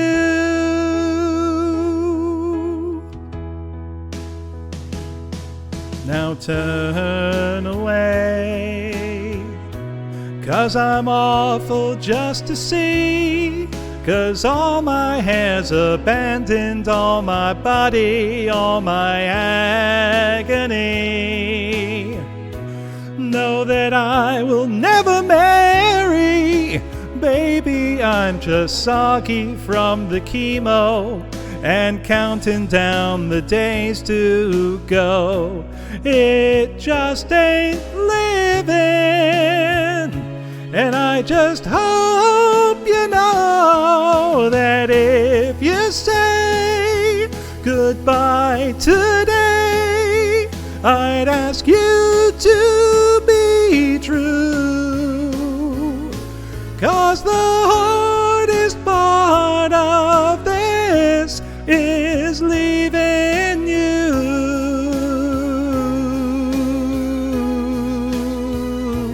'Cause the hardest part of this is leaving you. Oh, the blue key was just there the whole time. You know, I can kind of get why the autoplay would go from They Might Be Giants to a very depressing song. That's kind of appropriate. Let's just do one more for now.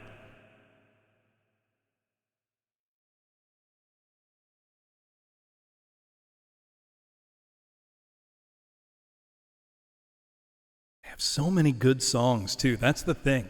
I mean, they've been doing this for nearly 40 years now. It might be 40 years now. The Johns have been making music together for a long, long time. Which seems impossible that it's 40 years, but it is.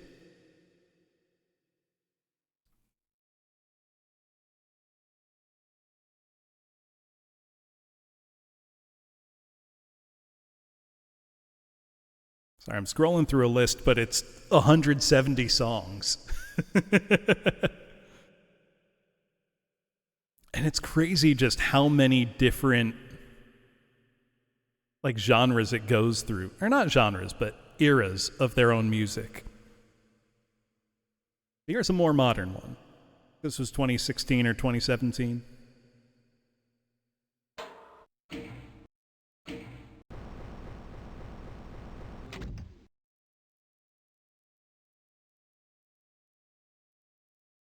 The drum beat never changes tempo. It's steady like a rock, and like a rock, it crushes you as it gets louder. The drum gets louder and louder, and you know there is no parking on the dance floor. And when you wake up, you can feel your hair grow, crawl out of your cave, and you can watch your shadow creep across the ground until the day is done. All the while the planet circles round the sun. Everybody knows how this goes, so let's get over it and let's get this over with.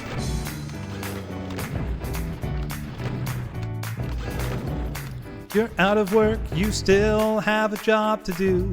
Even when you don't know what it is, your job knows what it is, and what it is it's coming to get you. I'm talking to myself even when I'm saying you.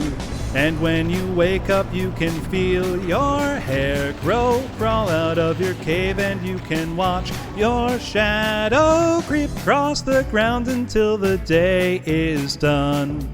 All the while the planet circles round the sun. Everybody knows how this goes, so let's get over it and let's get this over with. After all the spelling mistakes, after all the groping in the dark, can this page of strange gibberish lend a final punctuation mark?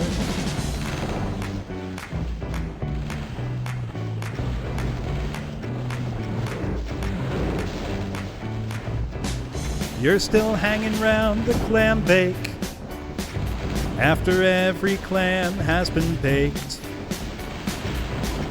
no applause.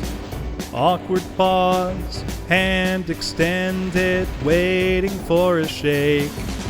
And when you wake up, you can feel your hair grow, crawl out of your cave, and you can watch your shadow creep across the ground until the day is done.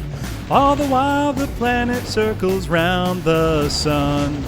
Everybody knows how this goes, so let's get over it and let's get this over with. Hurry up and let's get this over with. You don't have to go home, but you can't stay here.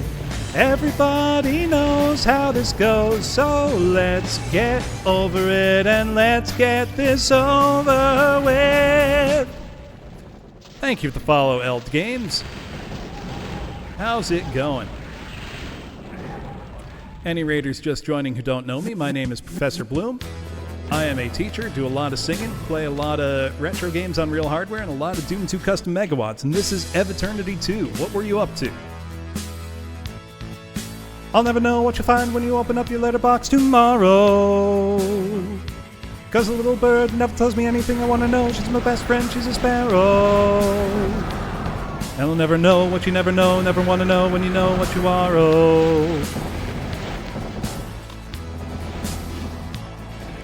If I had a pair of eyes on the back of my head for each time. I don't know this song that well. You forgot to take out all the things you forgot to talk about when you took a bite out of my spine. I would have a lot of eyes on the other side, wouldn't I? Just that wouldn't just be fine. This fight's too hard to focus on with this song. Thank you for the raid, Eld. What were you up to? Let me shout you out real quick. I am currently playing Eviternity 2, which came out last month. It's excellent. Oh, did my internet just have a little oopsie? That did not work. Try that again. No, the shout-out command just seems to be broken. Try a different one. There we go. I think it was just struggling a bit. Playing Deep Rock, very cool. Let's see, one more They Might Be Giants song. Yeah, it's a Doom 2 custom megawatt, meaning it is for Doom 2, but it is new content.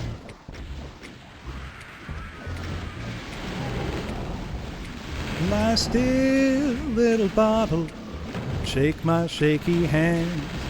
Black coffee's not enough for me, I need a better friend. One pill at the bottom, singing my favorite song. I know I must investigate, I hope that I can sing along. There's no time for metaphors, cried the little pill to me. He said life is a placebo, masquerading as a simile. Well, I knew that pill was lying, too gregarious, too nice. But as he walked, I had to sing this twice. Lie still, little bottle, don't twist, it ain't twisting time. With every move you make, you just disintegrate my ever-troubled mind.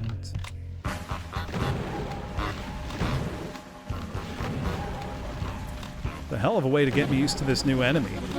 Just toss a million of them at me at the end. Lie still, little bottle, and shake my shaky hand. Black coffee's not enough for me, I need a better friend. One pill at the bottom, singing my favorite song. I know I must investigate, I hope that I can sing along. Lie still, little bottle, lie still. Lie still, little bottle, lie still. Lie still, lie still. There we go. I know I only said one more song, but I really like this one. I'm going to keep lying and sing more. Oh, actually, I'm going to wait a minute because we have... I'll sing a little more Corn. But I wanted to get the flavor text in here. The astral presence grows more clear, its fate draweth ever near. Despite all efforts and best endeavor, it cannot conceal itself forever. The malevolence in its web entwined shall crumble, its wickedness confined. The hunt for quarry, an enduring quest, yet unwielding faith and stalwart zest in a realm of ice and snowflakes pale, the presence of evil closer to unveil. Ooh. Hold on, that means... Oh, sorry, I can't sing because we gotta hear the music here. I need to know. It's gonna be so good, I bet. We're into the snow and ice episode. I love ice levels. This is map 21, Numb. Ooh, looks like those imps made some sport of that guy.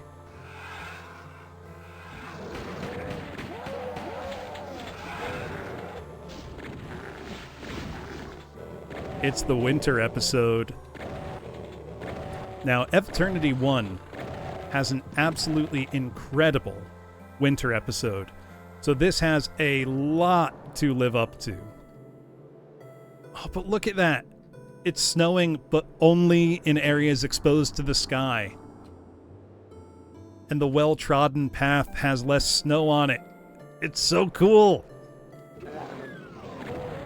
Environmental detailing like that just shows a level of care and thoughtfulness in your mapping. We got the SSG already. That's nice. It's not making me work for it. Nightmare Pinkies are so intimidating. Now, I just know that there's gonna be a sequel to what might be the most memorable map of Eviternity 1, Cryonology. So I am excited for that. Also, the music on this one isn't too ear-catching just yet. Also, hold on. How is it doing this with the texture where it looks shiny and reflective? How does that work? What the hell? Hold on, that's breaking my brain a little bit.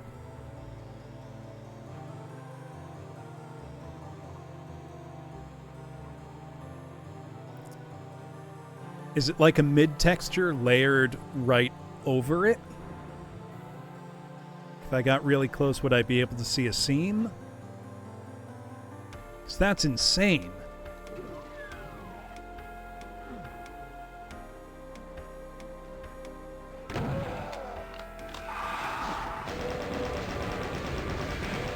Oh, no thank you, Astral Caco. Oh, we got ice physics on the frozen... Oh, God. Did you see how it sent that Pinky flying at me?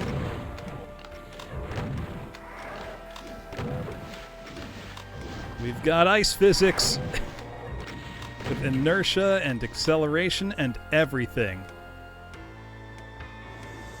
I'm here for it.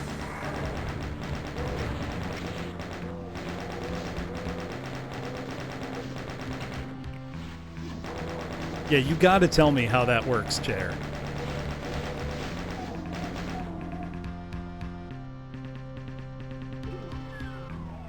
Because it took me a second to be like, wait, why does this look so distinctive? And then I realized, oh fuck, the metal is shiny. Metal in Doom isn't supposed to be shiny. Okay, Antares is direct sequel to Fremere. No, I know it's a transparent texture, but it's still just, like, mind-blowing to see.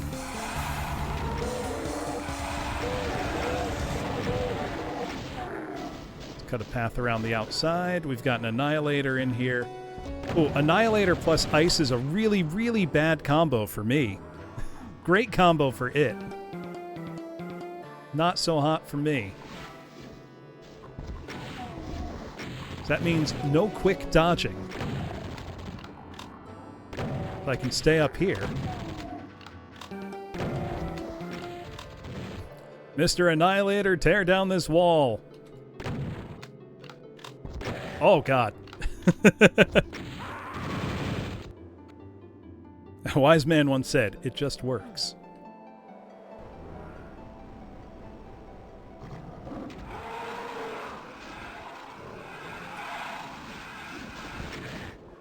Nope, I was going to try to sneak by and flip the switch. Yeah. But then he also sent David Hasselhoff over, so it kind of washes out. Huh. I don't know if I'm supposed to be right here. Neat.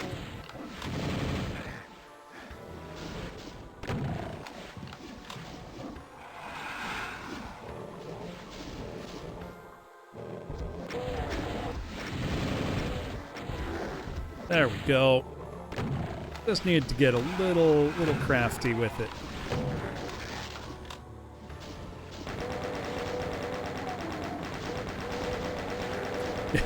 Right, give me that, like, Scooby-Doo slippery sound effect. That would be funny as hell. That went pretty well.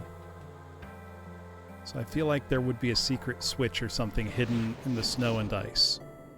But it does not appear to be. There we go. Yeah, exactly. Give me the Roadrunner, like, slipping and falling sound.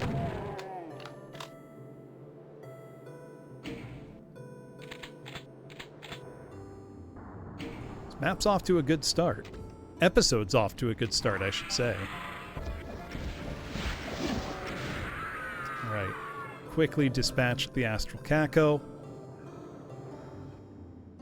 I wouldn't know. I've never booted up Toontown. But if it does, that's a huge mark in its favor.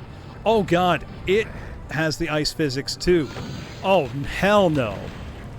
Hell no. I didn't sign up for this. I've mostly watched the Hamu Hamu streams, Jones.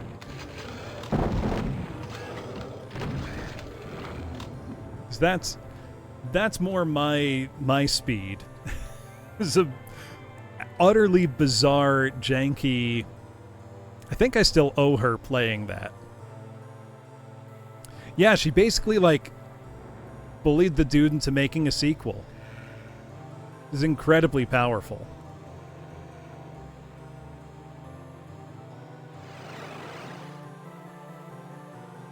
And the sequel will be translated. She is single-handedly responsible for this. That's incredibly powerful. Oh god, they're all slipping on ice.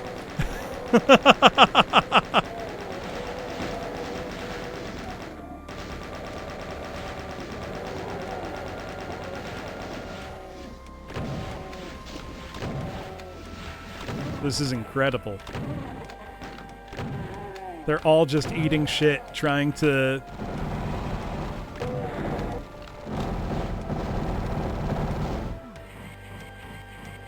Amazing.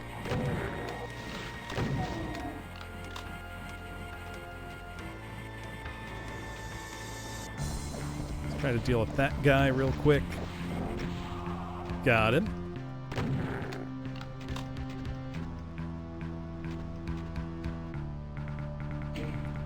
So this rules, like, completely. Is amazing. I see what looks like a hidden shootable switch or something. Can't get me with that Kasali-ass trap right there. I mean, you probably can, but... Oh, absolutely Hellraiser. Not just living up to, I'd go so far as to say this is exceeding my expectations. And my expectations for this were high. The craftsmanship has gone into this. Thank you for the follow, Bread Man. Appreciate it. Oh, that's a spot of trouble right there.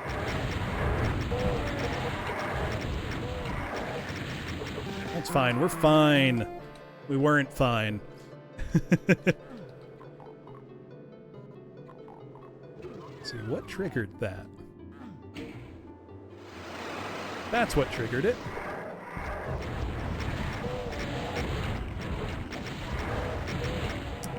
Mid-texturous and very thin sectors.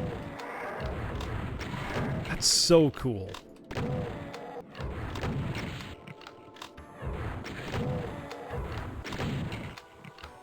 I mean, the effect is incredibly good.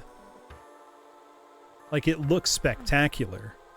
And it just added that little extra something that made me wait and go, hold on a second. That's not normal. That's not how it looks.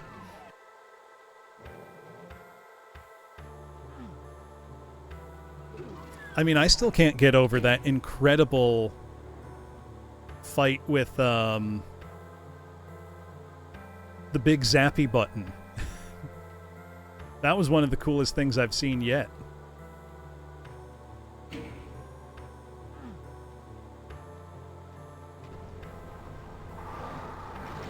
Feels like an ominous room.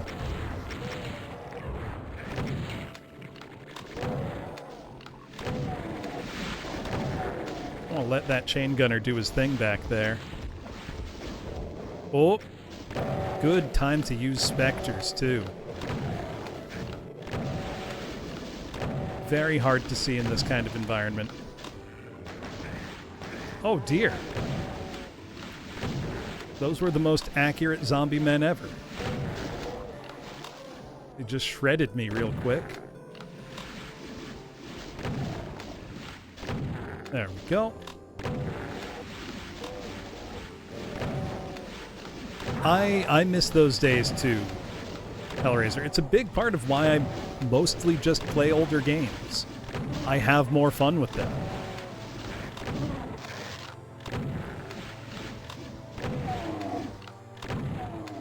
I believe it, Grey Beret. Everything I've seen so far has been just absolutely fantastic.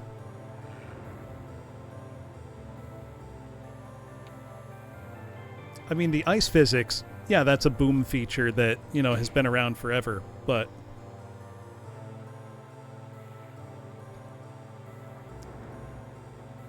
system offline. Let's put the system online. That just means an arch file.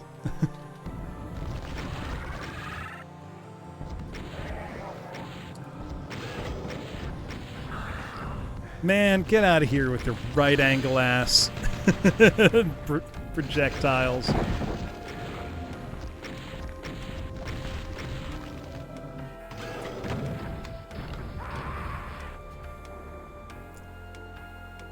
Right angle projectiles are some kind of bullshit.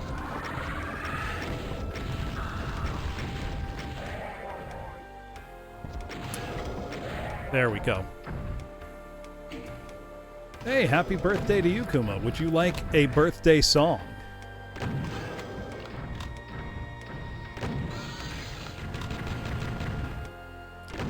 Right? Like, you can't have the archvile behind that. You gotta lure the Archies out.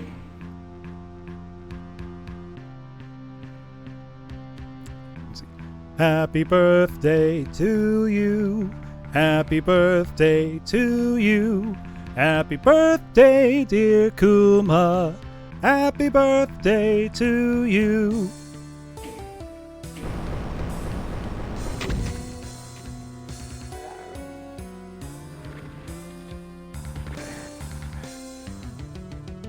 I did Vitefire. I spent a couple minutes wondering how they worked. Oh yeah, Nesticle was for DOS Forgot Password. I used it. Like 25 years ago. Its big draw was that it could run well on literally any machine. Because you wouldn't think emulating the NES would take much power. But it really does. The emulators people have gotten used to are ones that were made with speed in mind, not accuracy. And what that means is, sure, you could have, ZSNES or SNES 9X running on, your old Pentium. And it did fine. You could play the game. But what you were really doing was playing a very hacked together, a cheat, basically.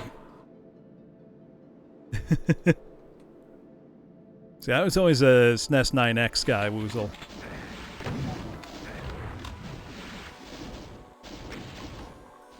But what's happening now, and it's why you see some emulators like, BSNES, having such high system requirements, is they are no longer doing workarounds to make games, work. They are now attempting to be cycle-accurate emulators, which means they are no longer just emulating software, but rather emulating hardware down to how the exact chips work. And what that means is that the emulation can now be accurate enough that it's the means of game preservation, essentially. It is true emulation. Also, seeing the Hell Knight just skitter over here on his hoops was deeply, deeply funny. That really tickled me.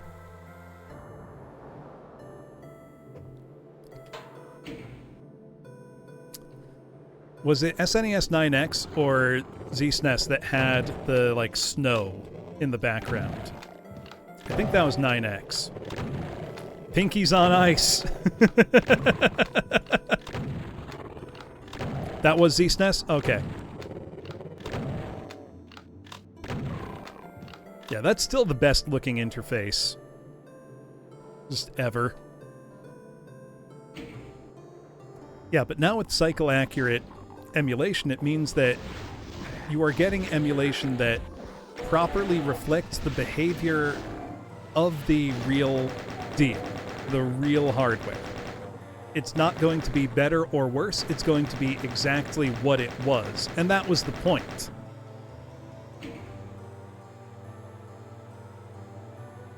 I don't think they'd be any faster, but I don't really want to find out.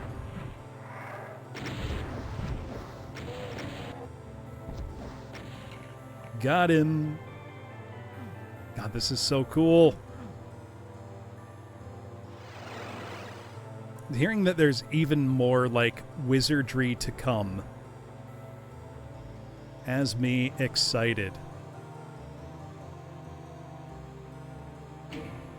Oh, excuse me.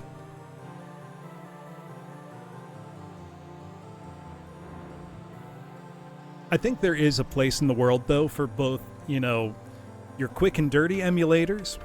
Sure, your ZSNES, your Nesticle, all of that stuff. But there's also a very important place and function for true cycle-accurate hardware-level emulation. Because when we talk about game preservation, it's emulation. That's the answer. All physical media is going to fail eventually one way or another. What we need to do is make sure that there is a way for the software to be accurately presented, regardless of if the original hardware exists. Data do fail as well. Companies hate emulation, and they shouldn't. They should be embracing it because it's the means by which people will get to play their games. And it's also worth pointing out that this is a very long-settled legal argument. Emulation is not illegal. Software piracy is, but I'm also going to say, if there's no way to buy a game from the people that made it or that hold the rights, fuck them. They don't want to make their product available. Why get mad when somebody goes out of their way to still enjoy that product? They're not making money on the second-hand, market where somebody's charging $200 for a video game. None of that goes to them. If anything, they should be the ones who are like, hey, we should put this out there at a reasonable price which people would buy so that we can make money from the thing that people clearly want. But that's too sensible. Yeah, literally Rockstar selling pirate copies of their own games. Oh, I hear... Oh, yep, there they are. I think Nintendo got caught doing that as well. Selling like a Mario ROM that wasn't one they dumped themselves. Which is extremely funny. But also goes to show, like, okay, there's no quandary here. Absolutely obliterate the shareholders. Fuck your short-term profits.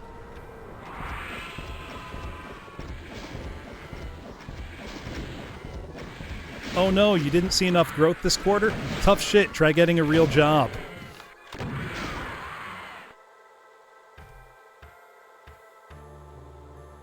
Exactly. People like Bethesda. Lightfire. That's why Free Doom is such a wonderful resource. Though I'm pretty sure that, Romero and Carmack do not give a shit how you have your copy of Doom.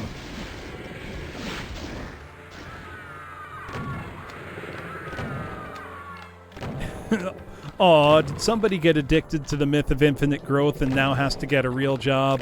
Aw, too bad. Try contributing value to the world.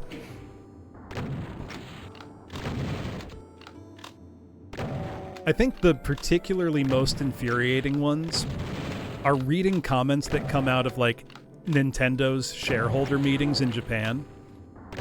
Because it's full of just the crustiest old Japanese businessmen who could not give a shit about any of the products that the company makes. Me, that's who woozle. I've decided.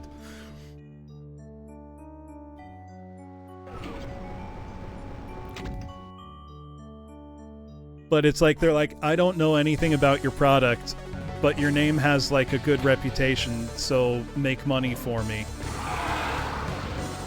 Whereas Nintendo is one of the rare companies where the executives who run the company actually do give a shit about what they're doing.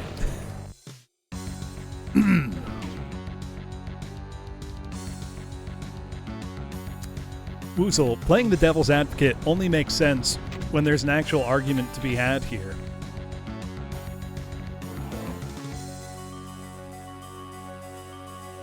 Yeah. No, getting, the Doom collection in a Steam sale for like a couple bucks and then just grabbing the wads, it's a great way to get Doom. Though unfortunately, you are still paying Bethesda at that point.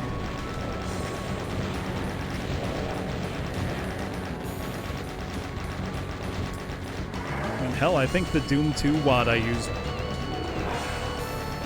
probably I acquired 20 years ago. We got a party going on here.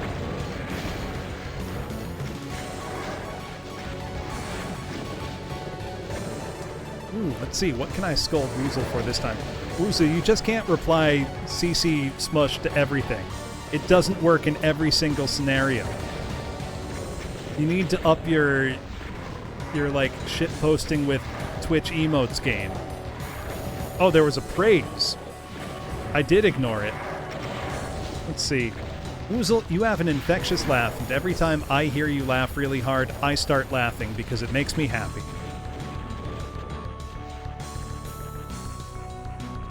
Truth is, though, the praise is harder for Woozle to take than the criticisms.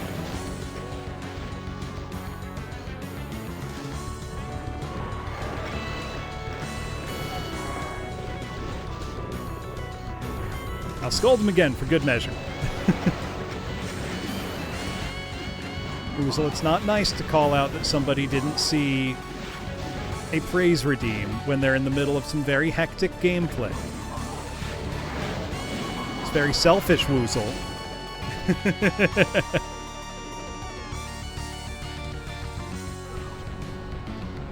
This is a hell of a hot start. I'd say I'm already pretty good at dividing my attention while playing high-intensity games, Woozle.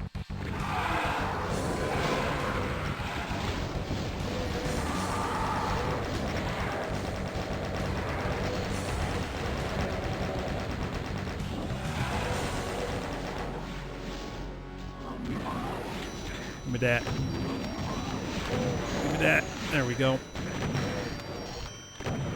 Health, please. There we go. Whoop, nope.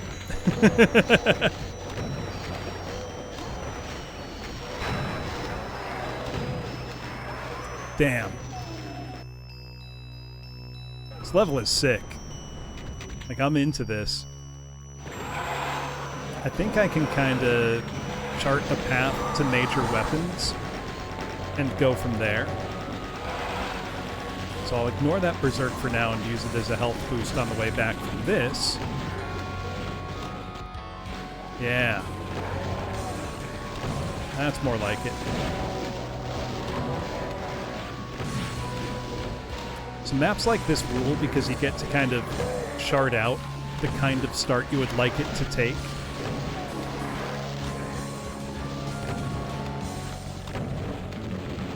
So I think I'm satisfied enough with that start. I'm going to make a first save.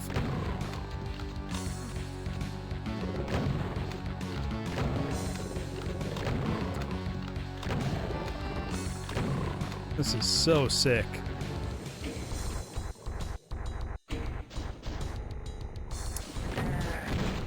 Yes, that was a Zero Master, Jones.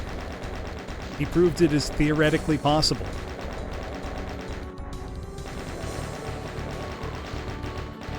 Zero Master is so insanely good at Doom that, like, it's genuinely mind-bending.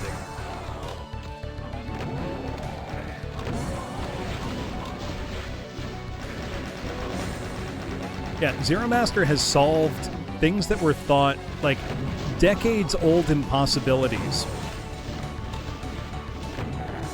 Zero Master? Nah. Zero Master is literally saying, nah, I'd win, and then does. Don't like that there's an Astral Caco nearby somewhere, so I'm gonna run away.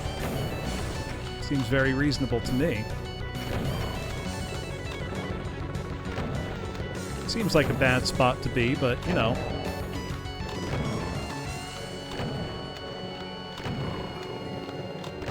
We're fine. Whew. It's a ferocious start. Oh, I shouldn't have picked that up. That was dumb. So very low on ammo. There's some. Would love that rocket launcher that I have gotten plenty of ammo for. That would make things a lot better. Can't go that way. Can't go this way. Oh, that's where I started, duh. Oh, I feel silly. Alright, I'm being wasteful with my ammo. It's hard to be, you know, ammo conscious when a map is this hectic, but you really have to be. So otherwise you will find yourself in a bad spot. Ooh, this has the secret exit. I'm gonna have to look for it then.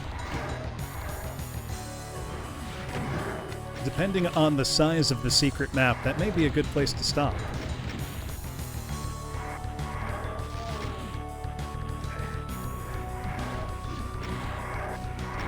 I'm gonna do my best. I've done a decent job finding most of the secret exits so far.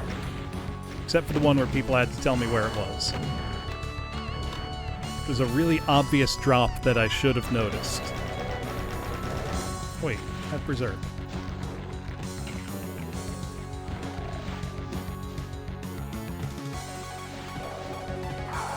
There we go. Oh. Oh, I gotta stretch for a sec.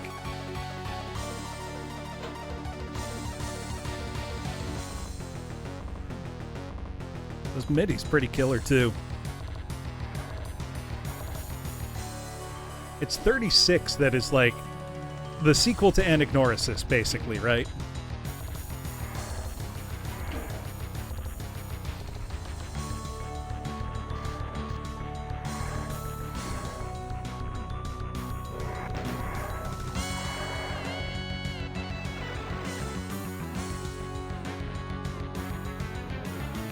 Oh, I don't like that it's giving me this for free.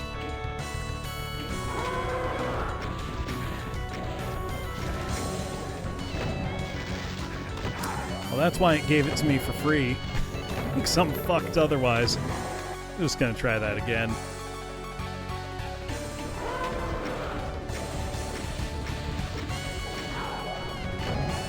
Get a little done first.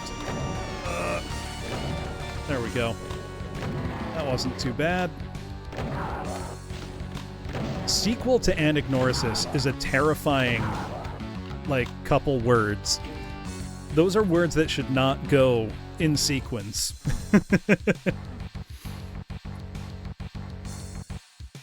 I'll be honest, I don't love Anagnorisis from Eviternity 1. Because it's so excessive that it feels kind of out of place with the rest of the WAD. I feel like the levels in this one so far have been significantly longer than in Eviternity 1, so I feel like a large, intense challenge map fits more here than there. I don't like that you're offering me an invulnerability. I don't like that at all. Now I think I see why you're offering me an invulnerability. Okay. Well then.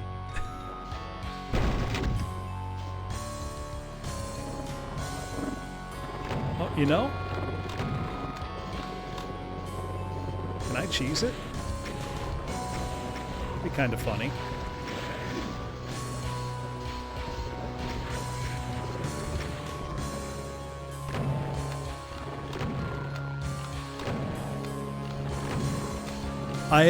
I've not heard specifics, but I've heard the ending of map 36 is bonkers. So I'm very excited.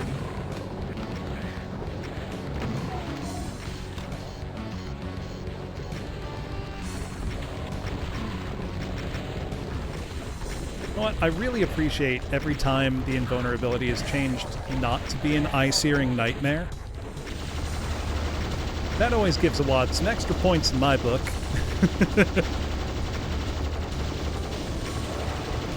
So now I feel like I'm going to regret taking this when I did.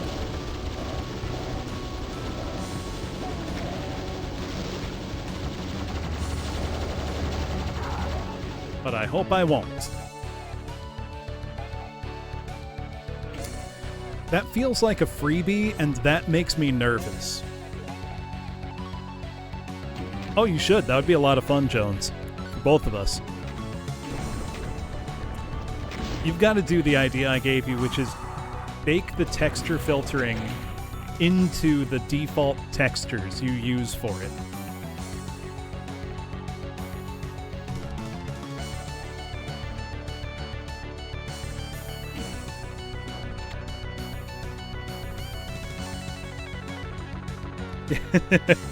Yeah, you should get flashbangs every time you get an invuln.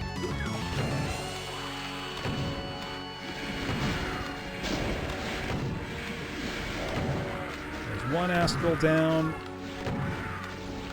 And 2. That worked out quite nicely. Then I almost killed myself on the architecture.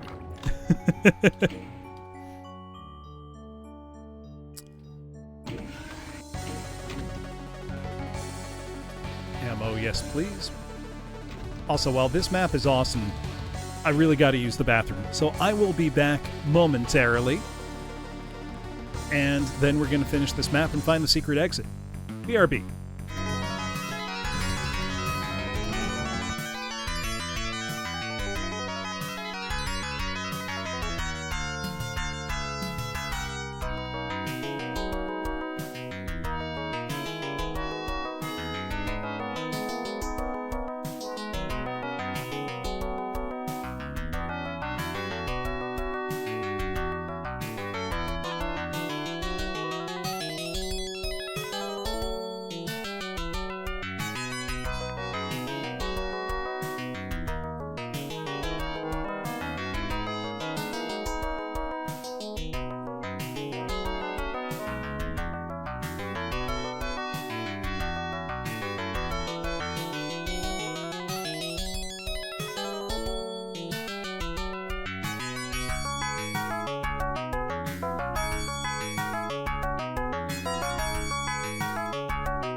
All right, thank you for waiting, everybody.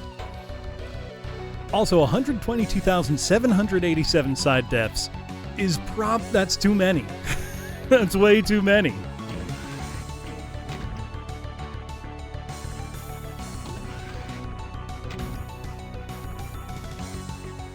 This map is kind of insane.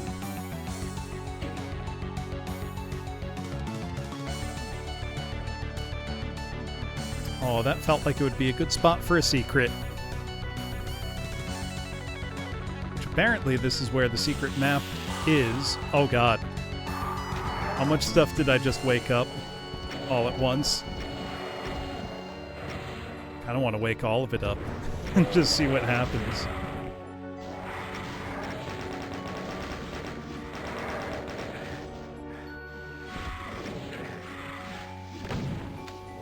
God, the detailing here is just spectacular, too.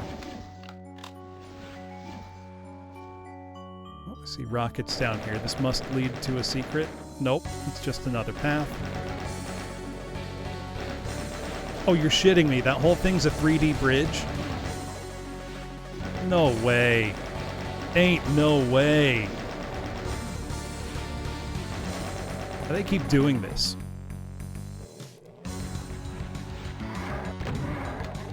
Oh, that would just be evil beyond compare, Jones. WADs like this that half the default health of the Lost Soul are the way to go.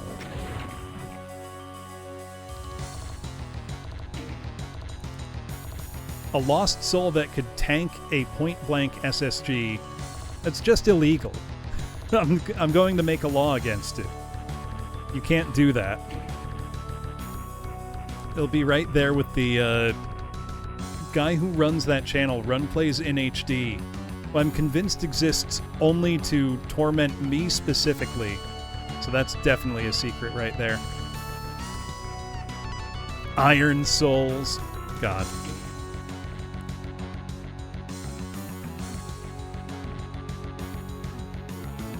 Okay, that's clearly the way to the hidden exit, even if that's not the exit itself. I'll remember that. Yeah, the person who runs that channel, I'm convinced they exist to antagonize specifically me. And the worst thing is, they will cover deeply obscure games that nobody else has videos about online, and then upload the worst looking footage you've seen in your entire life. It's hell. They should be in prison. You might be thinking, but Bloom, isn't it extreme to put someone in prison for uploading shitty gameplay videos that are heavily filtered? No, it's not. They should be imprisoned for their crimes.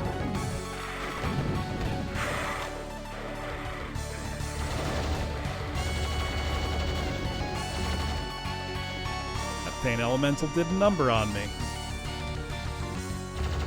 I hope there's health around here somewhere that I just haven't picked up.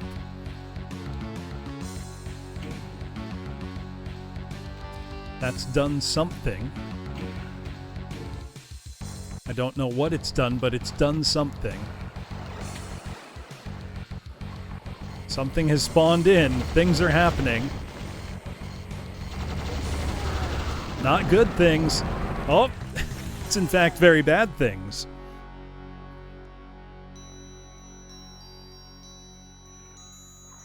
I flip that switch.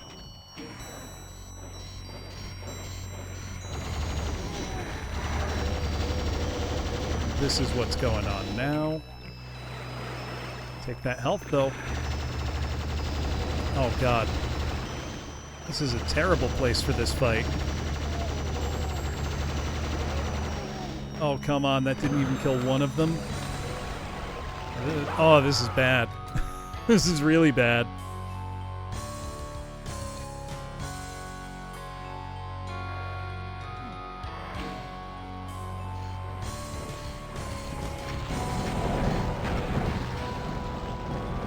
Can't even hide in that corner. Oh, so close. Oh, what? You mean just like pointing a camera at the screen, Grey Beret? Otherwise, you can just submit a demo file. That's fine. That's normal.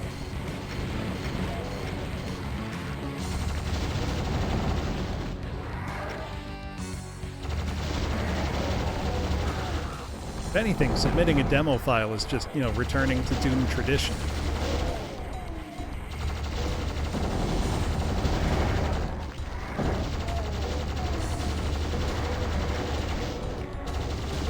Okay, now we're cooking. Things are improving. Yeah, make the plasma even louder. Make sure the invuln is as eye-searing as humanly possible. Iron Souls instead of Lost Souls, which is a really sick name. Even if I think you shouldn't do that. What else? Super tiny shootable switches in important spots.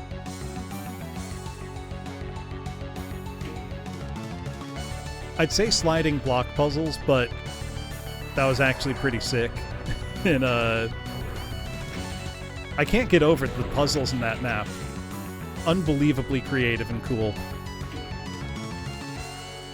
Yeah, mandatory texture filtering. It would be baked into the default textures, Lady Miss Dragon. Like, he'd set up the WAD, to use his own texture pack.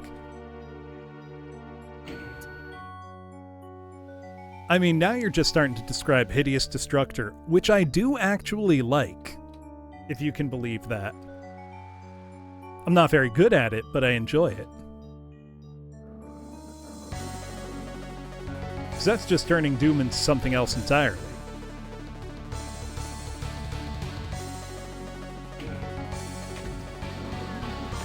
We got some of these guys. The Green Knights, I guess I'll call them. I love their death animation.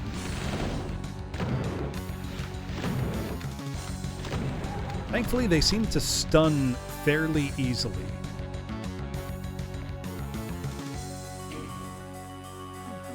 Look, I can handle a Freet boxing. I've boxed Afrits before, I'll do it again.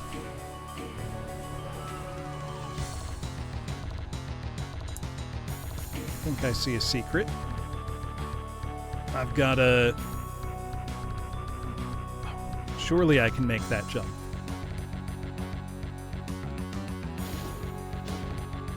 Guess I can deal with these imps first. Probably have an archvile behind them. You know what? Blowing off some steam by super shotgunning a big horde of imps. That's up there on the list of things that, Boomer crack a, monster energy and say, yup, they don't make him like this anymore. It's one of those things that'll never get old. I'm convinced of it.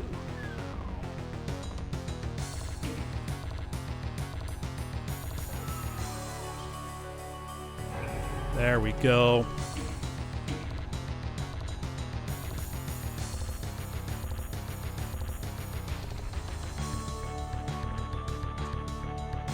Oh, yeah, from, that's the secret in...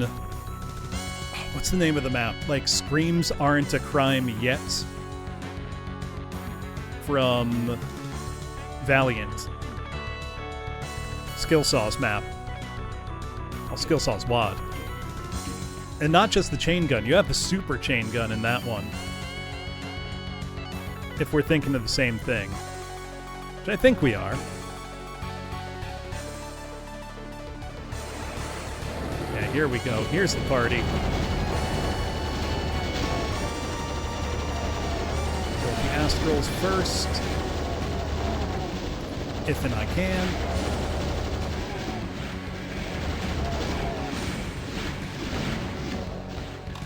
That was poorly handled on my part.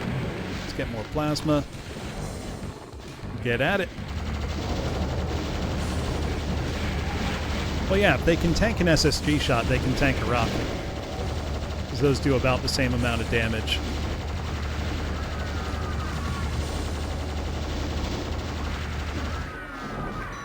Oh!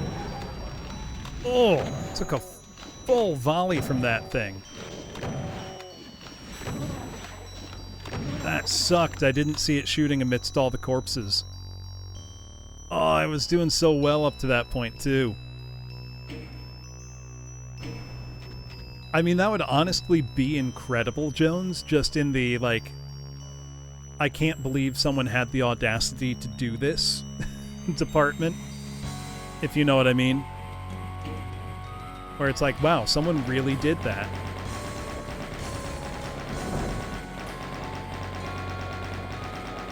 I mean, the right-angle projectile swerving that the Astral Mancubi have in this is already pretty much on that I can't believe you've done this level of just pure concentrated evil and hatefulness.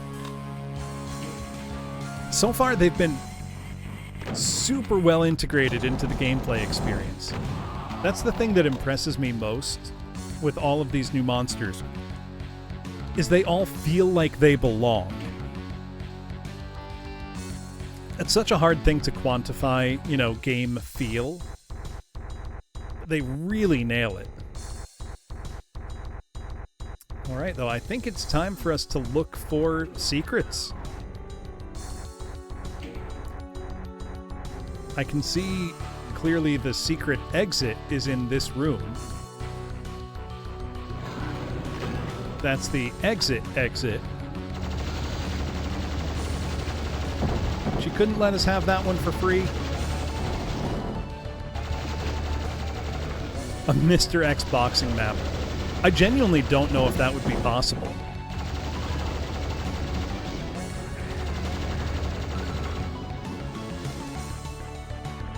All right.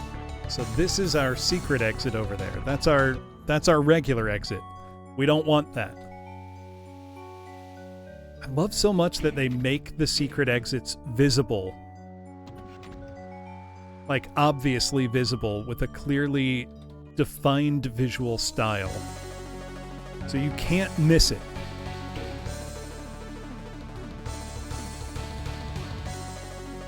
Oh wow, I totally missed that stash of rockets.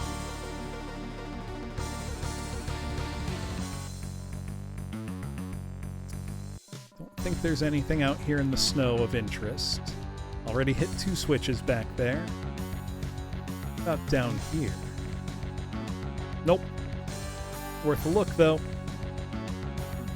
Always worth a look.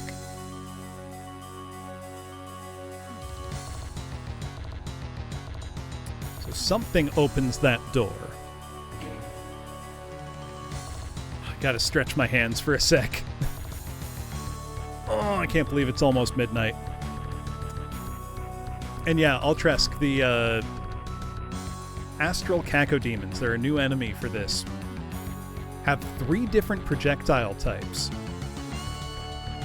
One of which does indeed take a 90-degree turn. Or up to 90-degree turn.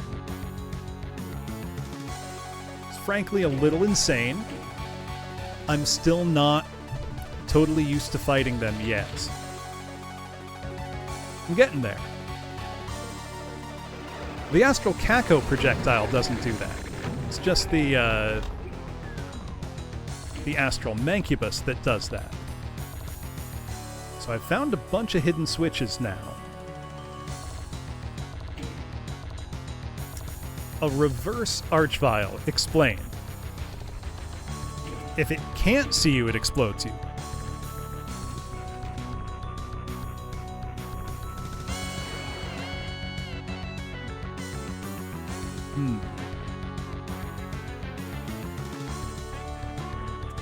I think I see the way to get to that, maybe. It's tricky because a lot of the map looks very similar. Okay, yeah, it's got to be this way.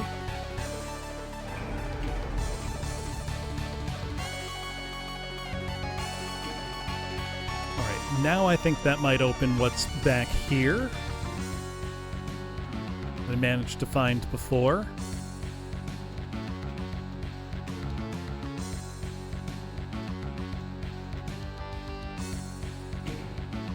Now, kind of as a rule, I don't love secret hunting in Doom. There we go.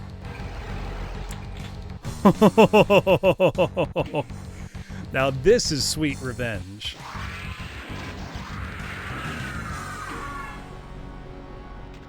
Just getting to nuke an Astral Caco at point blank.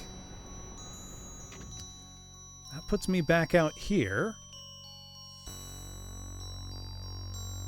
It's gotta be something to do... No, you can't take away the Cacodemon's holes. That's evil. They need those, for reasons that we're not allowed to discuss.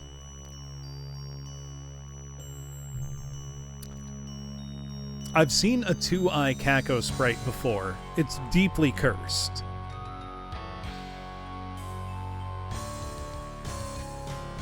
Okay, I think... No, that's the same secret I was just looking at from the other side.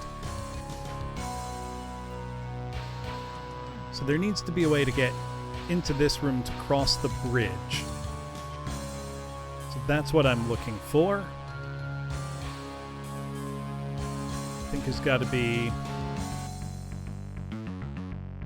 No. That's where it would be. How do I get there?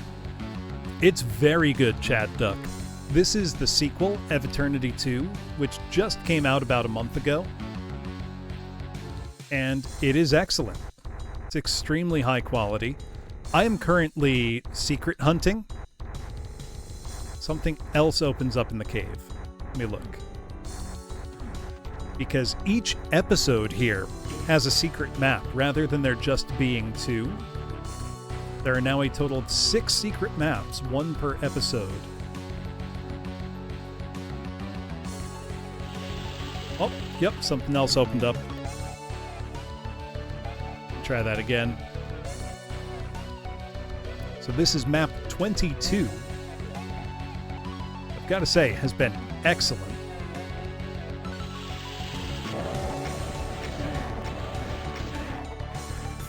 It's all the enemies. Look at that. It's a mini representation of the room that just opened up. That's amazing. What a map. Tiny little model.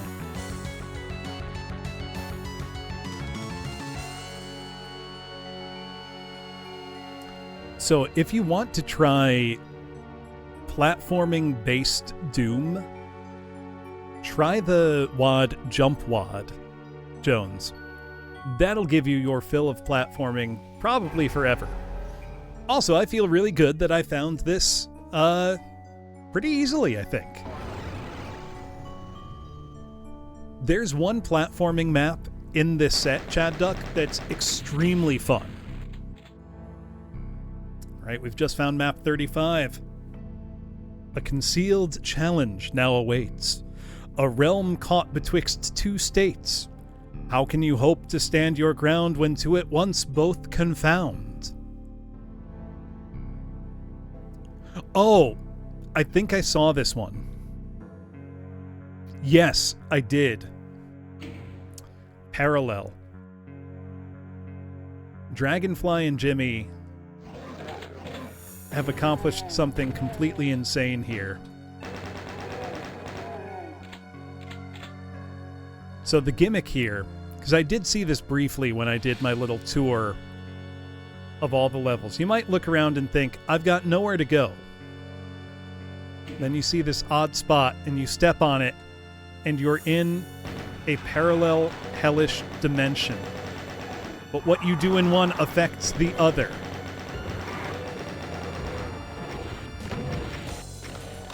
And it's done so insanely seamlessly.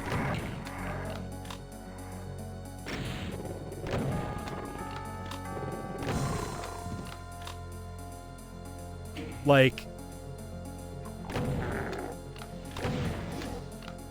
look at this.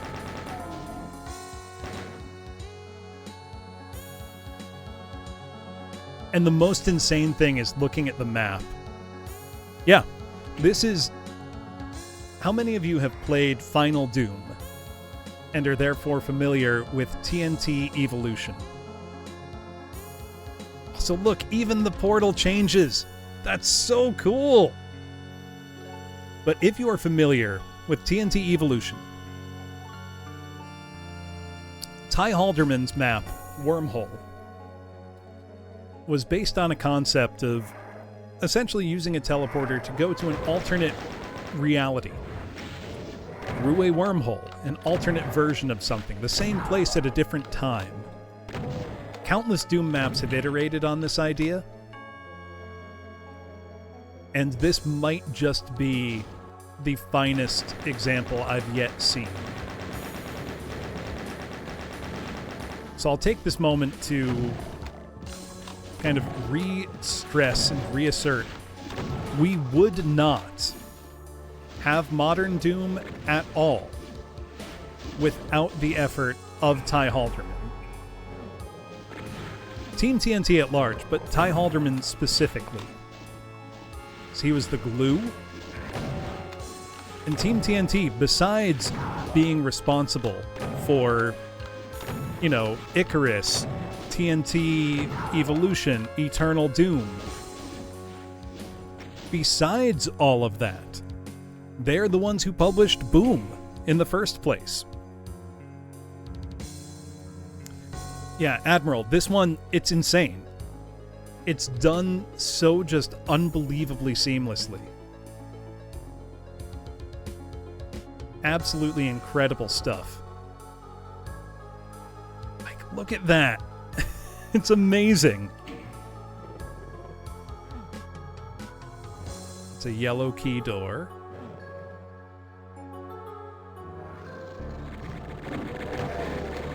You can see why we were given an invisibility. Fuck this noise.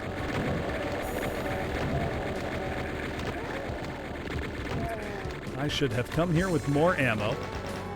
Unbelievable silent teleport trickery. Like, done so well as to, even when you know how it works, it's still a magic trick on an entirely different level, you know? Yeah, the CAC Awards happened last month. Lots of great stuff came out this year. Many worthy winners. Many of which I streamed.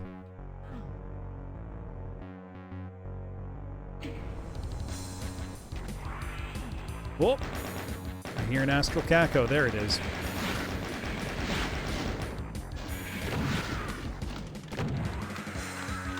Yeah, this dropped the same day, and Sigil 2. I still haven't played Sigil 2 because I've been playing this. Though I can virtually guarantee you that this is winning a 2024 CAC Award. I cannot imagine a reality where we get so much good Doom in 2024 that this doesn't win one. If that's somehow possible, that'd be sick. Don't get me wrong. But could you imagine a year so incredibly filled with good wads that something like this would somehow not win? Oh yeah. No, from like the first map, Admiral, I played, and I'm like, oh yeah. This is winning a CAC Award. It's an astonishing work. I can't believe they kept it secret. I remember I was just like scrolling Twitter, and I saw Dragonfly tweeted, Eviternity 2 is out, and I said, wait, what? What's out? It's like, come again?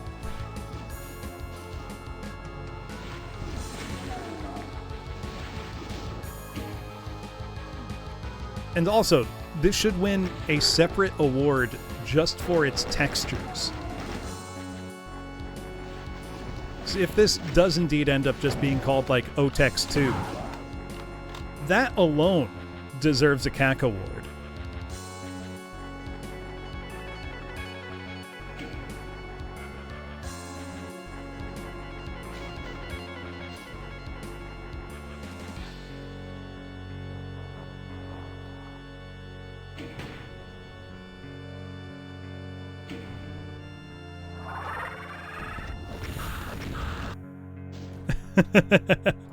Oh, I like that. I really like that.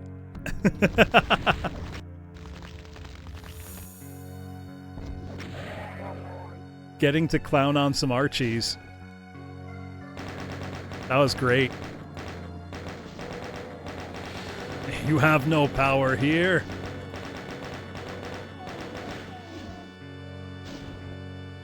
Take out some window dressing imps. Also, I feel like I don't need to say it, but this map's unbelievably pretty. In both its normal and hellish form. Just going back and forth and seeing, like, what's the same, what's different. Whoops. Didn't mean to do that. It's unbelievably cool stuff. There's Pinky's down that way. Revenant's on this side. Don't have the yellow key yet. God, the fact that the geometry can be totally different, too. That I can't retreat the way I came. How much smarter do you have to be than the average map maker to conceive of gameplay between both realities at once? Because I'm struggling to comprehend making something like this. Besides all the technical, like, wizardry that goes into it. Oh, that's a lot of imps. That's so many imps. That's an I need the rocket launcher number of imps. Oh no! I was doing so good. Double the IQ, basic math. What if it's exponential? I don't know, I'm not smart enough for this shit. I'm dumb.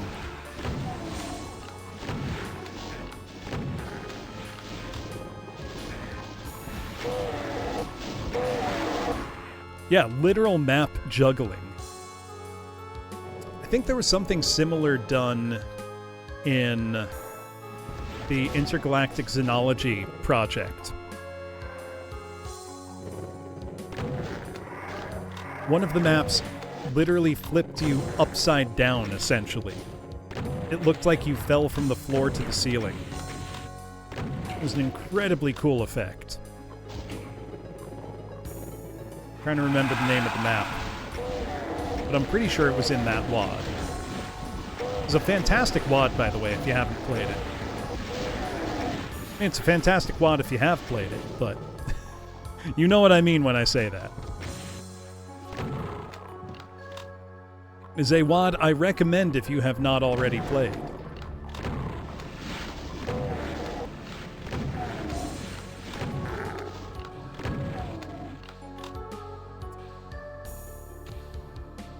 That guy trying to dial me long distance. Get out of here.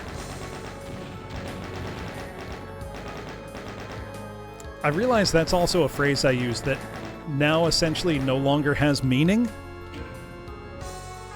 Long distance calling isn't like a thing anymore.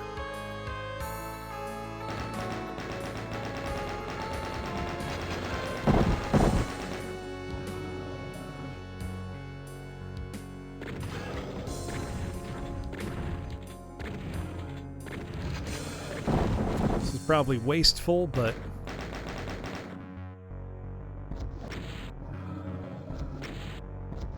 that's not getting through the bars. Just really want that guy dead.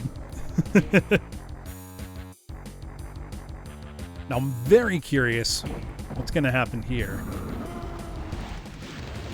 Oh, the whole floor is like this here. That's so fucking cool.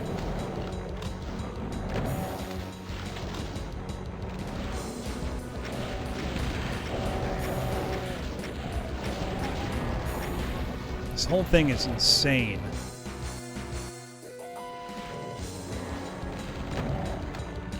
And, like, the gameplay's fantastic, too. That's the thing. It's not like this is just a cool gimmick. It's really fun. Oh, I'm so glad the Green Knights can infight with their brethren.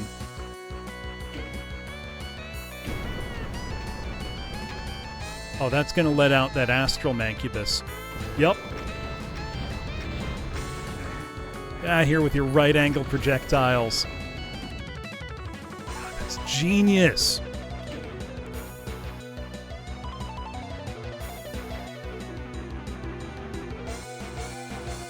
I love how you can fail to even realize it at first.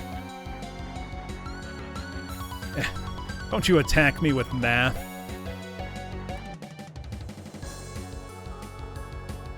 Okay, but I want the stuff that was in that room. How do I get it? The hurt is simply mental. Very naughty, purple vials. That was rude.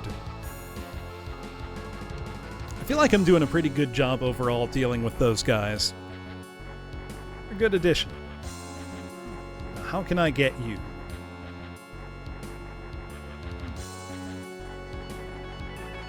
Arch Violet! It was there the whole time and I didn't see it.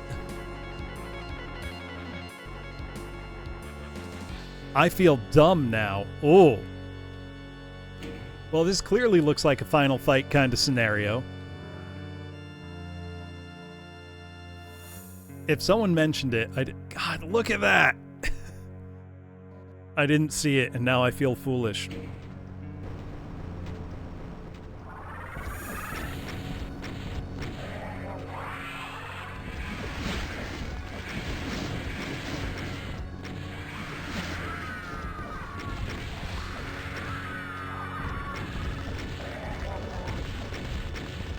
Damn it. Oh, I was doing so well, too.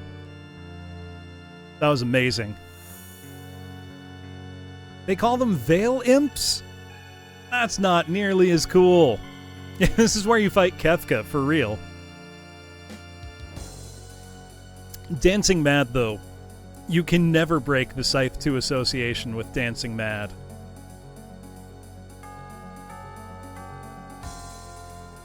That's so cool.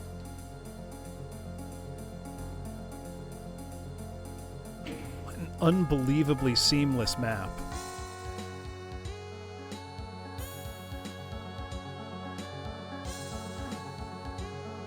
I'll check which ways I've gone.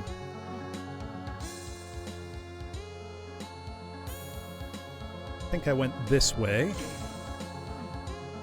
Oh.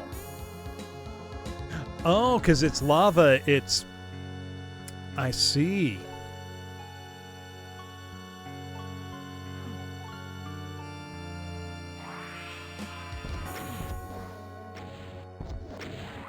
Get out of here. Don't you even try that.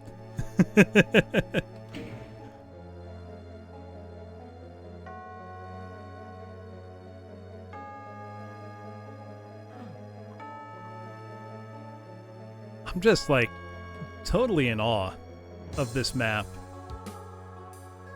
What an amazing achievement.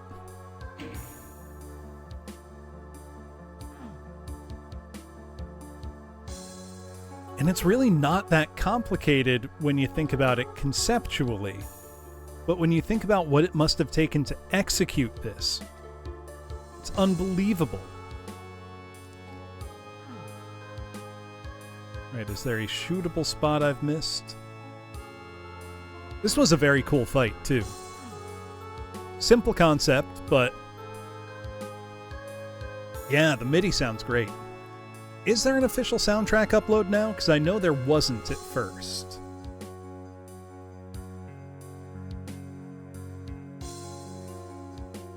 I shot that, right? Yeah.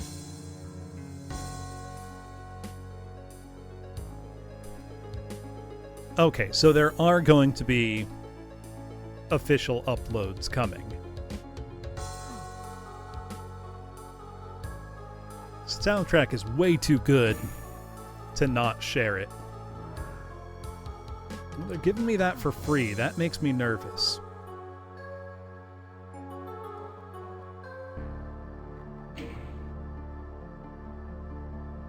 Here's our next... oh, the Perforator, my beloved.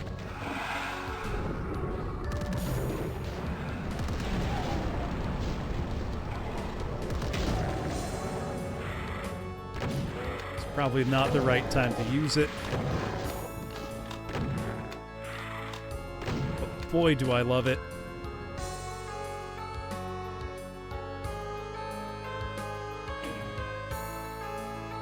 Thought that would be back to normal world. Yep. I feel like I've got to save the perforator for something big, you know? Like a real meaty fight. Alright. What's this gonna... Okay, that raises the rest of the steps. So let's go. I'm too stupid to navigate a basic 3D environment.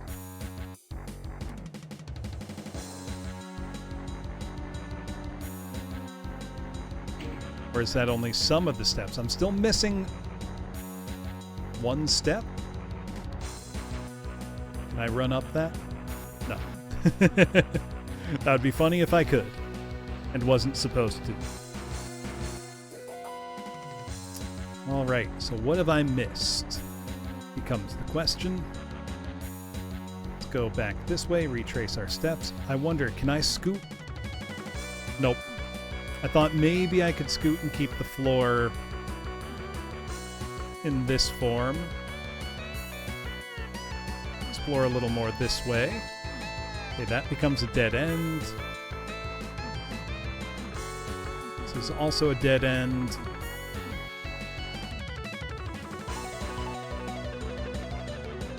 Okay, I killed all the pinkies down here. Ah, now I see. No? Oh, I thought maybe standing on these would trigger the switch and I could get my secret that I know is there. And I don't know how to get it. Oh well.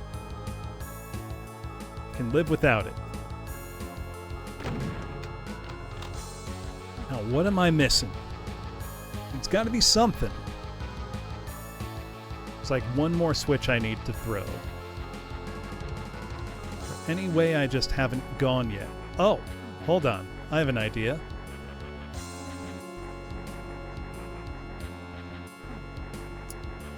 I think maybe I haven't... There's a shrub I could explore, I think. Not that. I think maybe from here. Can I hop onto this? No. In here. Oh, okay. Get perforated, loser.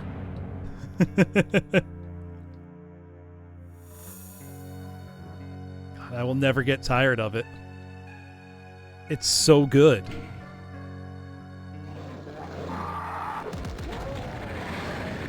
Okay, much as I love it, it is not the right weapon for this scenario, however. Its DPS is far too low.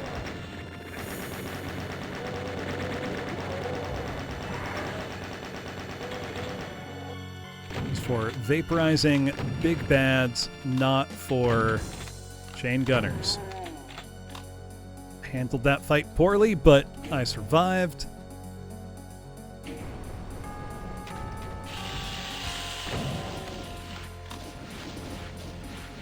This feels like a safe enough rocket time. As long as they don't throw, like, pain elementals in there, or I don't face rocket like a buffoon. I'll live with the consequences of my actions. Though I wish I didn't need to. I guess hit all the switches. See what happens.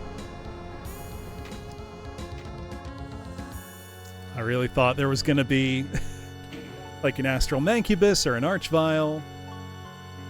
Something big and scary. That's just back where we were, but I can hear... There's the big and scary part.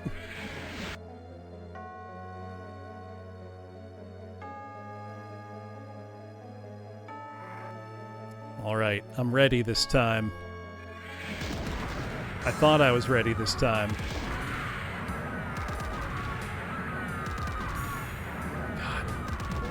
Just absolutely melting an Astral Kako in one shot is so cool. Yeah, this is actually the sequel, Furrow. This is Eviternity 2. And, whoops, it's unbelievably good.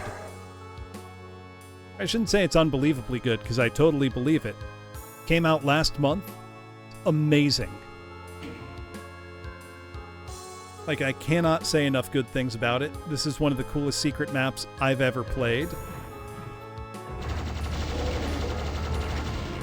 Like, I'm sad it's over already. Because it has one of the best gimmicks. It's called Parallel. Step on that ooze. You're in an alternate reality. And you have to go back and forth to solve puzzles. Incredibly well done. Just so good. Unfortunately, I need now say goodbye to the beloved Perforator.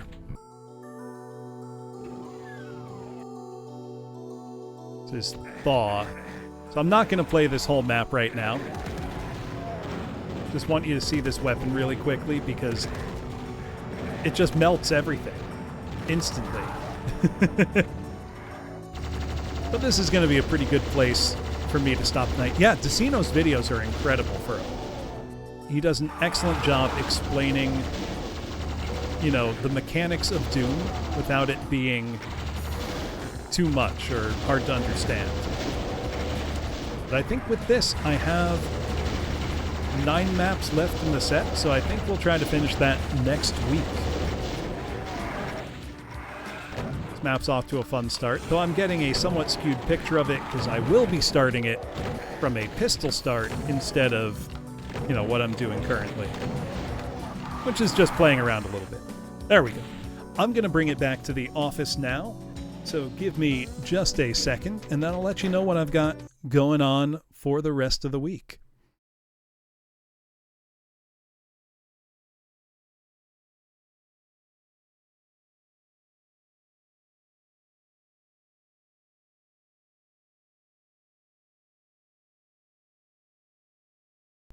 The demons have been perforated. I don't know why my mic didn't carry over between scenes. That was odd. Get some background music going, some nice relaxing demon slaying. Thank you all for coming. I had a really good time tonight. I can't get over how good Eviternity 2 is. It's absolutely fantastic. Tomorrow I may try to squeeze a stream in late. We'll see. But I won't be streaming Friday or Saturday. I'll be Actually, that is my plan for the rest of the week. I will be visiting my brother and his family over the weekend. I may be back in time on Sunday for a stream. It kind of depends on the weather. I may be getting hit with a bunch of snow, which will inform my travel plans. Because I don't really want to drive through a foot of snow if I can help it. But next week, I'll be back on my normal, probably Monday, Wednesday, Friday. Maybe a Saturday stream, too. We'll see. But thank you all for coming. Let us find somebody that we can raid and tear into. If you've got my emotes, please use them. If you don't, use some that are appropriate. Or if you want my emotes, you can always sub and get them. No, there's never any pressure to do that. So let me see who is online that we can raid and tear into. Maple is playing Zelda. She's been playing Twilight Princess for a bit. That's true. Or spend the channel points. Let me see what our options are. Ooh. You know, we were talking a bunch about Sonic earlier. And Lily Hops is attempting Sonic deathless runs. I think Sonic 1 no death runs. I kind of want to see that. If you don't know Lily Hops, she's very cool. She does play retro games quite often, too. Let me just make sure that she's not just about to end. Let me take a little look-see here. Okay, yeah, looks like she's going to be going for a while still. So let us raid and tear into Lily Hops. I want to see how the Sonic deathless attempts are going. So have a great rest of your night, everybody. If I stream tomorrow, just look to my Twitter. It'll probably be a short, late retro stream. We'll see. Might just be messing around. But that's going to be it for me tonight. I'm up past my bedtime. So I will see you, if not tomorrow, then next Monday. Have a great night, everybody. Bye-bye.